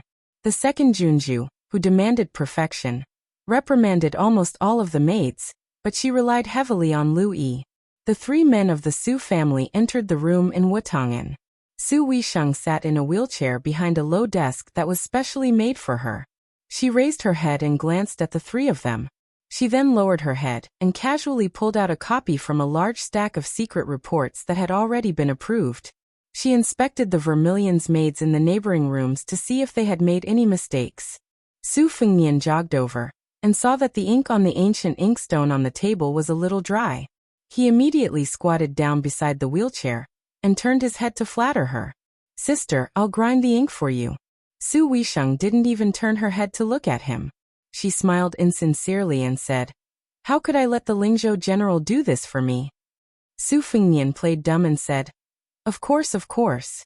Su Weisheng didn't continue to make sarcastic remarks about His Royal Highness. She allowed him to roll his sleeves and grind the ink while she focused on reading the detailed Vermillion's handwriting on the various court reports and Bailiang's own spy reports. Su Xiao smiled knowingly. Su Longxiang sat down on the doorstep and held his chin in a daze. Su Weisheng probably couldn't stand Su Fengnian being in the way. She didn't even raise her head and said, "Didn't you see that we haven't put up the Spring Festival couplets and peach talismans?" Su Fengnian slapped his head and said in realization, "I'll go write the couplets right now. Let's put them up together later." Su Weisheng didn't make a sound. Su Fengnian went to the empty desk next door and began writing rapidly. It still took him an hour to finish writing the 100 Spring Festival couplets that the prince's estate needed. Every time he finished writing one, Su Xiao and Su Longxiang would gently dry them. Then, they would call Su Weisheng. She still had work to do and told him not to wait for her. Su Fengnian and Huang Manor could only each carry 50 or so Spring Festival couplets. Su Xiao was responsible for carrying a box of slightly lighter couplets. They began to put up couplets from top to bottom on Mount Qingliang. When they reached the main gate, they found Su Weisheng sitting in a wheelchair, quietly waiting outside the gate. Su Fengnian smiled and asked Su Xiao to see if the couplets were crooked. He and Su Longxiang put up especially wide and large Spring Festival couplets. The two brothers finished putting up the couplets at the same time. When they turned around, they saw Su Xiao smiling from ear to ear. Second sister also had a smile that she hadn't seen in a long time. Chapter 924. After pasting the Spring Festival couplets on the main gate, Su Weisheng returned to Wutong'an, leaving the three masters to wander around the prince's manor. Su Fengnian and Su Xiao talked about the affairs of Lingzhou in bits and pieces. Su Xiao occasionally talked about some interesting news that had recently happened in the imperial court. For example, Gu Jiantong's son-in-law went on a killing spree in Jizhou. Now the imperial censors and civil officials were too lazy to scold him, Su Xiao. They turned their heads and scolded General Gu, who had lost his position as Minister of War. In any case, Gu Jiantang was no longer in the capital. The originally aggressive Gu hut in the Ministry of War was like a group of dragons without a leader. Outside of the censorate and the Ministry of War, the other 5 departments were all jumping around vigorously. This made the members of the Gu faction in the imperial court dejected and very tired of dealing with them. This year was not going to be easy. There was also the Imperial College's left chancellor, Yao Baifeng, teaching the second-in-command, Jean Lanting, a harsh lesson. This even alarmed the emperor, who personally went to the Imperial College to be a peacemaker. Only then did he barely manage to settle the matter. The situation within the Imperial College was well known to everyone. The townspeople had formed their own associations, and most of them were advocating for Jean Sanlang. This was also why Yao Baifeng would say that the gentlemen of today liked to have friends. Su Xiao also said that the crown prince of Yanqi, Zhaozhu, was not a well-behaved person.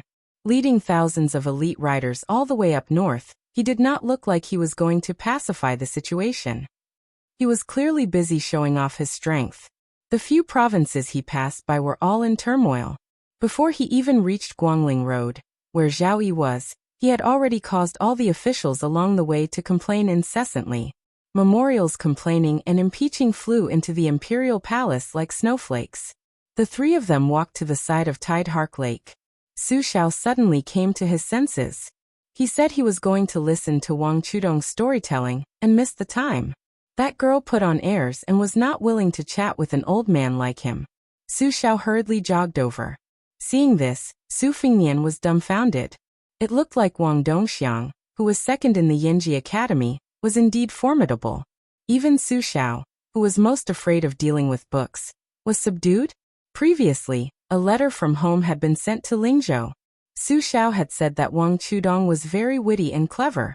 She was not afraid of an old brute like him at all. She gave him a lesson the moment they met. Acting like an elder, she told him, the illiterate king of Bailiang, that reading was actually very interesting and not boring at all. She told Su Xiao to read official history. Winners were kings and losers were bandits, so it was better to read unofficial history. Reading about scholars and beauties was the same. No matter how many twists and turns there were, they would eventually grow old together. In reality, it could not compare to reading classics. It was like seeing an old gentleman sitting upright from start to finish. You would feel that he had been rigid for too long, but one day, you would feel that he had his own adorable aspects. Other than that, Wang Chudong also said that reading military books and poetry books was different. Su Fengnian felt great admiration. This girl was really daring to teach Su Xiao how to read. It had to be said that neither Li Yishan nor Zhao Chongling had been able to get Su Xiao to read more books in the past. Su Fengnian looked up at Tide Listening Pavilion. Chen Xiliang should be in the side room on the top floor right now. Everyone in the Wang Fu said that this young man was increasingly similar to that state scholar who had died without a grave. Su Fengnian looked away and saw Su Jizi sitting alone in the pavilion, throwing a large amount of bait into the lake. The koi fish rolled in a grand scene. Su Fengnian squatted at the edge of Tide Listening Pavilion's platform and said to Huang Man, or beside him, Lu Qiu, or said that the section of willow whose body I tore apart did not die. He probably used an unorthodox chi cultivator's ability to cunningly escape before he died. I think that this person's identity is not as simple as a spider's web. It's fine, we will definitely have a chance to interact with him in the future. Huang Man nodded earnestly. Su Fengnian said self-deprecatingly, I'm puzzled. That section of willow was like that, but that little celestial master, who changed his name from Zhao Jingxi to Zhao Ningxian, was also difficult to deal with. He was suppressed half to death at the spring lake. I originally wanted to use him as a useless person to make the Taoist ancestral court unhappy. I didn't expect that when I returned to Mount Longhu. I heard that Zhao Ningxian's realm had advanced by leaps and bounds again. The young chief of Wudong, Li Yufu, killed the evil dragon at Mount Xiafei and became famous all over the world. The old celestial master, Zhao Shi, who had been in seclusion for many years, did not stay idle either. He built the Jade Emperor Tower that was as famous as the Great Yellow Court. His ascension was imminent and countless people had already gone to Mount Longhu to worship him. Even the crown prince, Zhao Zhuan, went to Huizhou to watch the show in disguise. It's very likely that it's true. And that heartless woman from Mount Huizhou, who became the chief of Wulin, changed her attitude faster than flipping a book. She said that after sending the copies of Mount Huizhou's secret manuals to Beiliang, she would draw a clear line with me. Su Fengnian turned his head and patted Huang Manor's head. He smiled gently and said, Let's not talk about these annoying things. Huang Manor, you don't have to worry about anything. Father and your brother are here. That's right. Ever since your brother seized and transported back the 4 talisman general armors from the Xiangfan Reed marshes, he began to let the Mahis giants in Beiliang's machine-making bureau work to restore it to the level of Great Grandmaster Yi Hongting's No. 1 talisman armor. Last time at the Iron Gate Pass, the golden armor was also in our hands. Moreover, this time, from the killer cat outside Xinwu City, I learned some secrets from Han Diaoxi's skull through Suing.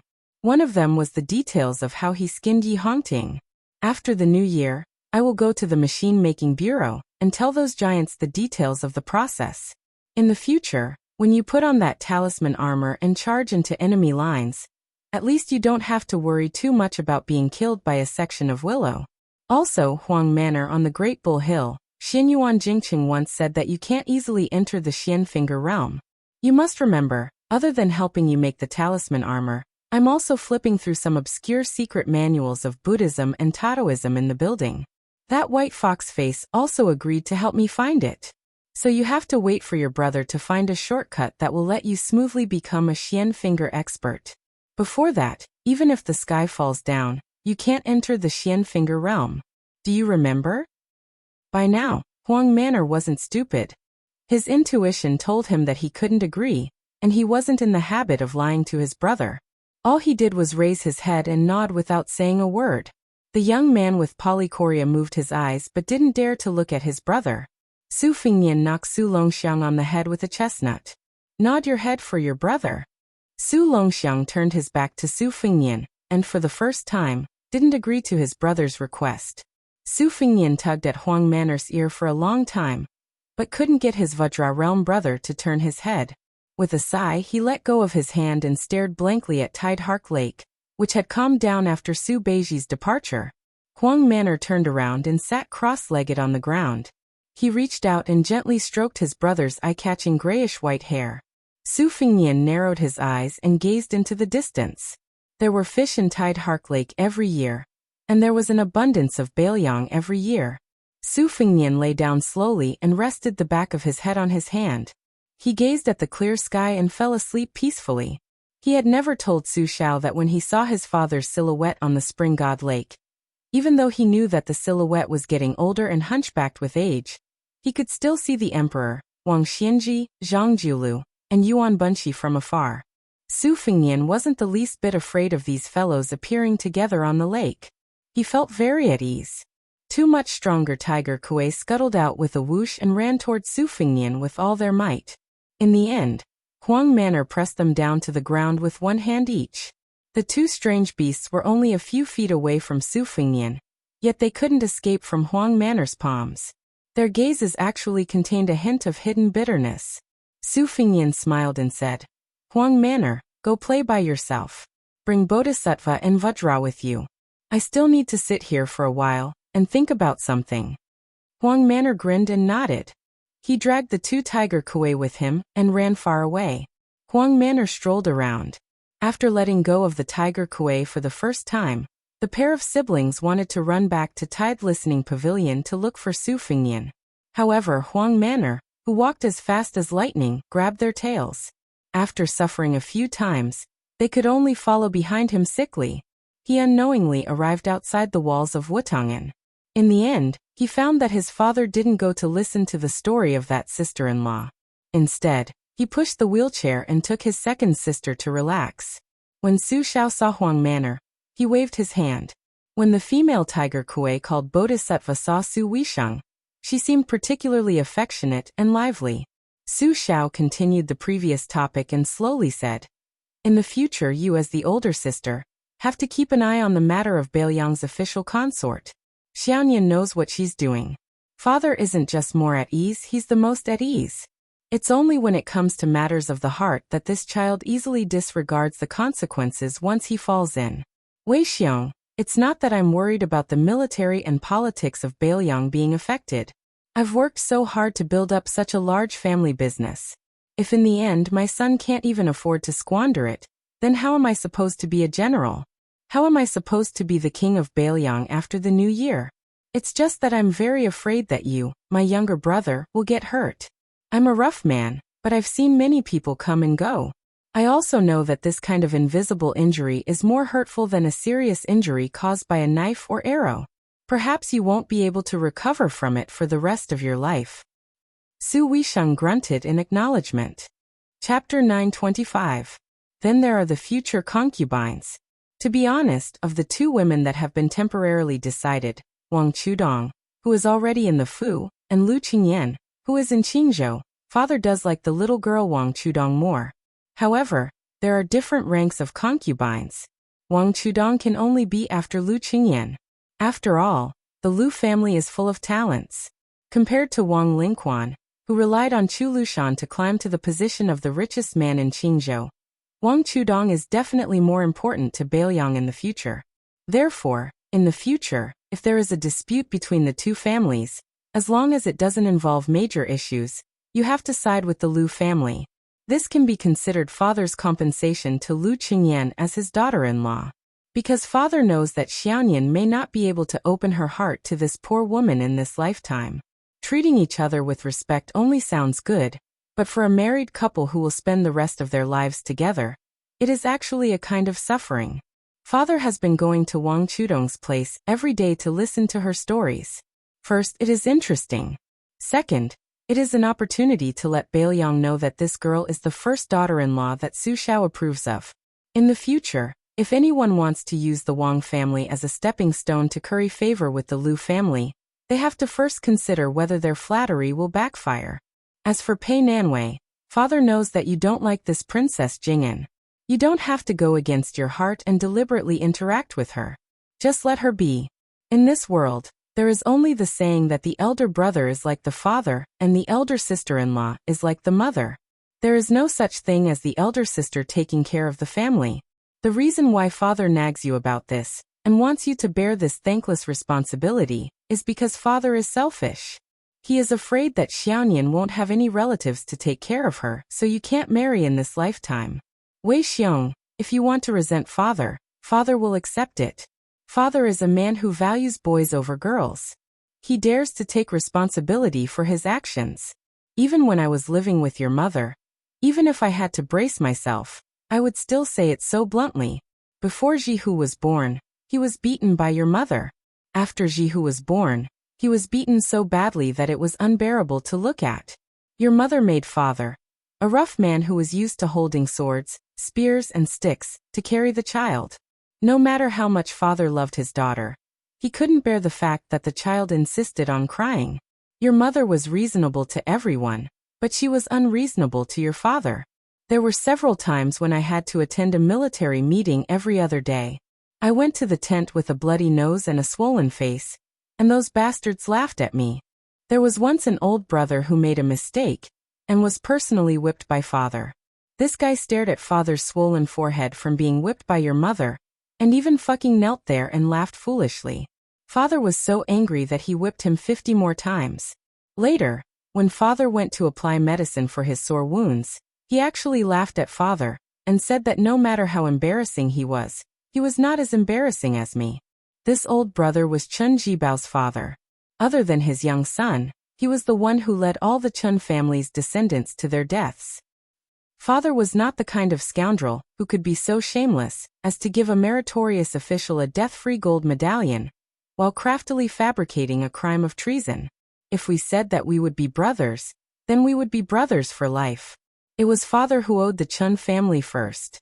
Therefore, even though he knew that Chen Jibao would not accept Xiaonian as the new Prince of Liang, he did not care about him for more than 10 years, and allowed his adopted son to cultivate trusted aides. If Chen Jibao wanted to leave Beiliang, father would not stop him. If he wanted to be both the Minister of War and the Prince of Shu, it would be up to him. Father did not wish for the day when he and Xiaonian would fall out and become enemies to the point where they would have to meet on the battlefield. It would be best if they could not have any contact with each other.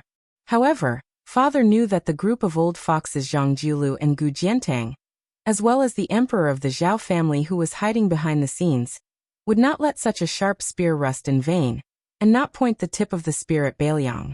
Speaking of this, the old man, who had been in the military all his life, was somewhat sorrowful. Su Xiao smiled and turned his head to his second son, Su Longxiang, and said, "Huang man, you will be enlightened sooner or later. You must remember that your older brother is good to you. That time when your older brother got into big trouble and father wanted to beat him, you came out to stop him. You were angry at father, and looked like you wanted to fight father to the death. Father only pretended to be angry on the surface, but in fact he was very happy. Your older brother has not been happy these years.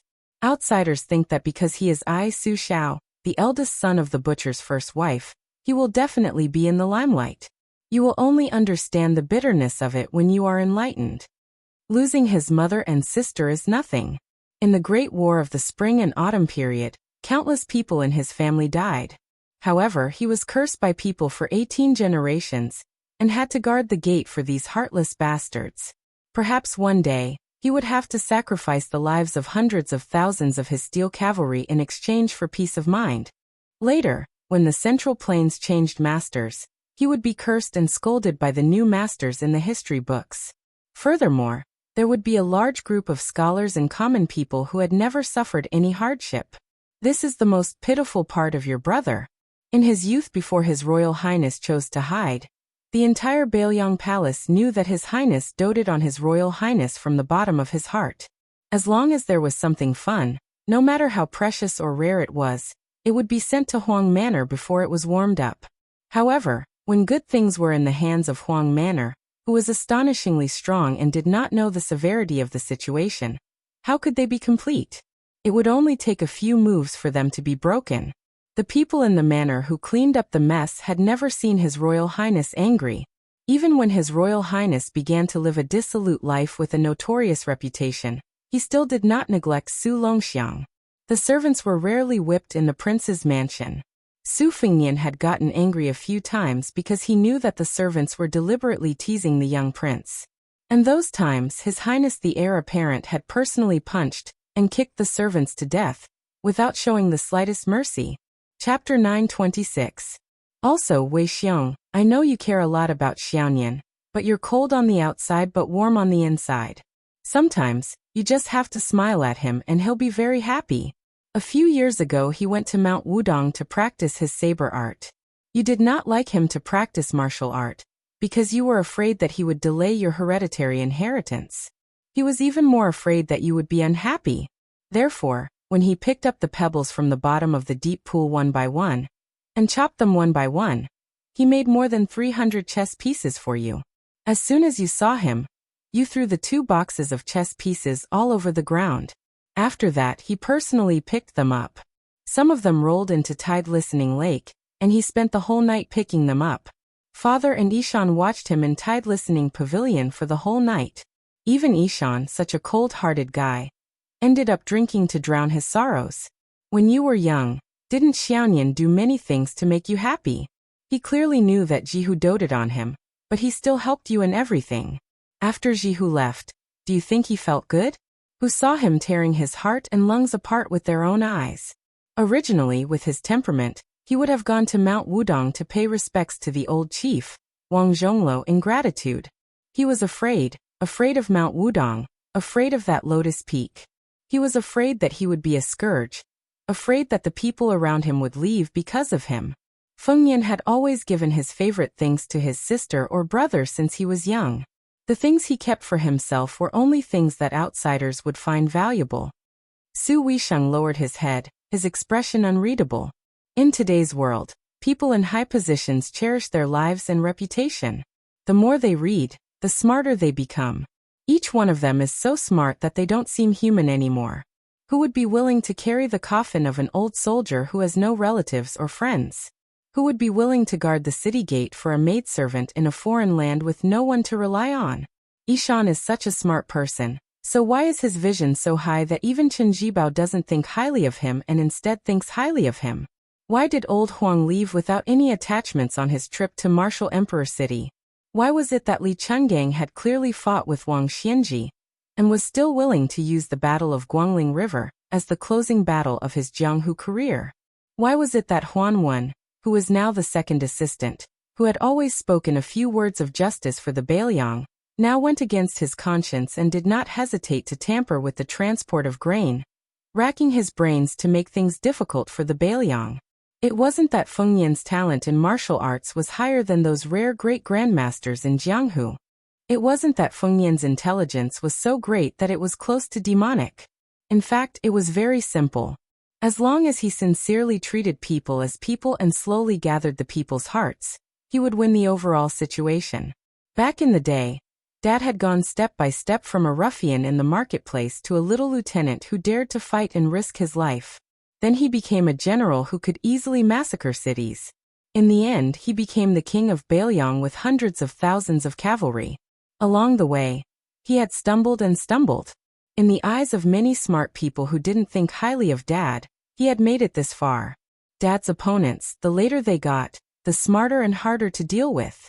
But many of these smart people died without understanding why Dad had the last laugh. Dad believed that most of them could only comfort themselves before they closed their eyes that this was the will of the heavens, and that Su Zhao's life was too tough. This saying was both correct and incorrect. Dad wasn't very literate, but he knew one thing.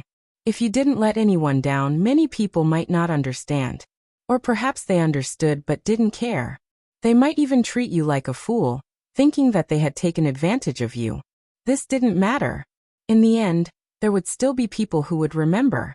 Even if there weren't many people who remembered, they would all be willing to put in effort and then fight to the death. Even if it was 1 against 2, he would still be unrivaled. If he lost, it didn't matter. He could still make a comeback. There were more than 600 memorial tablets below the Tide Listening Pavilion, as well as Feng Yan's old soldiers respectfully sending him off before he entered the capital. All of this was proof. Therefore, Dad was more certain than anyone that the Bailiang in the future would be even more of a headache for Bai Meng than when it was in Dad's hands. When her father was still young, it wasn't that he didn't want to be a stable rich man. That way, he could at least give his children a peaceful life. But Chen Jibao was good at everything, except that he was too smart. Once a smart person made a mistake, it would be a huge mistake that no one could reverse. Feng Nian was also smart, but he was far better at listening to others than Chen Jibao. Now that Dad was dead, Chen Jibao wouldn't put anyone in his eyes, nor would he believe that anyone was qualified to be on equal footing with him. If one day he wanted to become emperor, he wouldn't hesitate to sacrifice all of the Bailiang cavalry to achieve his goal. After Li Yishan's death, Su Xiao didn't even seem to be able to deceive himself and others. At this point, the hunchbacked old man couldn't hide his weariness. He stopped talking and gently reached out to help Huang Man, tidy up his collar. Finally he said softly, Huang Man, in the future, don't risk your life so easily. If you die and your brother survives, how sad would he be? Dad will tell you. He would be even sadder than if he were alive. But you still have to do more things that can make your brother's life easier. Although your brother was reincarnated into the Su family earlier than you, so he is destined to bear the burden. In the future in Mount Qingliang, the only man left in the Su family who can talk to him is you. No matter if it's Su Beiji or Chen Shiliang, no matter how loyal they are still not as close as family members. Huang Man, this is the first time your brother left home in a fit of anger to travel the Jianghu. His greatest wish wasn't to become a hero, but to snatch back a great beauty for you. When you went to Mount Longhu, every time you received a letter, your brother, who has a photographic memory, clearly knew that it wasn't written by you. But he still read it over and over again. Weisheng, this time when he saw you sitting in a wheelchair, you purposely didn't look at him grinding ink, but Dad saw that his hand was constantly shaking. The old man reached out and patted Su Weisheng's head, but didn't say any words of comfort. Su Longxiang clenched his fists tightly, his eyes resolute. The two tiger kuei were so frightened that they instantly fled. They paced back and forth in the distance restlessly, not daring to approach the unfamiliar black-clothed youth. The old man slowly walked back to the courtyard.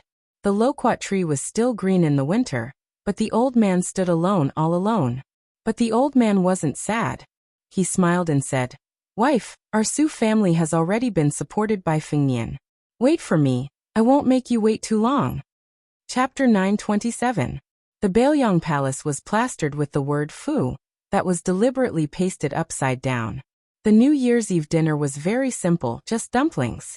Su Fengnian and Su Longxiang dragged along Su Beiji and Chen Shiliang to cook and make dumplings together. Wang Chudong and the other girls had no place to show their talents. After the meal, Su Fengnian had two strategists chat with Su Xiao while he himself went to the deserted mausoleum. When he returned, a large group of people sat in the Wutongan to celebrate the new year. Everyone was happy and harmonious.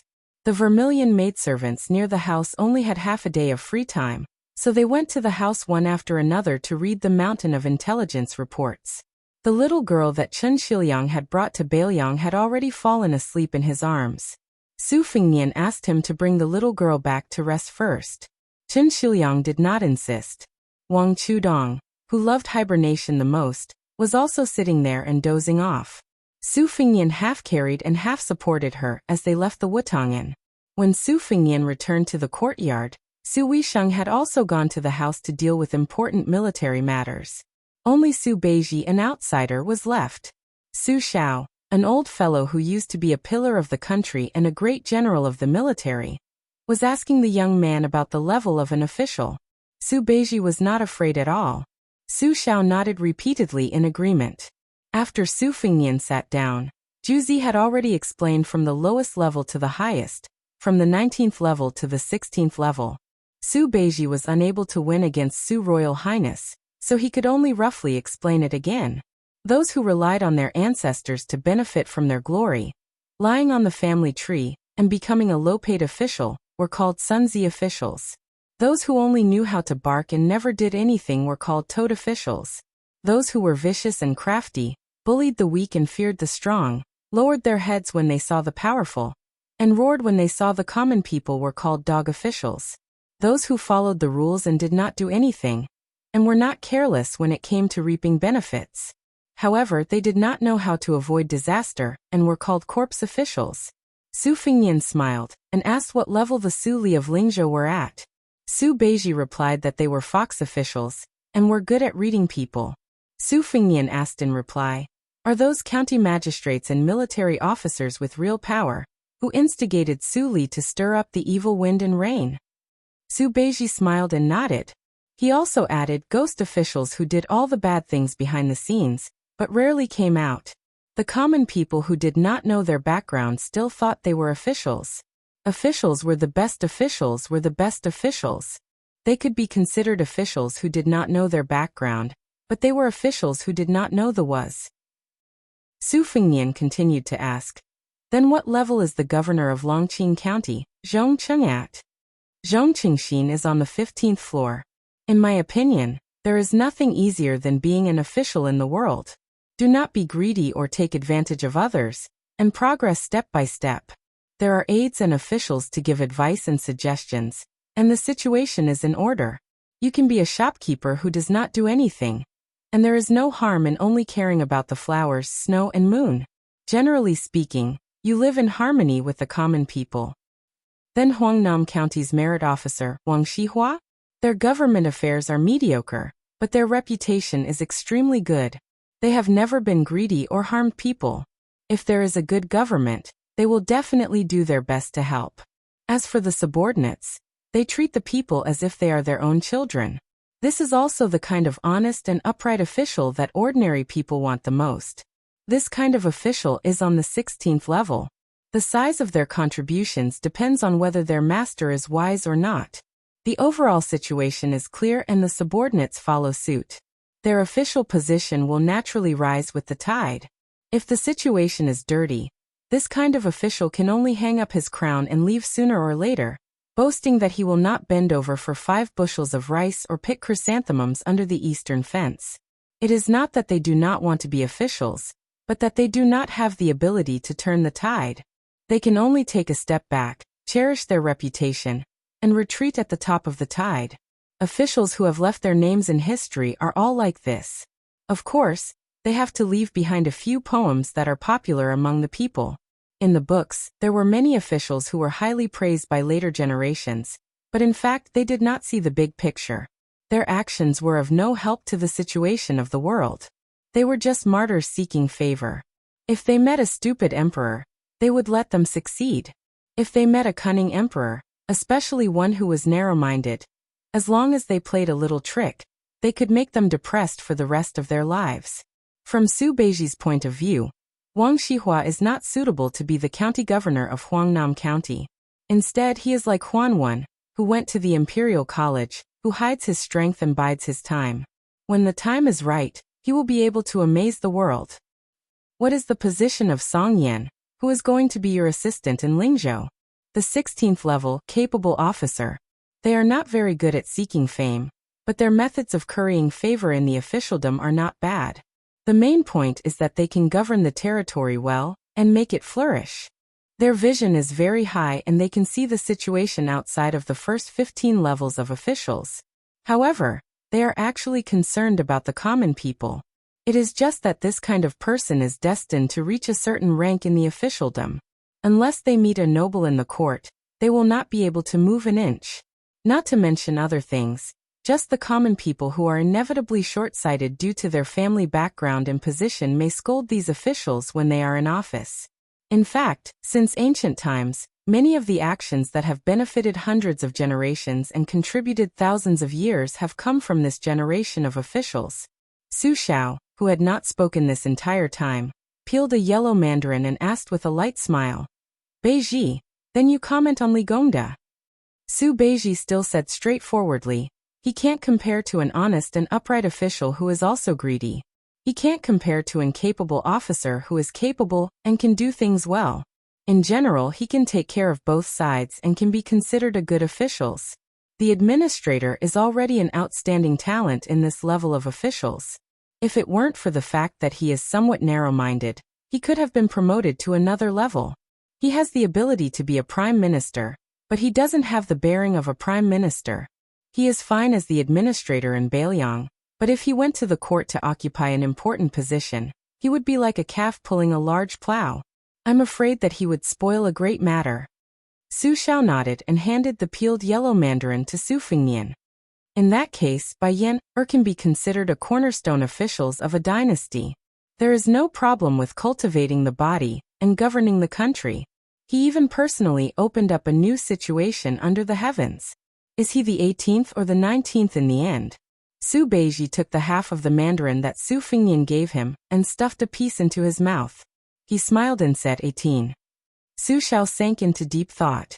Su Fengnian broke the silence and laughed loudly. Su Xiao, you really don't know what's good for you. If you say 18, then there will only be 19 left. Zhu Zi put in so much effort to leave you such a big bootlicker. You, on the other hand, have your horse's head turned to our Zhu Zi. How is this fellow supposed to bootlick you? Su Xiao was stunned and felt a little awkward. He smiled apologetically and said, I always thought that I was at the level of a ghost official at the very most. Beiji, I'm sorry. Su Beiji smiled and shook his head. After eating the mandarin, he took his leave. He had just stepped out when a fat pig followed him and rolled into the room. Su Fengnian immediately raised his hand and shouted, Shut up. The fat man forcefully swallowed the sobs that were about to escape his mouth. Su Xiao waved his hand and said, Lushan, take a seat. Chu Lushan, who had been promoted to Grade 2 Bailiang Protector General, smiled and rubbed his hands. He sat down on the floor that was not cold even though the floor was covered with floor tiles. He had a guilty look on his face and said softly, Godfather, I'm here to ask for forgiveness from His Highness and the second princess. However, it's the new year, and Lucio is topless. I'm afraid it'll bring bad luck. Su Fengnian said helplessly, It's fine as long as you know what's going on with Songgu. There's no one smarter than you in the world. Also, don't go to my sister's side and annoy her. Chu Lushan sighed and did not say anything else. Upon hearing this, Su Weisheng walked out of the room and said coldly to Chu Lushan, You're the Protector General of Bailiang. Aren't you bored of doing those petty and dirty things for half a year? Chu Lushan shrunk his neck that was so short that it was almost invisible. He did not dare to talk back. In fact, back in the days of the Su family, eldest Princess Su Weisheng had always hated this fat man. On the other hand, Su Weisheng did not have any prejudice against him. Su Weisheng turned to Su Xiao and said, Father, I'll make a secret assessment of the Bailiang officials' levels that Su Beiji mentioned. It will not be made public. It will only be given to Fengnian for reference. Su Xiao nodded. Su Fengnian asked in a low voice, Lucio, what kind of heinous business did you do to make my sister so angry? Did the peregrine falcon and the eagle guard gang up on you? Chu Lushan said embarrassedly, I wouldn't dare. It's just a little joke when I'm bored. It's not worth mentioning. The more secretive Chu Lushan was, the more curious Su Fengnian became. He asked, Tell me about it. Chu Lushan scratched his head and said carefully, In the past, Lucio was in charge of the spies in Bailiang. Therefore Lucio knew a little about some of your highness's 3 trips. On the 3rd trip to Baimang, foster father told me more, so, Su Fengnian laughed and scolded, Spit it out. Chapter 928. Chu Lushan had probably come to the realization that if he stretched out his head, he would also be stabbed if he retracted his head. He spilled the beans from a bamboo tube, leaving Su Fengnian speechless. It turned out that the current situation in Bailiang was vaguely unstable, and there was a clamor everywhere. After Chu Lushan became the Protector General of Bailiang, he did not make any big moves. The more he felt that he had nothing to do, the more he randomly picked up a few unlucky fellows and threw them into the whisking room, giving them a miserable beating. Among these fellows, there were villagers, scholars, officials, Jianghu people and soldiers. 7 or 8 of them were the type that could not keep their mouths shut. They were similar to Su Fengnian when he heard Skinny Monkey and the others boasting in the restaurant some time ago. Even if he heard them, His Royal Highness would not be bothered to make a fuss about it. However, it was clear that Chu Lushan did not have such a good temper. He sent them all to the whisking room, and according to Chu Lushan's imaginative and meticulous plan, he began to make them suffer a fate worse than death. One of the villagers, who was in the prime of his life, gathered a group of people to drink wine and said that Su Fengnian, the heir of Bailiang, was too easy to be. He had never suffered in his life, and His Royal Highness lived a life of luxury. How could it be as difficult as him burning charcoal and taking care of the crops in the mountains? In the end, when he arrived at the whisking room, he was stabbed more than 160 times. The number and severity of each stab were different. After he was injured, he would immediately apply top-grade wound medicine. During this period, he would be served with fine wine and beautiful women. After he recovered, he would be stabbed again and again. The reason why there were so many stab wounds was not because Chu Lushan had set this rule for no reason. Instead, it was based on the number of stab wounds that His Royal Highness had received before he came to Mount Wudong. He had received 16 stab wounds, including the Eastern Yuan Entourage, that Wudong's enemy, Princess Suizhu's Dong Yuan Entourage, the Reed's Marsh, the Duckhead Green Forest, the Ro-Ran Mountains, the Fifth Raccoon, the Taimen Pass, the Divine Martial City, and the Lu Hao Shi.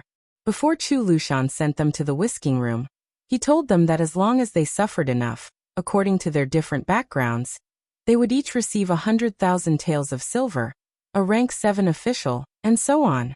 If they could not endure, they would be released. In the end, without exception, no one was able to withstand more than 200 strikes. The two strong-willed men of Jianghu were unable to withstand the strike from the saber that was stabbed diagonally into their abdomens. They shouted that they did not want to be the grandmasters of the Northern Liang sect, who had founded their own sect.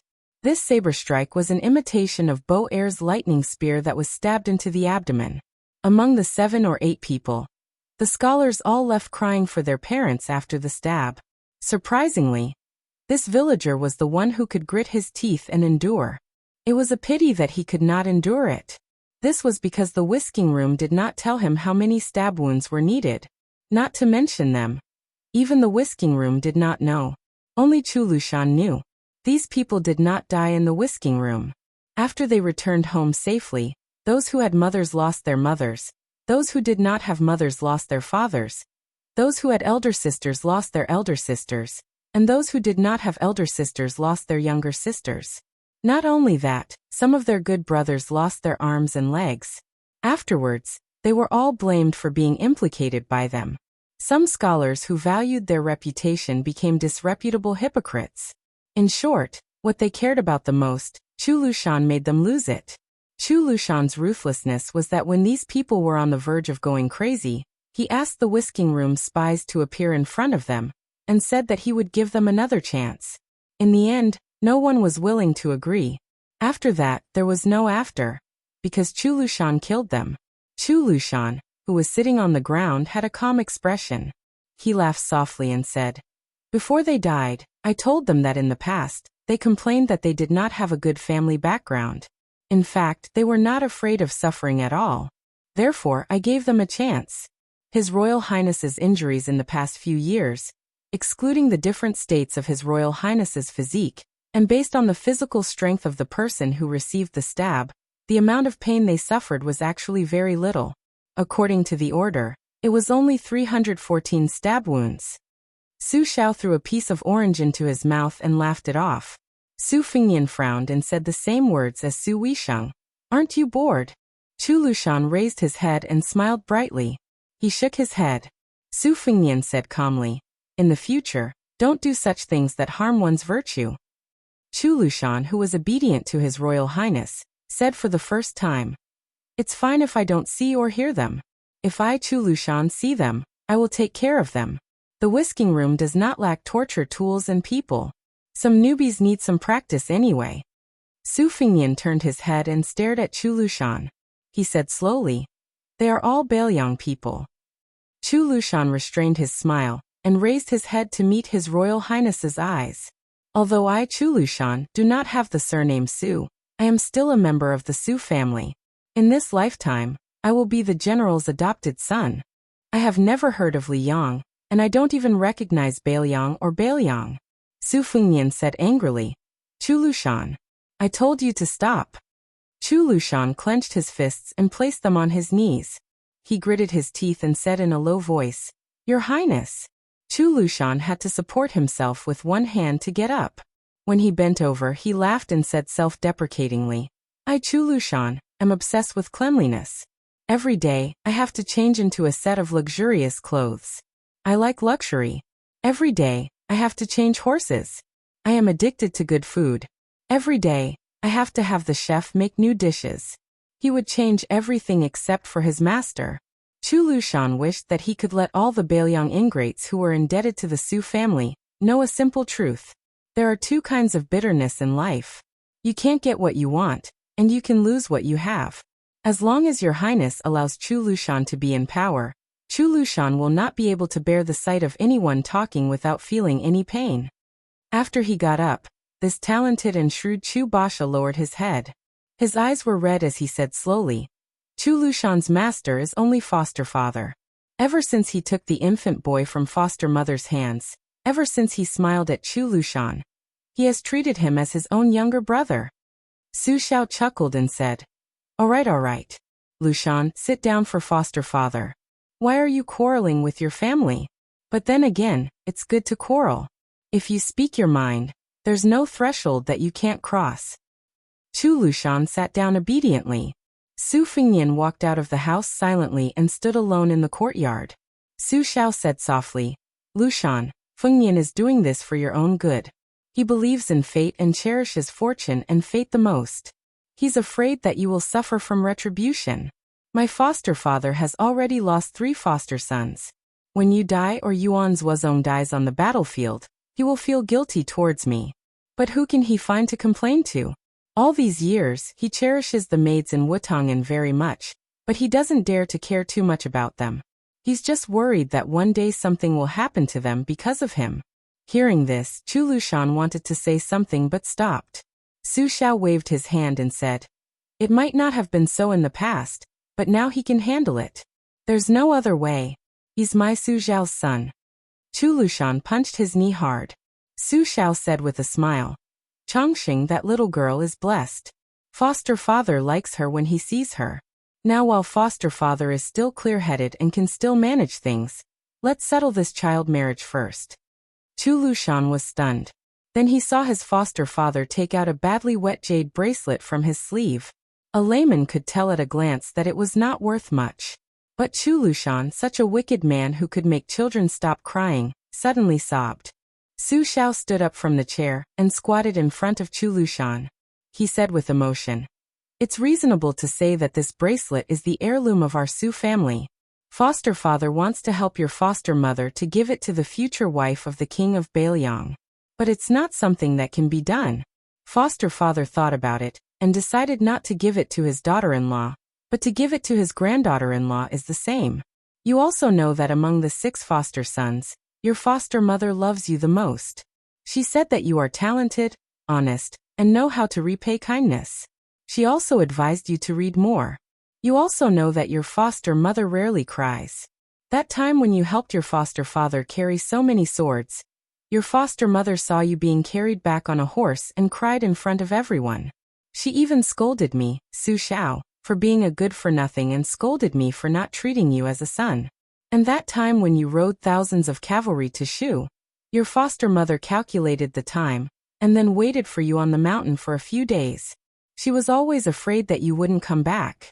She even told your foster father that when you have a daughter in the future, you must be even closer. But in the end, you gave birth to a string of sons.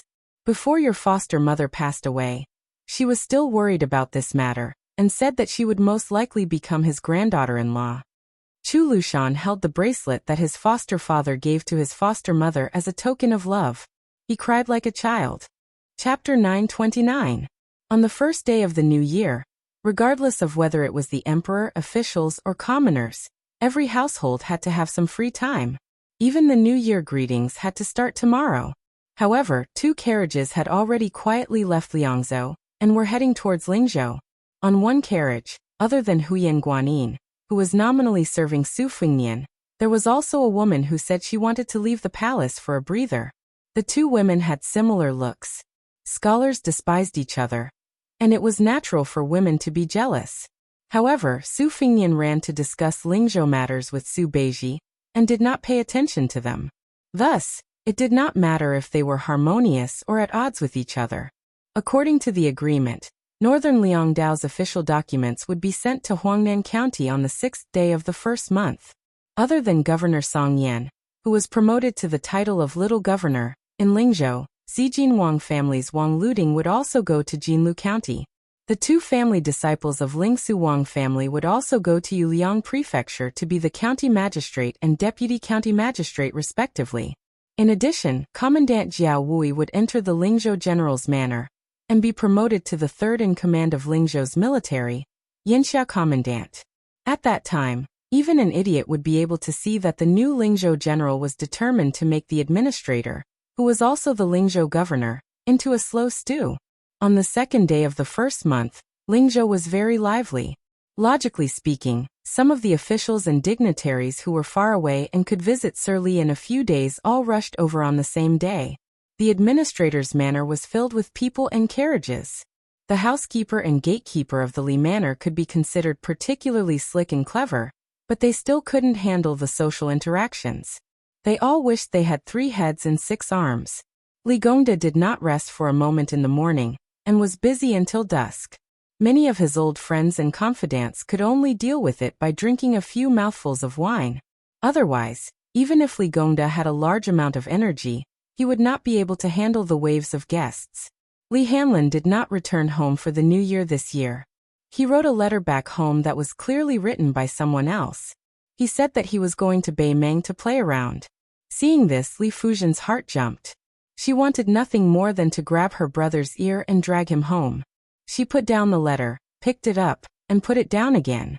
Li Fujian felt a bit of hidden bitterness. She was indeed as her father had said. She did not understand what men were thinking. Why were they able to enjoy their father's achievements and have a smooth career in the officialdom, but they had to take risks and fight for fame? Li Fujian offered her father a cup of hangover tea when he finally caught his breath. She helped him rub his shoulders and asked softly, "Father, why are there so many people here? Is it because you have become an official and have no choice but to fight to be the first? Are you afraid that if they come late, you will make things difficult for them?" Li Gongda shook his head with a bitter smile. "Didn't you see that the old scholar, Yuan Duching, came today? With his arrogance, even if your father became the head of the 6 ministries, the minister of personnel, this old man would still be the last to visit. Only then would he be able to show his noble character and unquestionable integrity. The reason why they all came together is because the owner of the house next door is not around. They are afraid that His Royal Highness will return to the Lingzhou General's manor in 2 days. If they show their faces again, it is better to be safe than sorry. What if the new Lingzhou General coincidentally bumps into them? Wouldn't they be looking for trouble? Your father making things difficult for them is just to suppress their rise in their official career. However, the neighbor can directly make them lose their official status." Li Fujian said mockingly, "He is indeed capable of doing such a rude and unreasonable thing." Li Gongda smiled and said, "Wrong, very wrong. Zhen, father knows that you have never taken father's word seriously. Since father has allowed Guo Fufing into the family this time because of you, then you should seriously listen to father's heartfelt words this time. How about it?" Li Fujian made a sound of acknowledgement. Li Gongda drank a mouthful of tea and let out a breath. Only then did he say leisurely, "As the Bailiang Taoist administrator, you are the head of the civil officials. According to the law, the Lingzhou provincial governor should be someone else. However, why do you insist on having this position as well? Father's desire to be an official is not false, but His Highness the heir apparent has come to be the general of Lingzhou next door to our family. Logically speaking, no matter how thick-skinned father is, it would be wise to take the latter and step down. However, father is truly worried.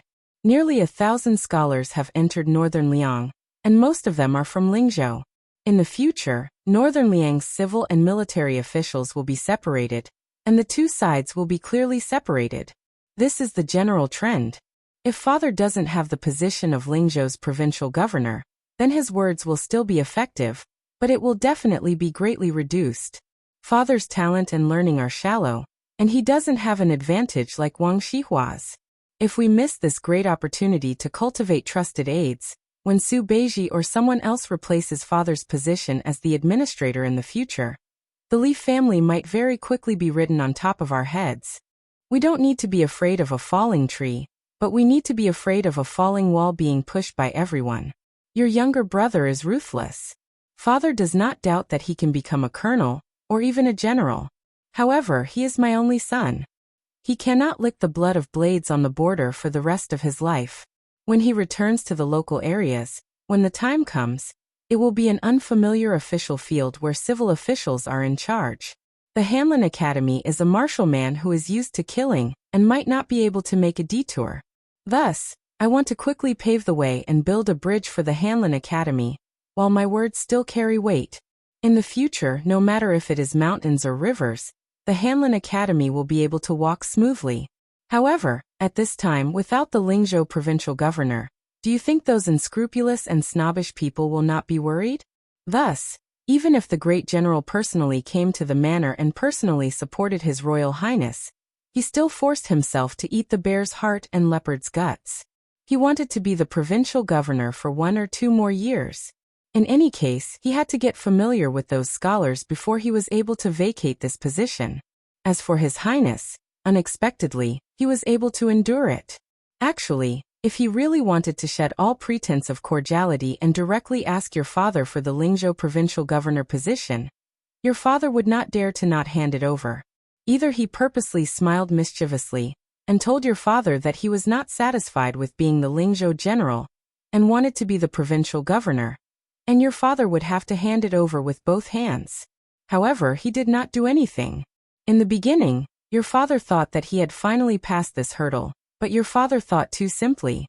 When you told your father that he had appeared in Song Yan's house, and the two of them were chatting happily, your father knew that something bad had happened. Speaking of it, your father and Yan Jieshi had always been fighting both openly and secretly, each placing their own bets. Yan Jieshi was unlucky and placed his bet on Chen Jibao, while your father had exceptional insight and placed his bet on His Royal Highness. When Yan Jieshi saw that the situation was not right, he immediately packed up and left. However, this fellow was lucky and managed to escape from Bailiang. Otherwise, even if your father knelt for 3 days and 3 nights to plead for him, it would still be useless. At that time, your father told him that His Royal Highness was not so useless. In private, your father always liked to criticize Yan Jieshi's lack of insight. As a result, your father only knew that he was just a pot calling the kettle black. His Royal Highness went to Huangnam County this time and abducted 3 family heads in Huangnam County, plus Song Yan, who was estimated to be the provincial governor of Lingzhou soon. Zhener, you always felt that Hanlon went to the border to join the army, and it was His Royal Highness who harmed him. However, have you ever thought about why Hanlon, such a stubborn ghoul, suddenly changed into another person? The reason is actually not complicated. You also know it in your heart, but you just don't want to admit it. You told your mother that your younger brother felt that Hanlon had lost face when he went to Yanqi Bazaar in the capital, and that kid from the Kong family became officials and had a bright future ahead of him, so he gritted his teeth and worked hard. You really don't know that in the past, Hanlon couldn't wait for the 3 brothers to become undisciplined and out of control, so that he would be the only one to freeload. Then he would be able to eat and drink freely and live a carefree life in a muddle-headed way. For him at that time, when his brother became successful, he was prouder than himself. Why did he go to the border? Why did he become a crossbowman? There was no other reason. It was because Hanlon knew that among the 3 brothers, His Royal Highness, who he admired the most, could already be independent. Hanlon only began to realize at that time. In addition, he had always been learning from His Royal Highness. When His Royal Highness was messing around, he messed around. Since His Royal Highness stopped messing around, he naturally felt bored. Therefore, he became the Li Hanlon that his father and sister did not know. Zhener, do you dare to say that the Li Hanlon today does not make you feel gratified? Do you not feel honored? So, what do you have to complain about His Royal Highness? In the end, it's because for so many years, your heart. Li Fujian said plainly, "Father, the tea is cold. I will help you change a cup." Chapter 930. Li Gongda passed the teacup over and sighed softly. Forcefully picked melons are not sweet. Then what about the melons you picked yourself? Li Gongda collected his thoughts and muttered to himself. Forget it, since things have come to this, it's good to not be the provincial governor of Lingzhou. If I give it up quickly, the Su family will remember this favor. It's time to return Lingzhou to a stable officialdom. When Li Gongda turned his head around, he said, "Master, there is a fellow who claims to be Master's junior, and wants to see master no matter what. He gave me 20 taels of gold right away, scaring me.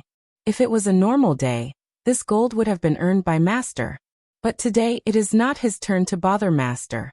A scholar with no scholarly achievements, no family background, and only some money, is worthy of showing off in our Lee household. He really doesn't know what's good for him. Today, even a 6th-ranked official can't say more than a few words. Even a rank 6 official can't say anything. Li Gongda waved his hand and He Chang turned to leave.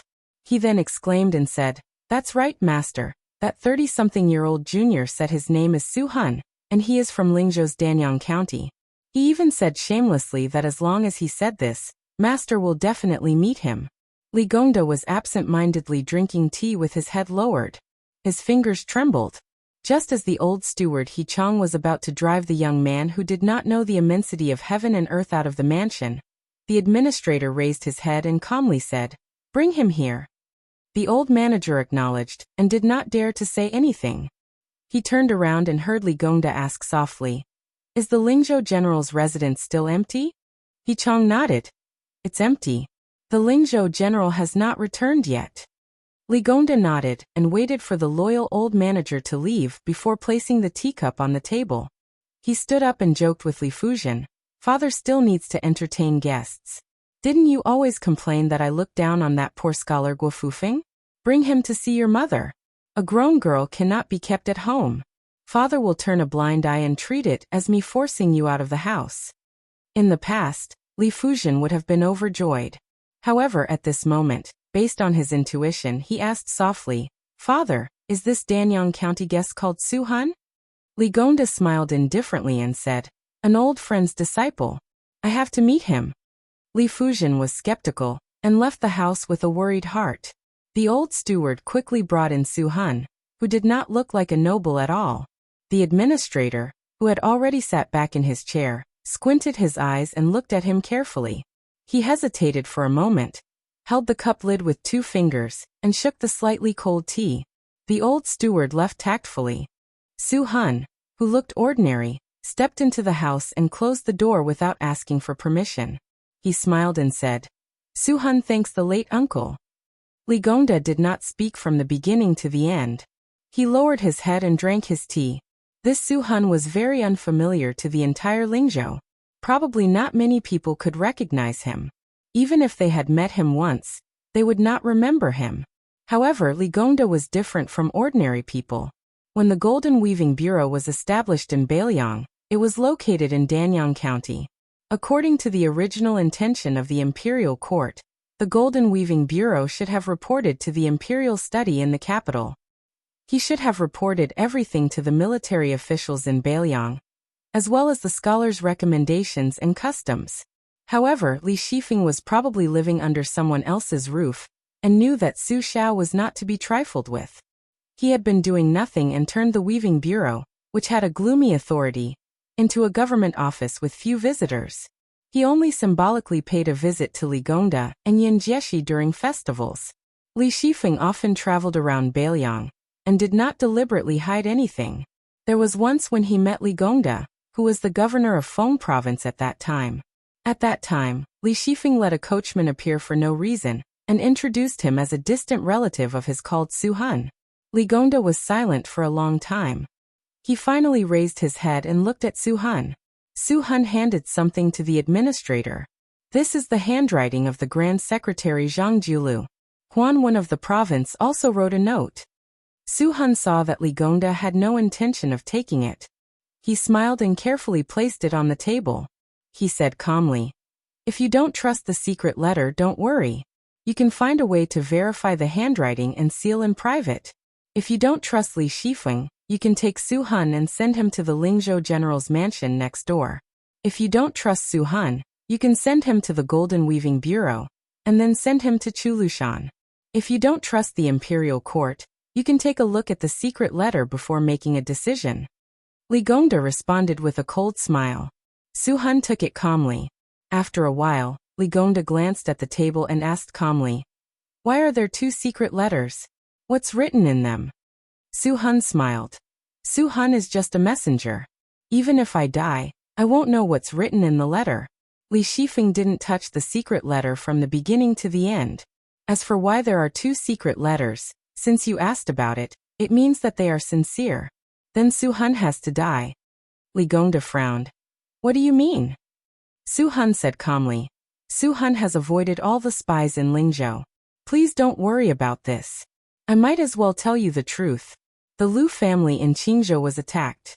Bailiang's peregrine falcon suffered heavy casualties. Xiaogo suffered even more.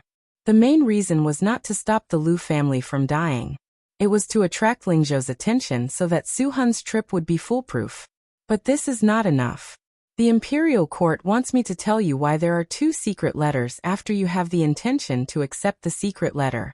One letter is real, the other is fake. Vermilion mud seal is real if the color is too heavy and fake if the color is too light. The fake letter was sent by the administrator to the Crown Prince of Bailiang. Of course, other than one secret letter, it is not enough to clear your suspicion. So Su Han has to die. Golden Weaver Li Shifeng also has to die. Even the entire Golden Weaver Bureau will cease to exist from today onwards. But Li Shifeng has suffered. A Golden Weaver Bureau allows the Imperial Court to have one more pillar of the Imperial Court. At the same time, Bailiang has one less administrator. It is worth it. Su Han spat out a poisonous pill from his mouth. After peeling it, a small piece of paper was revealed. He crushed the pill and hid it in his sleeve. After reading the contents of the paper, he stuffed the paper into his mouth and swallowed it. He said expressionlessly, "The day after tomorrow." Li Gongda did not speak. Su Han explained, "The Crown Prince of Bailiang will arrive in Lingzhou the day after tomorrow. Today Su Han will leave quietly and come back the day after tomorrow. The administrator will kidnap Su Han and send him to the general's mansion in Lingzhou. After Su Han's death, there will be a group of death warriors and a group of elite Xiaogo left Bailiang with the administrator. But they can only bring 18 people at most. In order to leave smoothly, Surly will have to cooperate with us.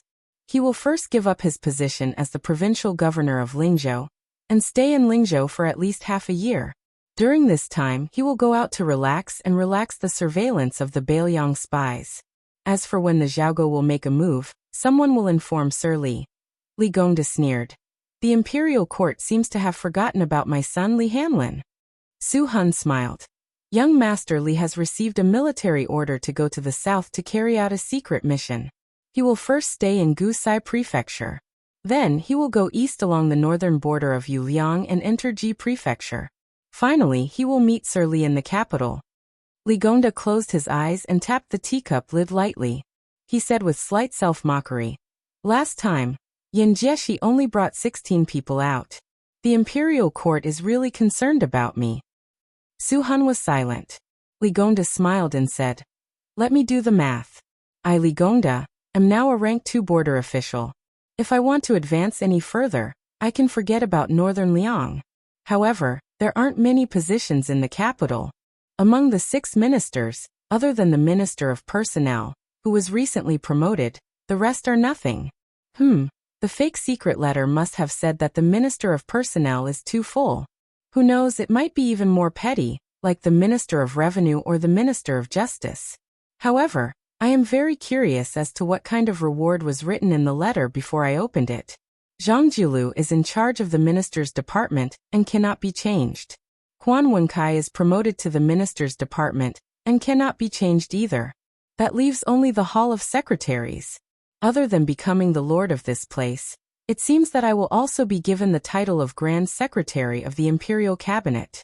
Li Gongda has been addicted to being an official all his life, but I never thought that I would be able to be on par with Sun Shiji and the others." Su Han remained silent when he should not have spoken. Li Gongda smiled and asked, "Are you not afraid that I will send you and the letter to His Royal Highness now?" Su Han said indifferently, "I will die anyway. So what if I die 2 days earlier?" Li Gongda stared at his face for a moment and nodded. "Thank you, Sir Li, for letting me die a worthy death." Su Han bowed deeply and gently opened the door. Then he quietly left the administrator's mansion. Li Gongda stood up and walked to the side of the table. He stretched out a hand and quickly retracted it as if it was hot. Then he slowly stretched out his hand again. However, his hand stopped a few inches above the two secret letters. His expression was gloomy,